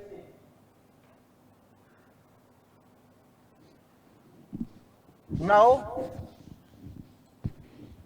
work means sustainably at the ends, take no more than we need. Try, these are the concepts you have to be keep in mind always. Take no more than we need. Try not to harm a life, air, water, or the soil. Help maintain Earth's capacity for self-repair. Do not use potentially renewable energy faster than they are replenished. Do not waste resources. Do not release pollutants faster than the Earth's natural processes can dilute or degrade them. Slow the rate of population growth. Reduce poverty. Or in case of where further we talk about the circular economy is the economical system aimed at the minimizing waste and making the most of the resources. The regenerative approach, in the contrast to the traditional linear economy, which has a take, make, dispose mode of production. In a circular system, resources input and the waste emission and energy leakaging are minimized by slowing, closing, and narrowing energy and material loops. This can be achieved through the long-lasting design, maintenance, repair, reuse, remanufacturing, recycling, and re-upcycling. Basically, the circular economy has different pillars: design, production, remanufacturing, distribution, consumptions, collections, and recycling. From three parameters are there: from the waste to the resources, linear economy, chain economy, and the circular economy. And the five pillars, these are the multi factors shared. What are that factors? Redesign, recycle, reduce, repair, and remanufacturing. These are the main important pillars of the circular economy, and these are to be more care of that to upgrade the productivity of the plant and the beneficial for the plant. It is very necessary to see all the factors and to maintain everything is to be to for the new achievements and the for new advancement of the plant is to be done. Thank you very much. Thank you very much. Thank you the organizers of this conference. And thank you all the team members of the international conference.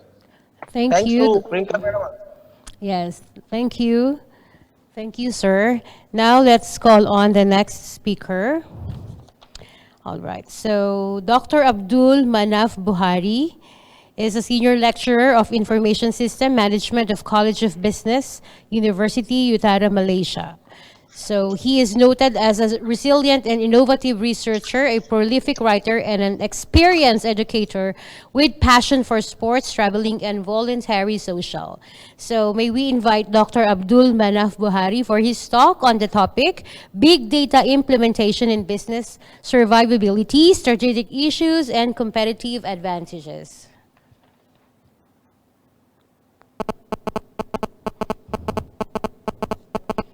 Dr. Buhari, are you around?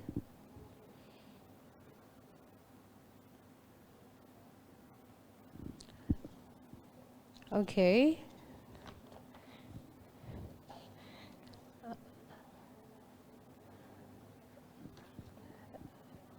Dr. Buhari, can we hear from you so that we know if you are around?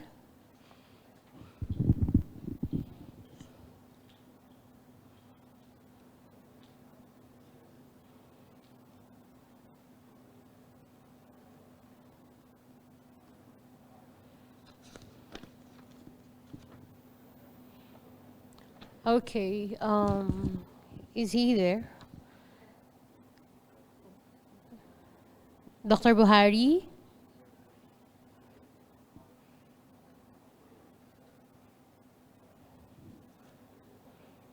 Okay, so let's move on to the next and we can go back to Dr. Buhari. So next is Dr. Froilan D. Mobo. He is a graduate of Doctor in Public Administration from the Urdaneta City University class of 2016 and also a graduate of second doctorate degree PhD in Development Education at the Central Luzon State University, Nueva Ecija, Philippines. So, Dr. Froilan, may we invite you to your talk about the culture of research amidst the pandemic.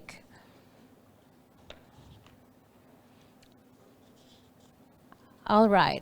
Yes, Dr. Mobo. Good afternoon, everyone. So this is Dr. Froilan D. Mobo, Assistant Director of the Department of Research and Development and Extension of the Philippine Merchant Marine Academy, San Narciso, Zambales, Philippines. So my task for this afternoon is to deliver my keynote speech about the research culture amidst the pandemic. So during the pandemic crisis, a lot of educators and scholars felt devastated because they think that they cannot continue with their academic scholarly work. The good thing with the research publication and submission continues to grow eventually because this leads to other area that can be aligned to COVID-19 pandemic. So it is just a pandemic we're facing right now, and we need to think of or innovate new strategies in order to survive in this battlefield. So a group of researchers like the ICSAT, the Institute of Economic Development and Social Researches, and other international research institutions facilitates its call for paper globally by using an alternative mode of presentation, and also journal publications where companies have already waived their article processing charges to give way to those scholars or writers who are greatly affected with the pandemic situation. So the implementation of this new research continue culture using technology-based platform like ResearchGate and Google Scholar boosts the emotions of the scholars and writers to continue within their endeavor and advocacy in writing good publishable paper that is globally readable. It can be cited as many as the researchers have read it. So as a researcher by heart, I will promote and introduce the new methods in conducting research. Finally, the researchers would also like to conclude that there's a big opportunity in research and development in this time of pandemic. So stay pa at home and do collaborative researches. Thank you and good afternoon. And stay safe always. All right. Thank you, Dr. Froiland. Okay, can we go back to Dr. Buhari? Is he there? Okay, so none. Now let's proceed now to the session chair. Let's call on Dr. Nitu Ghosh, the Associate Professor and Director in the School of Management Studies, Reva University, a dynamic educator, researcher, and a leader on her own. She possesses a degree in MBA with HR specialization. Again, may we call on Dr. Nitu Ghosh?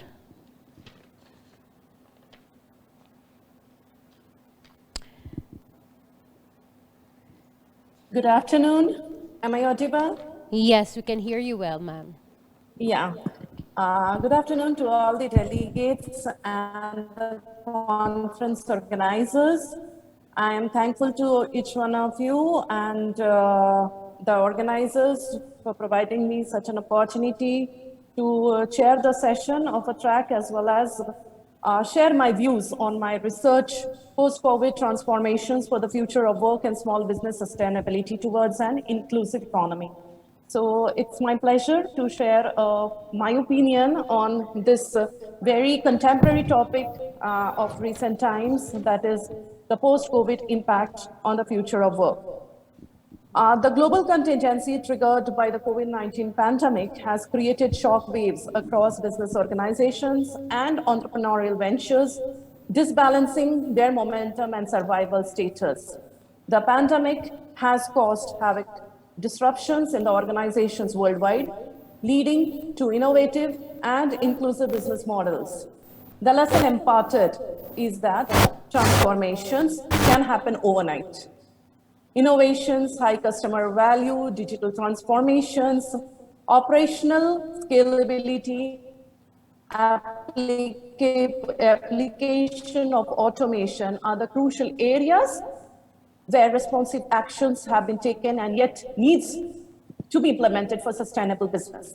Organizations and HR leaders are now accelerating actions and reinventing the flexibility and sustainability value to the human and digital transformation post-pandemic. Workforce interventions focusing on work resilience, crisis management, enterprise agility, and hybrid work model are rapidly reinventing HR environment and business models. It is evident that the impact of the pandemic will be long-lasting, and small and medium businesses worldwide are also taking their call for sustainability by measuring the risk assessment and formulating strategies to act accordingly. The pandemic disrupted labor markets globally during 2020 and 2021. Gartner 2021 report has discussed the future of work trends that would be allowed working organizations, which means shift to more remote work operations by exploring the critical competencies. Employees will need to collaborate digitally and be prepared to adjust new employee experience strategies. Survey reports showed that 16% of the employers are using technologies more frequently to monitor their employees through methods such as virtual clocking, tracing the work computer usage, and monitoring employee emails or internal communications chats. The trend towards expansion of the contingent workers, introduction of other job models like replacing full-time employees with contingent workers as a cost-saving measure is popular now than ever before. The flexibility, hybrid work models, the role of have taken the center stage right now. The role of employers transformed from the social safety net, employing personal factors and support services like enhanced sick leave, financial assistance, adjusted hours of operation, and childcare provisions have taken the center stage as well. Separation of critical skills and roles were introduced, which means encouraging employees to develop critical skills that potentially open up multiple opportunities for their career development. The concept of dehumanization of employees, that is including and creating a culture of inclusiveness, is now much needed to achieve long-term sustainability in the work models. The considerable shrink in the work categories mandating an inclusive economy by reimagining work, the workforce, and the workplace through focus on specialized tasks and activities and application of work automation for higher employee engagement can play a major role in shaping the overall future of work in the post-COVID era.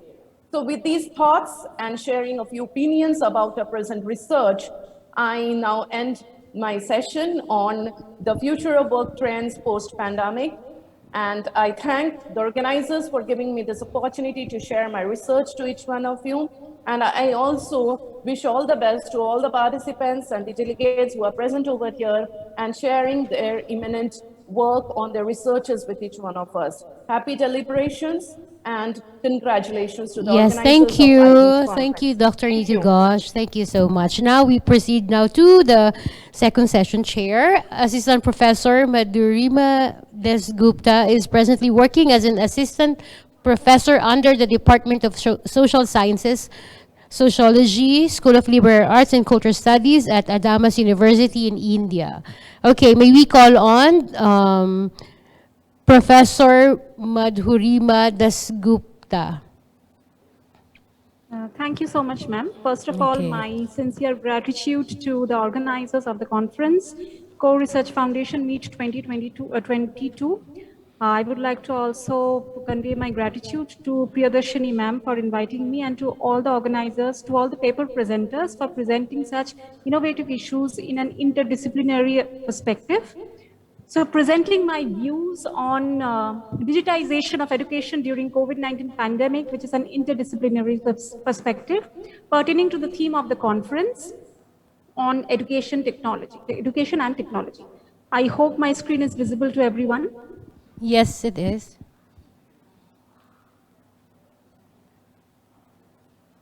All right. So first of all, I think all of us are aware that with the outbreak of COVID-19 pandemic and the outbreak of new normal, digitization became a very kind of a catchy word in our day-to-day lives, especially residing in a technologically driven society in the 21st century, where our everyday life revolves around total dependence on technological medium, be it laptops, be it smartphones, which is actually guiding our everyday life. And with the outbreak of COVID pandemic, digitization became like, it became a part and parcel of our daily life. And this digitization mainly involves the integration of digital technologies into everyday aspect. So digitization simultaneously has brought forth a major paradigm shift in education from traditional physical teaching learning pedagogy to digital education, virtual education. And this digitization of education, it has given a major stronghold to us students of the digital era, which has affected the different spheres of society, be it the social, the economic, or the environmental spheres. Now, when we talk about digitization of education, we know that there is both a positive as well as a negative impact on digitization of education on students. Well, talking about, first of all, I will definitely begin by the positive impact. Every aspect, I think every phenomena has a positive and a negative side as well. So talking about the positive impact, we know that online education, it has reduced the frivolous usage of paper, thereby limiting deforestation, we know. But on the other hand, if we analyze the cons of digitization of education or digital education, we find that there are more cons than the pros in education. Like, for example, if I talk about digital divide, like when this COVID-19 outbreak happened, there were many students residing in rural areas, remote rural areas with poor socioeconomic background who were unable to access this digital education because they did not come from a better, I can say, socioeconomic background. So this brought forth a divide in terms of digital technology, access to digital technology between the urban and the rural areas, which is actually a gap between the haves and the have-nots in terms of their access to digital education or digital technology. Secondly, we can say, like, this is basically the darkest side of technology usage. We know that India is a third world country, and that is why the impact of digital divide was very much profound. It was very much enormous in a third world country like India, where most of the people, they are still living below the poverty line, where, you know, accessing digital education is almost utopian, we can say, for them. Even though we say that now we are still trying to accommodate ourselves to the notion of digital technology, virtual education, or everything. But still, being a third world country, it became very, very difficult and also very challenging for a country like India to get accustomed to digitization of education. All right. Okay. So, Professor Dasgupta, we would love to hear from you, but I guess we are running out of time for now. But you can just keep us posted with your details. It's very interesting. Okay, would that be okay? Okay, I'm just summarizing it. Okay, all right. Okay. Now, this digital education, it produced a profound impact on the social health of adolescents as well. Now, when we talk about social health, we are very much aware about mental health, which is proposed by psychologists. But social health is basically the arena of sociologists, which means when we form meaningful relationship with others and where social interaction is the prime of us. We know that we are social beings, so without social interaction, it is very difficult. And when this digital education started, students they used to attend the online classes and they used to be locked within the four walls. So social interaction, rather physical interaction, became utopian for them. That is why they faced digital phobia, digital stress by being over dependent on digital education and also being over dependent on social media because the physical activities were highly limited. So I can say that though digitization of education helped in smoother functioning of education during lockdown, but definitely it posed certain challenges for both the school and the college students, both at the public and the private sector. And unfortunately, such challenges persist even today because of such issues of digital divide and digital phobia, and of course, lack of resources in the schools of remote rural areas. And these are some of the references which I referred. So thanking all of you, thanking all the delegates, all the organizers for organizing such an, excellent and innovative conference on management, emerging technology, and education. Thank you so much. Thank you, Ms. Dasgupta. Thank you for your time. All right, so we will now start the technical session part 3, but we want to remind all the presenters to limit your presentation. I think less than 5 minutes will do because we are running out of time here. Okay, we cannot extend our time now in this room, so I hope that you can cooperate with us as well. Okay, so for the first presenter, I hope you are ready and your camera on. May we call on Jennifer Gregorio, Danica Barinuevo. Okay, the title is Navigation Aid for Visually Impaired People Using Genetic Algorithm. Are you around, Jennifer Gregorio? Okay. Good day, everyone. First, I'd like to thank the organizer of this conference for inviting us to present our paper titled Navigation Aid for Visually Impaired People Using Genetic Algorithm. I am Jennifer Gregorio and I'll be your presenter. For the quick researcher's background, I'll begin first with yours truly. I earned my bachelor's degree in electronics engineering from the Polytechnic University of the Philippines in 2018. I am currently employed in a technology company that promotes innovation, automation, and artificial intelligence. Danica Barinuevo earned her bachelor's degree in electronics engineering from Polytechnic University of the Philippines in 2018. She is currently employed as a process engineer in an industry servicing the industrial, power and energy, and retail. Gilbert A. Torres is a graduate of electronics engineering. He is currently employed as a government employee. His interests include cybersecurity, mechatronics, robotics, and automation. Dr. Elmer P. Dajas received his PhD in mechanical engineering from Loughborough University, United Kingdom in 1996. Currently, he is a full professor at De La Salle University. His research interests are artificial intelligence, neural networks, automation, intelligent systems, software engineering, and robotics. Engineer Joanne V. Magsumbol is a recognized PECE and ASEAN engineer in the academy. She earned her master's degree in electronics and communication engineering in 2018, and she is currently on her dissertation writing to fulfill her PhD in electronics and communication engineering, both at De La Salle University. For the abstract of this study, navigation planning is a process of service that uses a split crossover. The source and the target path are both set to 1 since the goal of this code is to find the best path to take from source to target. The proposed solution is similar to TSP or traveling salesman. For the simulation with 40 random path points, as you can see, the results are different. So we have the same random path points of 40 for these two execution and 15 randomly created obstacles. For figure 8, the least distance computed is 154.6166 with execution time of 4.0430 seconds. And for the second execution, we have 168.3767 with 3.4732. The first execution created path points in narrow spaces, while the second execution created a more diverse set of points. The first execution produced lesser distance than the second, however, the second execution completed for shorter time. On this slide, we'll be showing the Yes, I simulation. guess we can forward it to For our appendix conclusion. A, as you can see, we have here the genetic Alright, it's algorithm okay. flow diagram. The genetic algorithm flow is from initial population creation up to the print solution. The proposed algorithm is written in Python language, referencing the source code of Islam. It is the genetic algorithm shortest path.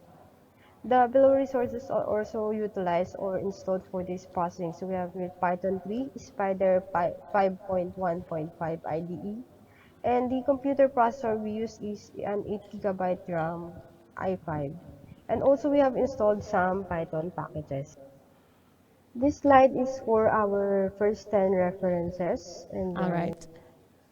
this I is guess we can for proceed to the another. next. Yes.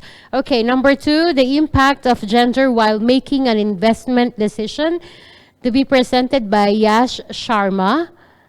Is the video available now?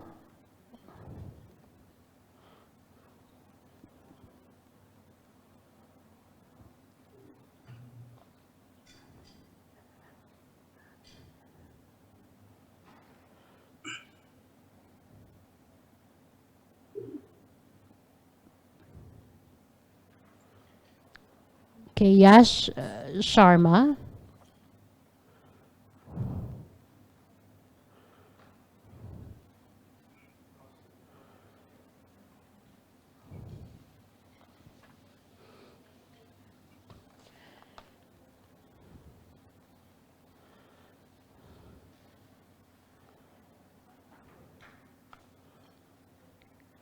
Okay, the second presenter is none. Okay, so the next one is employee engagement of teaching and non-teaching personnel of Polytechnic University of the Philippines by Edgardo S. Delmo. Sir? Yes, ma'am.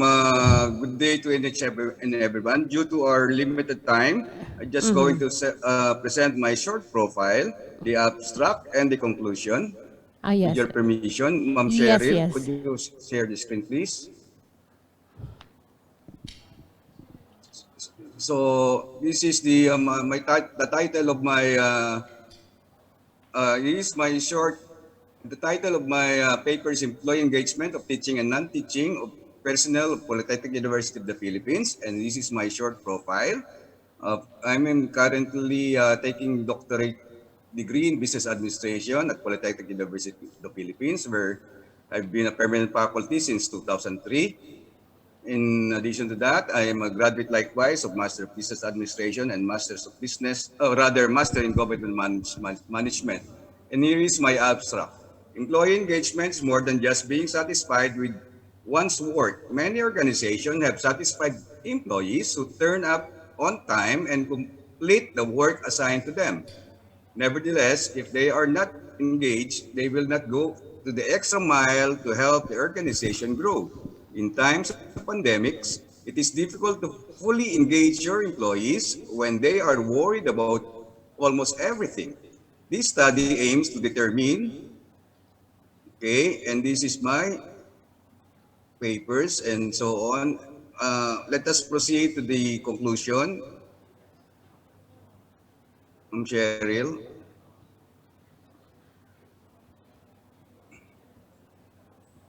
And this is by results and discussions.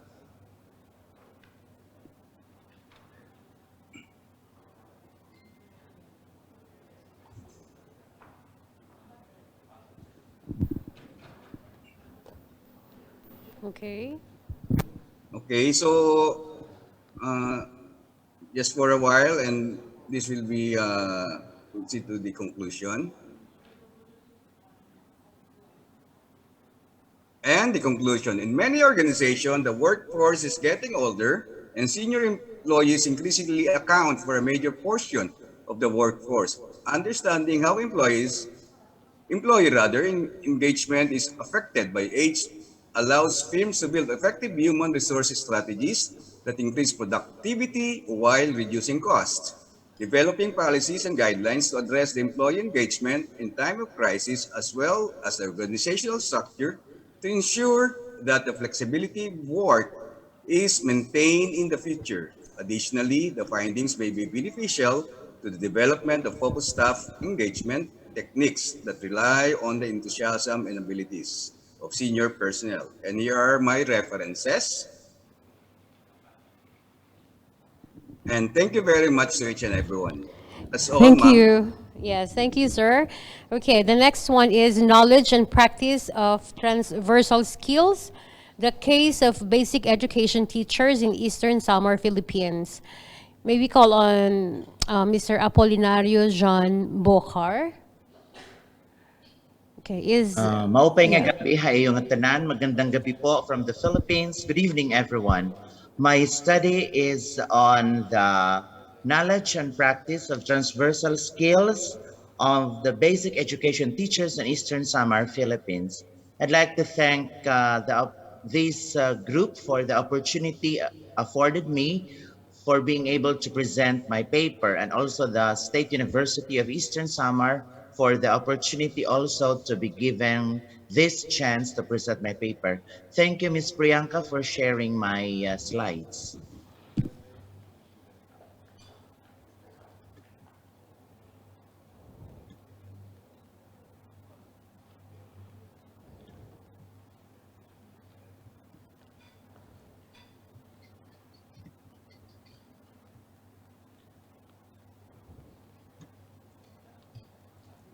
So my paper is on the transversal skills.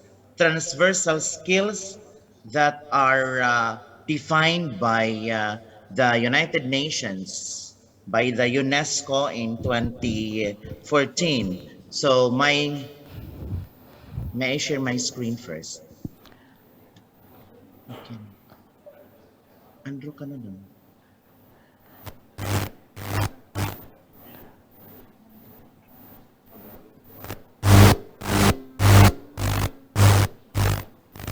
We can't see the presentation yet, sir.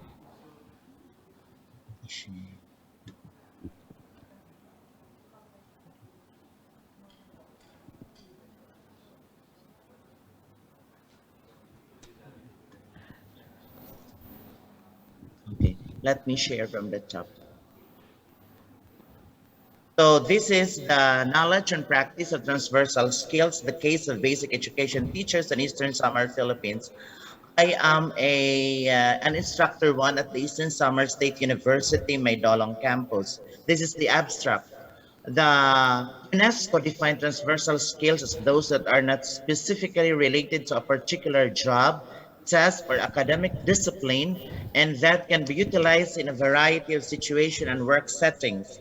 It was the aim of the study to relate the knowledge and extent of practice of transversal skills among basic education teachers in the division of Eastern Samar, Philippines.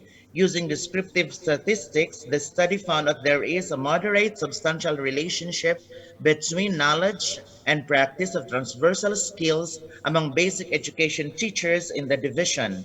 The study recommends for intensive virtual or in-person training on the knowledge and practice of transversal skills in the division of Eastern Samar, Philippines.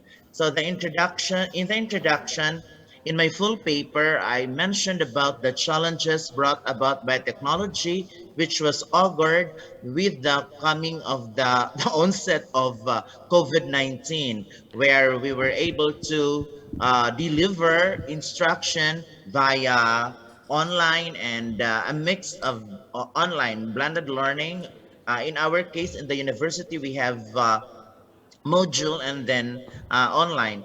Of course, Delors in 1996 came up with his report, Learning the Treasure Within, where he mentioned that in the education in the next century, in the 21st century, we have to be these people. We should be people who learn to do, learn to be, learn to know, and learn to live together in harmony.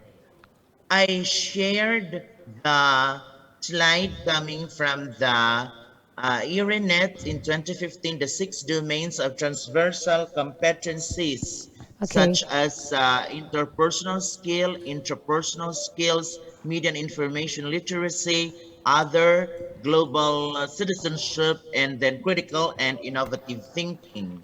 Okay. So these are the Sir. Okay. descriptions and examples. Then I am. These are my 3 questions. Basically, I just would like to know the level and then the extent of practice and if there is a significant relationship. So these are the results here for the interpersonal skills.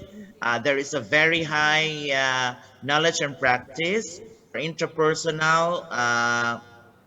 High for global citizenship, high for media and information literacy, perfect, and for critical and innovative thinking, so sad. This is negligible. And so this is my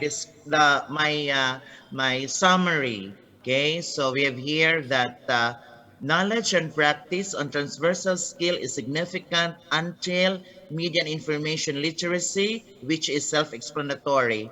We have to work on the critical and innovative thinking because we have seen that it is so low. So my conclusion, the educators are proficient in knowledge and practice of transversal skills in media and information literacy. They have a very high knowledge, and educators always practice interpersonal skills. There is a high knowledge on, and educators often practice global citizenship. And Anstihanon educators display high knowledge and often practice intrapersonal skills. Therefore, there is a negligible correlation or no correlation between knowledge and practice of critical and innovative thinking. And so my recommendations would be to continue the training, especially in the use of technology, to sustain the activities, promoting the other skills, and of course, to initiate activities that will develop the practice and knowledge of critical and innovative thinking among educators. Thank you very much. All right. Thank you, sir. Now let's go to the next one. Effectiveness of using improvised apparatus as perceived by science teachers by Ms. Anisha S. Velasco. Okay, so I hope that the presentation will be shortened at this time. Okay. Ma'am Anisha S. Velasco, are you around? Good evening, everyone. So I will be shorten my presentation for this evening because of the limited time. So the title of my study is all about the effectiveness of using improvised apparatus as perceived by science teachers.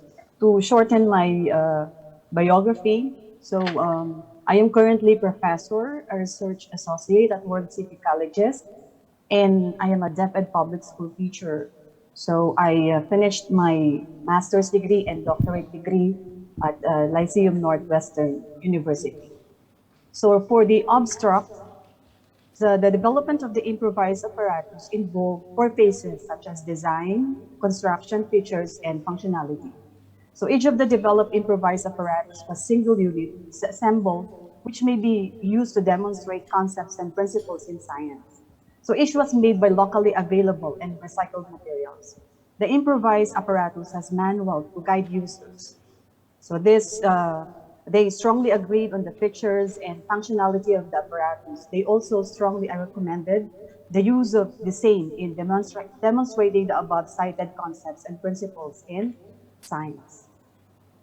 For the introduction, so I'll just show a picture wherein experimentation plays a central role in the construction of scientific knowledge. Improvisation can be helpful in making every pedagogy child-centered, activity-oriented, and participatory. Laboratory apparatus is the heart of science learning and were not found in, should be creatively fabricated. So science learning experiences provided by the teachers are very important. Thus, laboratory instruments play a vital role as the indispensable learning aids in the learning science. So here is my improvisation flowchart wherein I constructed all the improvised materials, and I have 4 phases. So design, construction, testing, and I have the assessment. To shorten, I'll just move to the conclusion. So for the conclusion, based on the findings of the study, the following conclusions are drawn. So the science teacher respondents were 20 to 30 years old, mostly female, mostly science majors, and had 1 to 9 years length of service. The phases of improvisation of the science apparatus were strongly agreed upon, and in all 13 key result areas. The teacher respondents perceived themselves very effective in teaching selected science topics. Profile categories of the teacher respondents such as age, major, and length of service had highly significant association with the teacher respondents' perception on the effectiveness in teaching selected science topics. The phases of improvisation of the science apparatus had highly significant relationship with the perception on the effectiveness of the teacher's respondents teaching selected science topics. And there are significant differences on the teacher respondents' perception on the effectiveness of the apparatus in teaching selected topics when grouped according to the phases of improvisation of the science apparatus where functionality contributed most of the significant differences followed by construction. For the recommendation, the teacher in science are recommended to teach science subjects to familiarize themselves with the topics. Specialization should be observed to at least meet standards on content delivery, pedagogy, assessment, and for all the lifelong science learning among learners.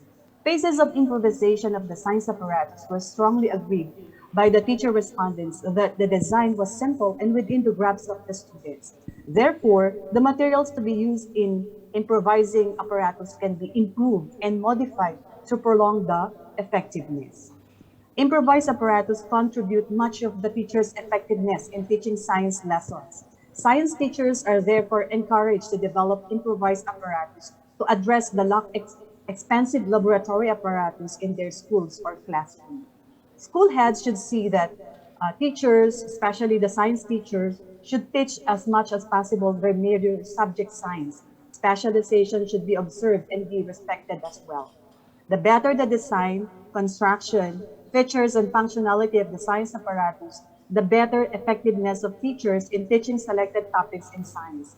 Science teachers should be encouraged to attend different seminars, workshops, trainings, focused on improvisation and innovation of different teaching materials in order to broaden their perspective regarding the process and allow them to nurture their creativity and ingenuity of science educators. Science apparatus where functionality contributed the highest variations for which recommend that science teachers should be encouraged to improvise other science apparatus through the meet and needs of the students for more interactive and explorative way of learning highly theoretical concepts in science. And lastly, for further researches on assessment of improvised apparatus used in science instruction, this research may be replicated in other divisions and regions of the country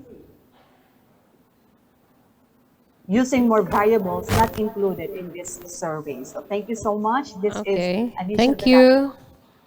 Okay, so the next one, 2 more. So the challenges of barangay official about implementing pandemic ordinance in Barangay San Roque, Antipolo City, Philippines. May we call on Bernard Morales? Good evening, ma'am. Allow us to present our slides po.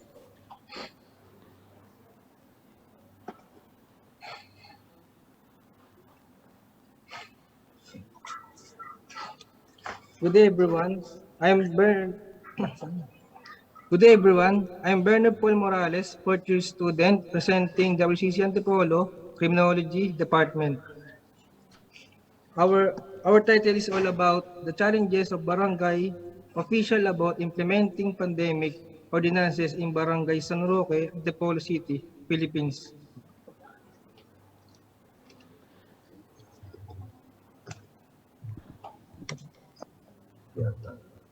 This will be our topic, introduction of study, methods of study, and result of the study.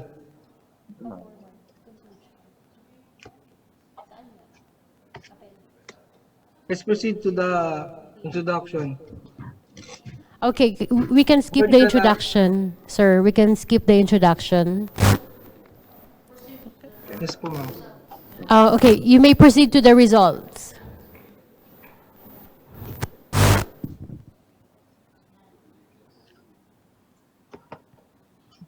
Results of the study. The first bullet, result shows that 80% of the respondents are from barangay standard sections. And the next bullet, result shows that 20% of the respondents are from the admin section. And the next bullet is result shows that respondents are consistent about the different pandemic ordinances that they are promulgating. The next bullet result shows that violating the barangay's lockdowns ordinances has the highest percentage, which constitution of 80% of total respondents answers. Result of study. The next bullet result shows the violators are commonly from the age bracket of 26 to 40 years old. And the next bullet is result shows that 81% of the reasons for violation is due to hunger. And the next bullet is result shows that 88% are from the answer of providing relief goods to the families. And the result shows that 90% of the respondents recommends that there should be a moving market of essential needs at a very low cost. Conclusion recommendation. The first bullet conclude that it's not sufficient to provide police and military forces to prevent people from going out. In the next bullets conclude that hunger was one of the factors that challenges the implementation of the ordinances.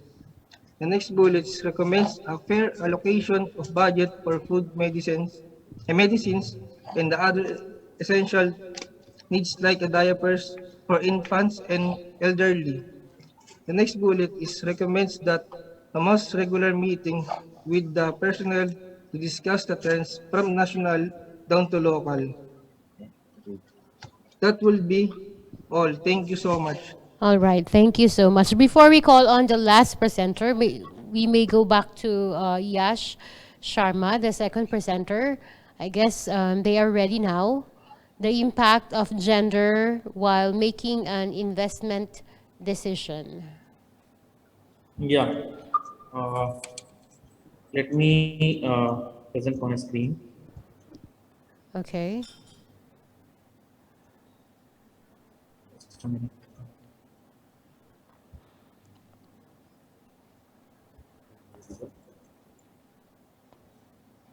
Visible? Is it visible? Yes. Just a minute. It's actually a bit slow. Yeah. So I'm Yash Sharma.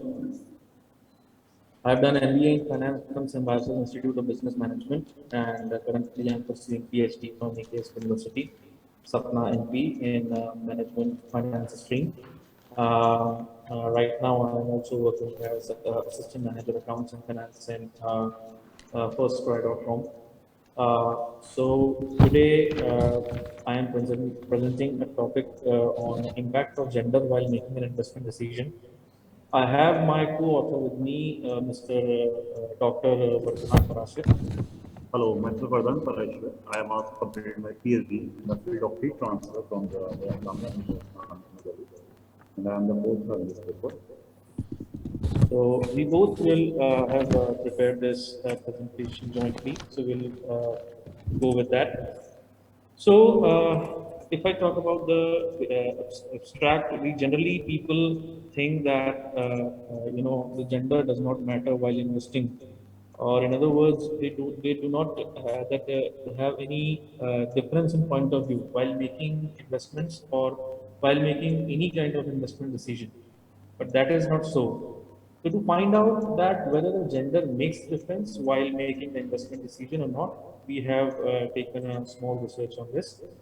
So that is what our objective of this research, that is the main objective of this study, is to identify the people with the different gender invest in different investment avenues. So although there are many factors that contribute, while investment or while taking the investment decisions, like age, gender, knowledge, and there are many other important factors also. But in particularly this research, we will focus on gender. This is our hypothesis. HO, we have taken, there is a significant difference into investment pattern of individual investor on a magnitude of gender.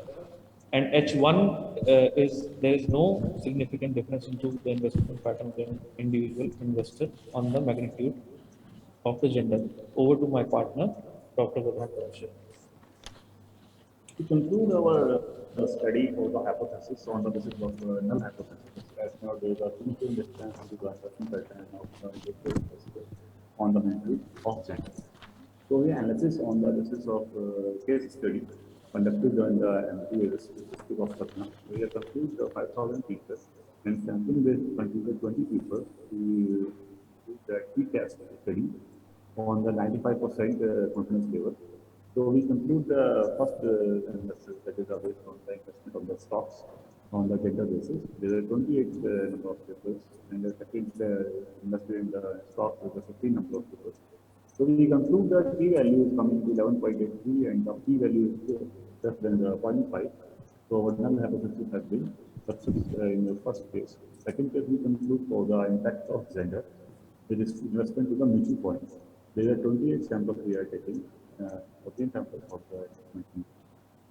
Then we conclude the t-test again for the 95% confidence level, and we get the p-value here also less than 0.0001. It's also less than 0.5. So it is again the success. And hence we conclude the third investment on the basis of the investment in the application. They also conclude the p-value is less than 0.0001. It is also successful as the significant value of p is less than 0.5. Hence, on the basis of these four studies, we conclude that there is a null hypothesis, which is we are taking as the investment pattern is different significant level from the basis of the gender. And we conclude this paper on the basis of this case study. Any questions on this? All right. So thank you. Thank you. Thank you so much. Okay, we still have 3 more, but I guess they are reminded already to shorten their presentation. All right. So maybe call on Lilia Dohong. Okay, Lilia Dohong. So, mediated role of employees' decision-making ability in managing the environment between leadership styles and environmental Big Five personality with employees CB toward the environment. Okay, Lilia Dohong. Okay, thank you, moderator. Good afternoon from Jakarta, Indonesia.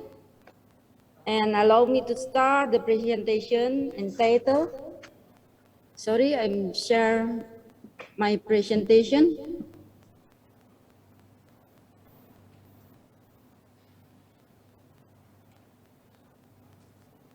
This is okay? Yes, we can see it now. Okay, thank you, moderator. The title is the mediated role of employee decision-making ability in managing the environment between leadership style and environmental Big Five personality with employee citizen behavior toward the environment by Lilia, Imade Putrawan, and Agung Purwanto. That is my short biography. My name is Lilia. I'm a lecture staff at the University of Palangkaraya Central, Kalimantan, Indonesia. Finished my master degree in land and water management from the University of Brawijaya Malang, East Java. And now finishing my doctorate program in environmental education program at postgraduate study, State University of Jakarta, Indonesia.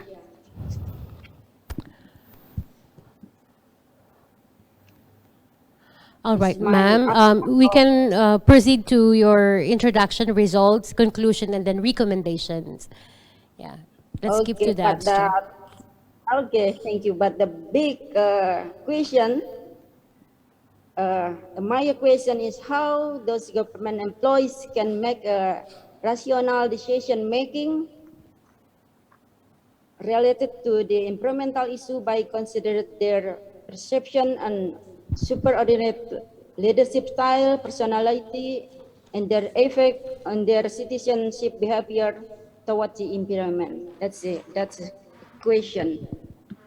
Okay, these are my research method. Okay. Use a causal survey method. This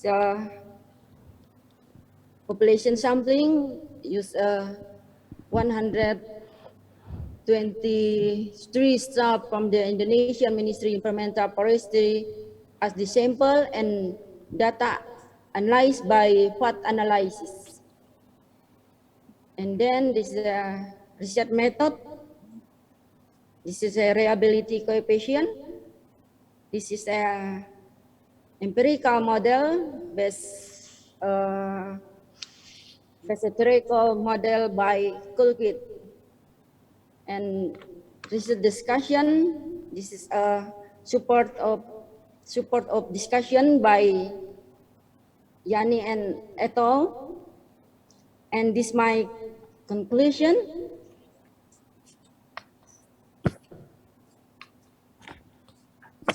That is so fast. How the staff will how the staff will perceive the subordinate regarding their style. But we're all ears, ma'am. All right. Like I mean, push. Okay, go. Read. Okay, sorry. Conclusion, that's a three. Okay. Yeah, but we're reading here, ma'am. Don't worry. Okay. How the staff will perceive their superordinate regarding their style in leading their institution. It is better if staff mostly perceive them to be more transformation style. To how accurate their personality based on Big Five personality indicator, and then mediated by staff ability to make a wise and smart decision in managing the environment should be considered. And three, policies are needed based on the result of this research as a scientific information for our safe ecosystem to produce at steps in the Sustainable Development Goals. Thank you. Okay. Thank you, ma'am. Healthy and success for Yes. us. You have a lovely hair today. Okay. Thank you.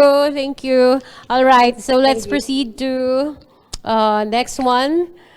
This is difficulties encountered by radiologic technologies in handling pediatric patients. Yes. May we call on Jose de los Reyes? Good afternoon, everyone. Yes. Permission to share my screen.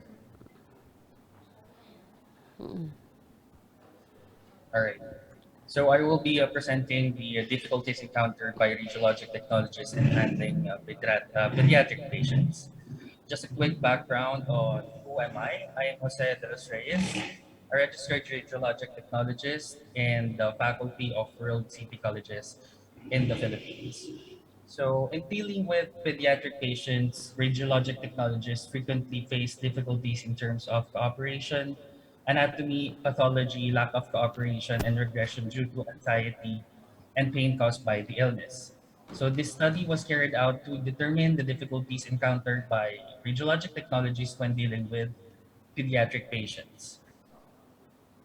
So, let me fast track and proceed with the conclusion. Yes. With the results of the study, so the first one is radiologic technologists often encounter difficulties in handling pediatric patient in terms of the condition and inability to cooperate. The second one is in terms of the factors that they can control, such as positioning, choosing exposure factors, reducing patient dose, reducing motion blur, and immobilization. Third one is the inability of the patient to cooperate before and throughout the procedure is often the reason of having a low quality radiograph. Fourth one is there exists significant difference specific to control factor to the condition of the patient. This means that if the condition of the patient is worse, the radiologic technologist can handle the behavioral challenges of the patient. And the last one is low negative and not significant correlations between work experience and factors controlled by the radiologic technologist. Thank you, everyone. Okay, thank you, sir. And the last one, okay, live the experiences of third year college students of Bachelor of Science in Medical Laboratory Sciences during their online classes. May we call on Mary Jane Alba? Yes, ma'am. Good evening po. Yes.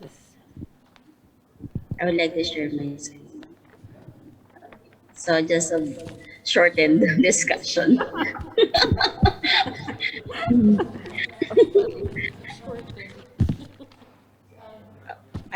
Thank you na agad.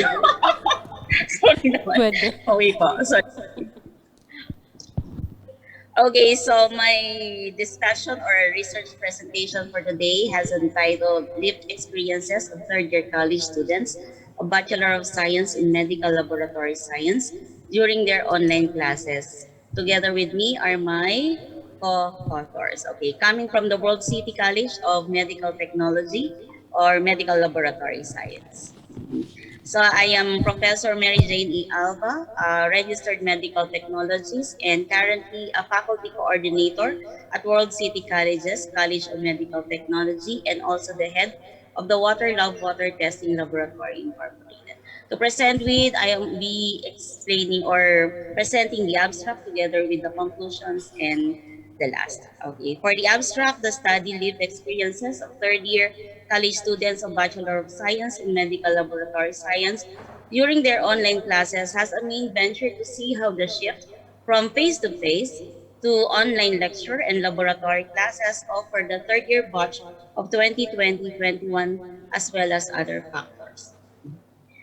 So the instrument used in order to gather data is in the form of an interview wherein the interviewee and the interviewer chose a Zoom or a Google Meet for their meeting.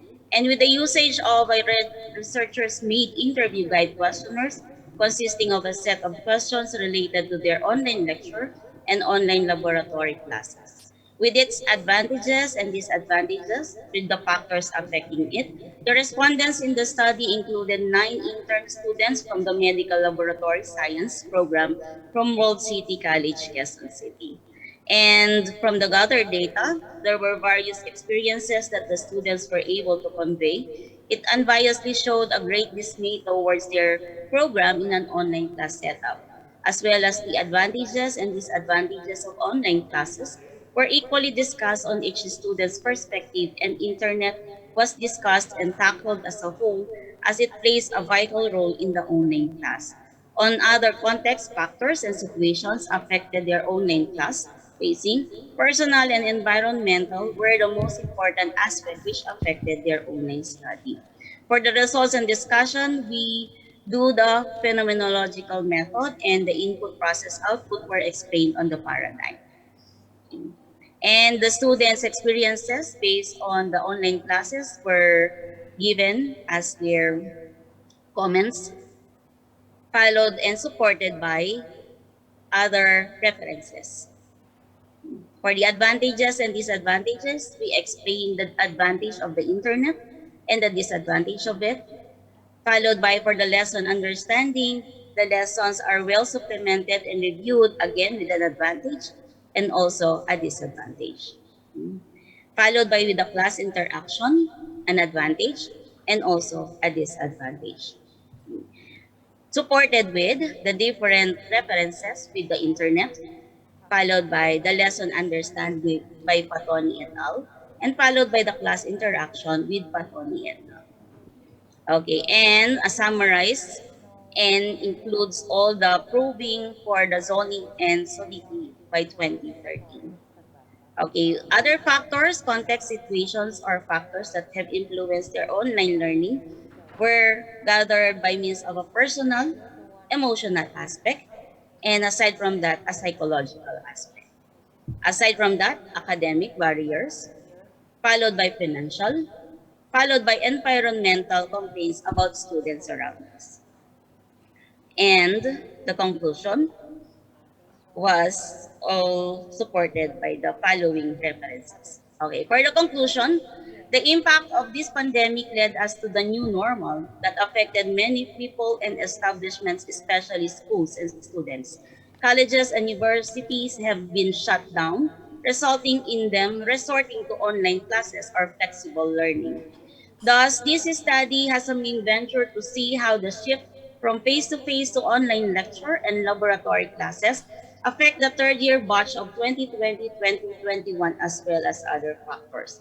The shift from face-to-face to online learning greatly affects the life of the respondents in terms of learning experiences. And the advantages and disadvantages of online classes were equally discussed, as well as the context factors and situations affected by their online class facing.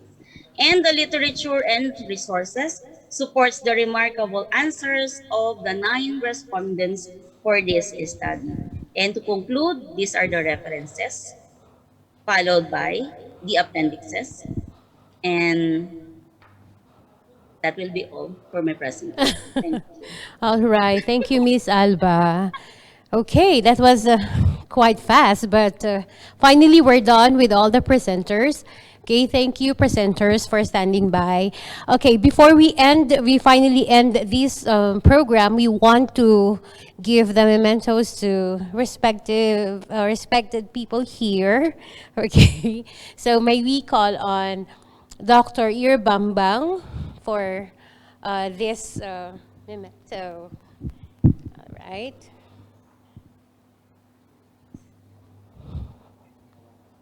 Okay. So International Conference on Management, Education, and Emerging Technology.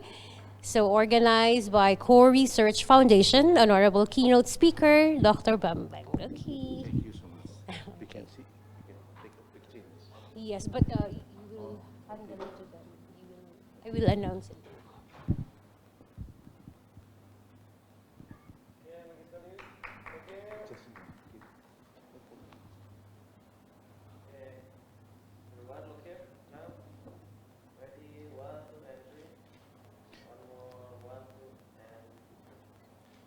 And behind this is better than in this one.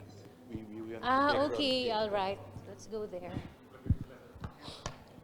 So I can bring this there. He wants the backdraft.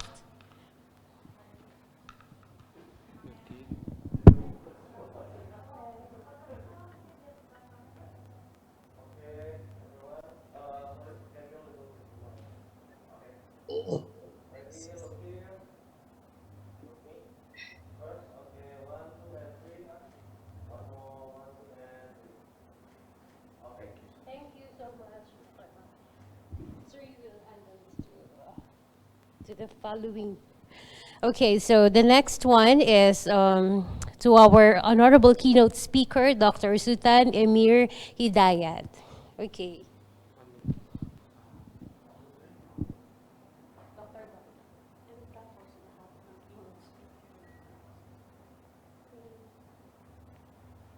Salamat po.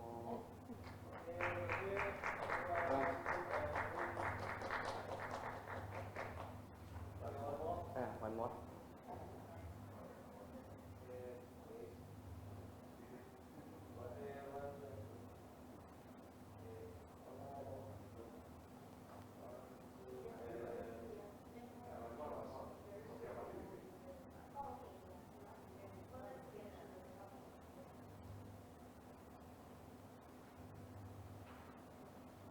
Selamat ate. Wah. Tagalog punya.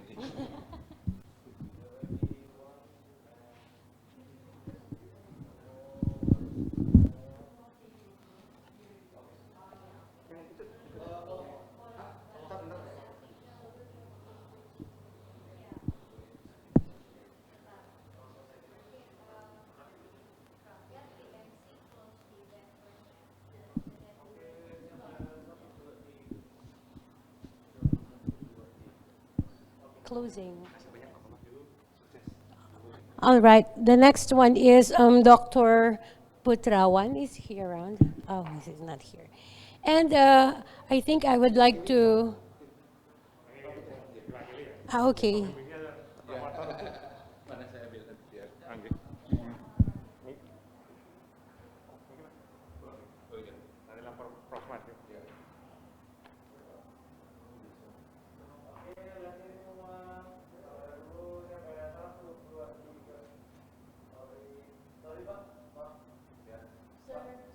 Oh, sorry.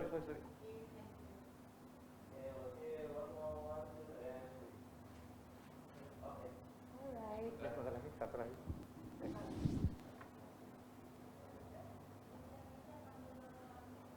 Okay. Thank you. So I think Mr. Bangbang will do the honor for this. Yeah, to Oh, yeah, Dr. thank you. Tiamson. And you, Miss Elenita. Elenita Tiamson.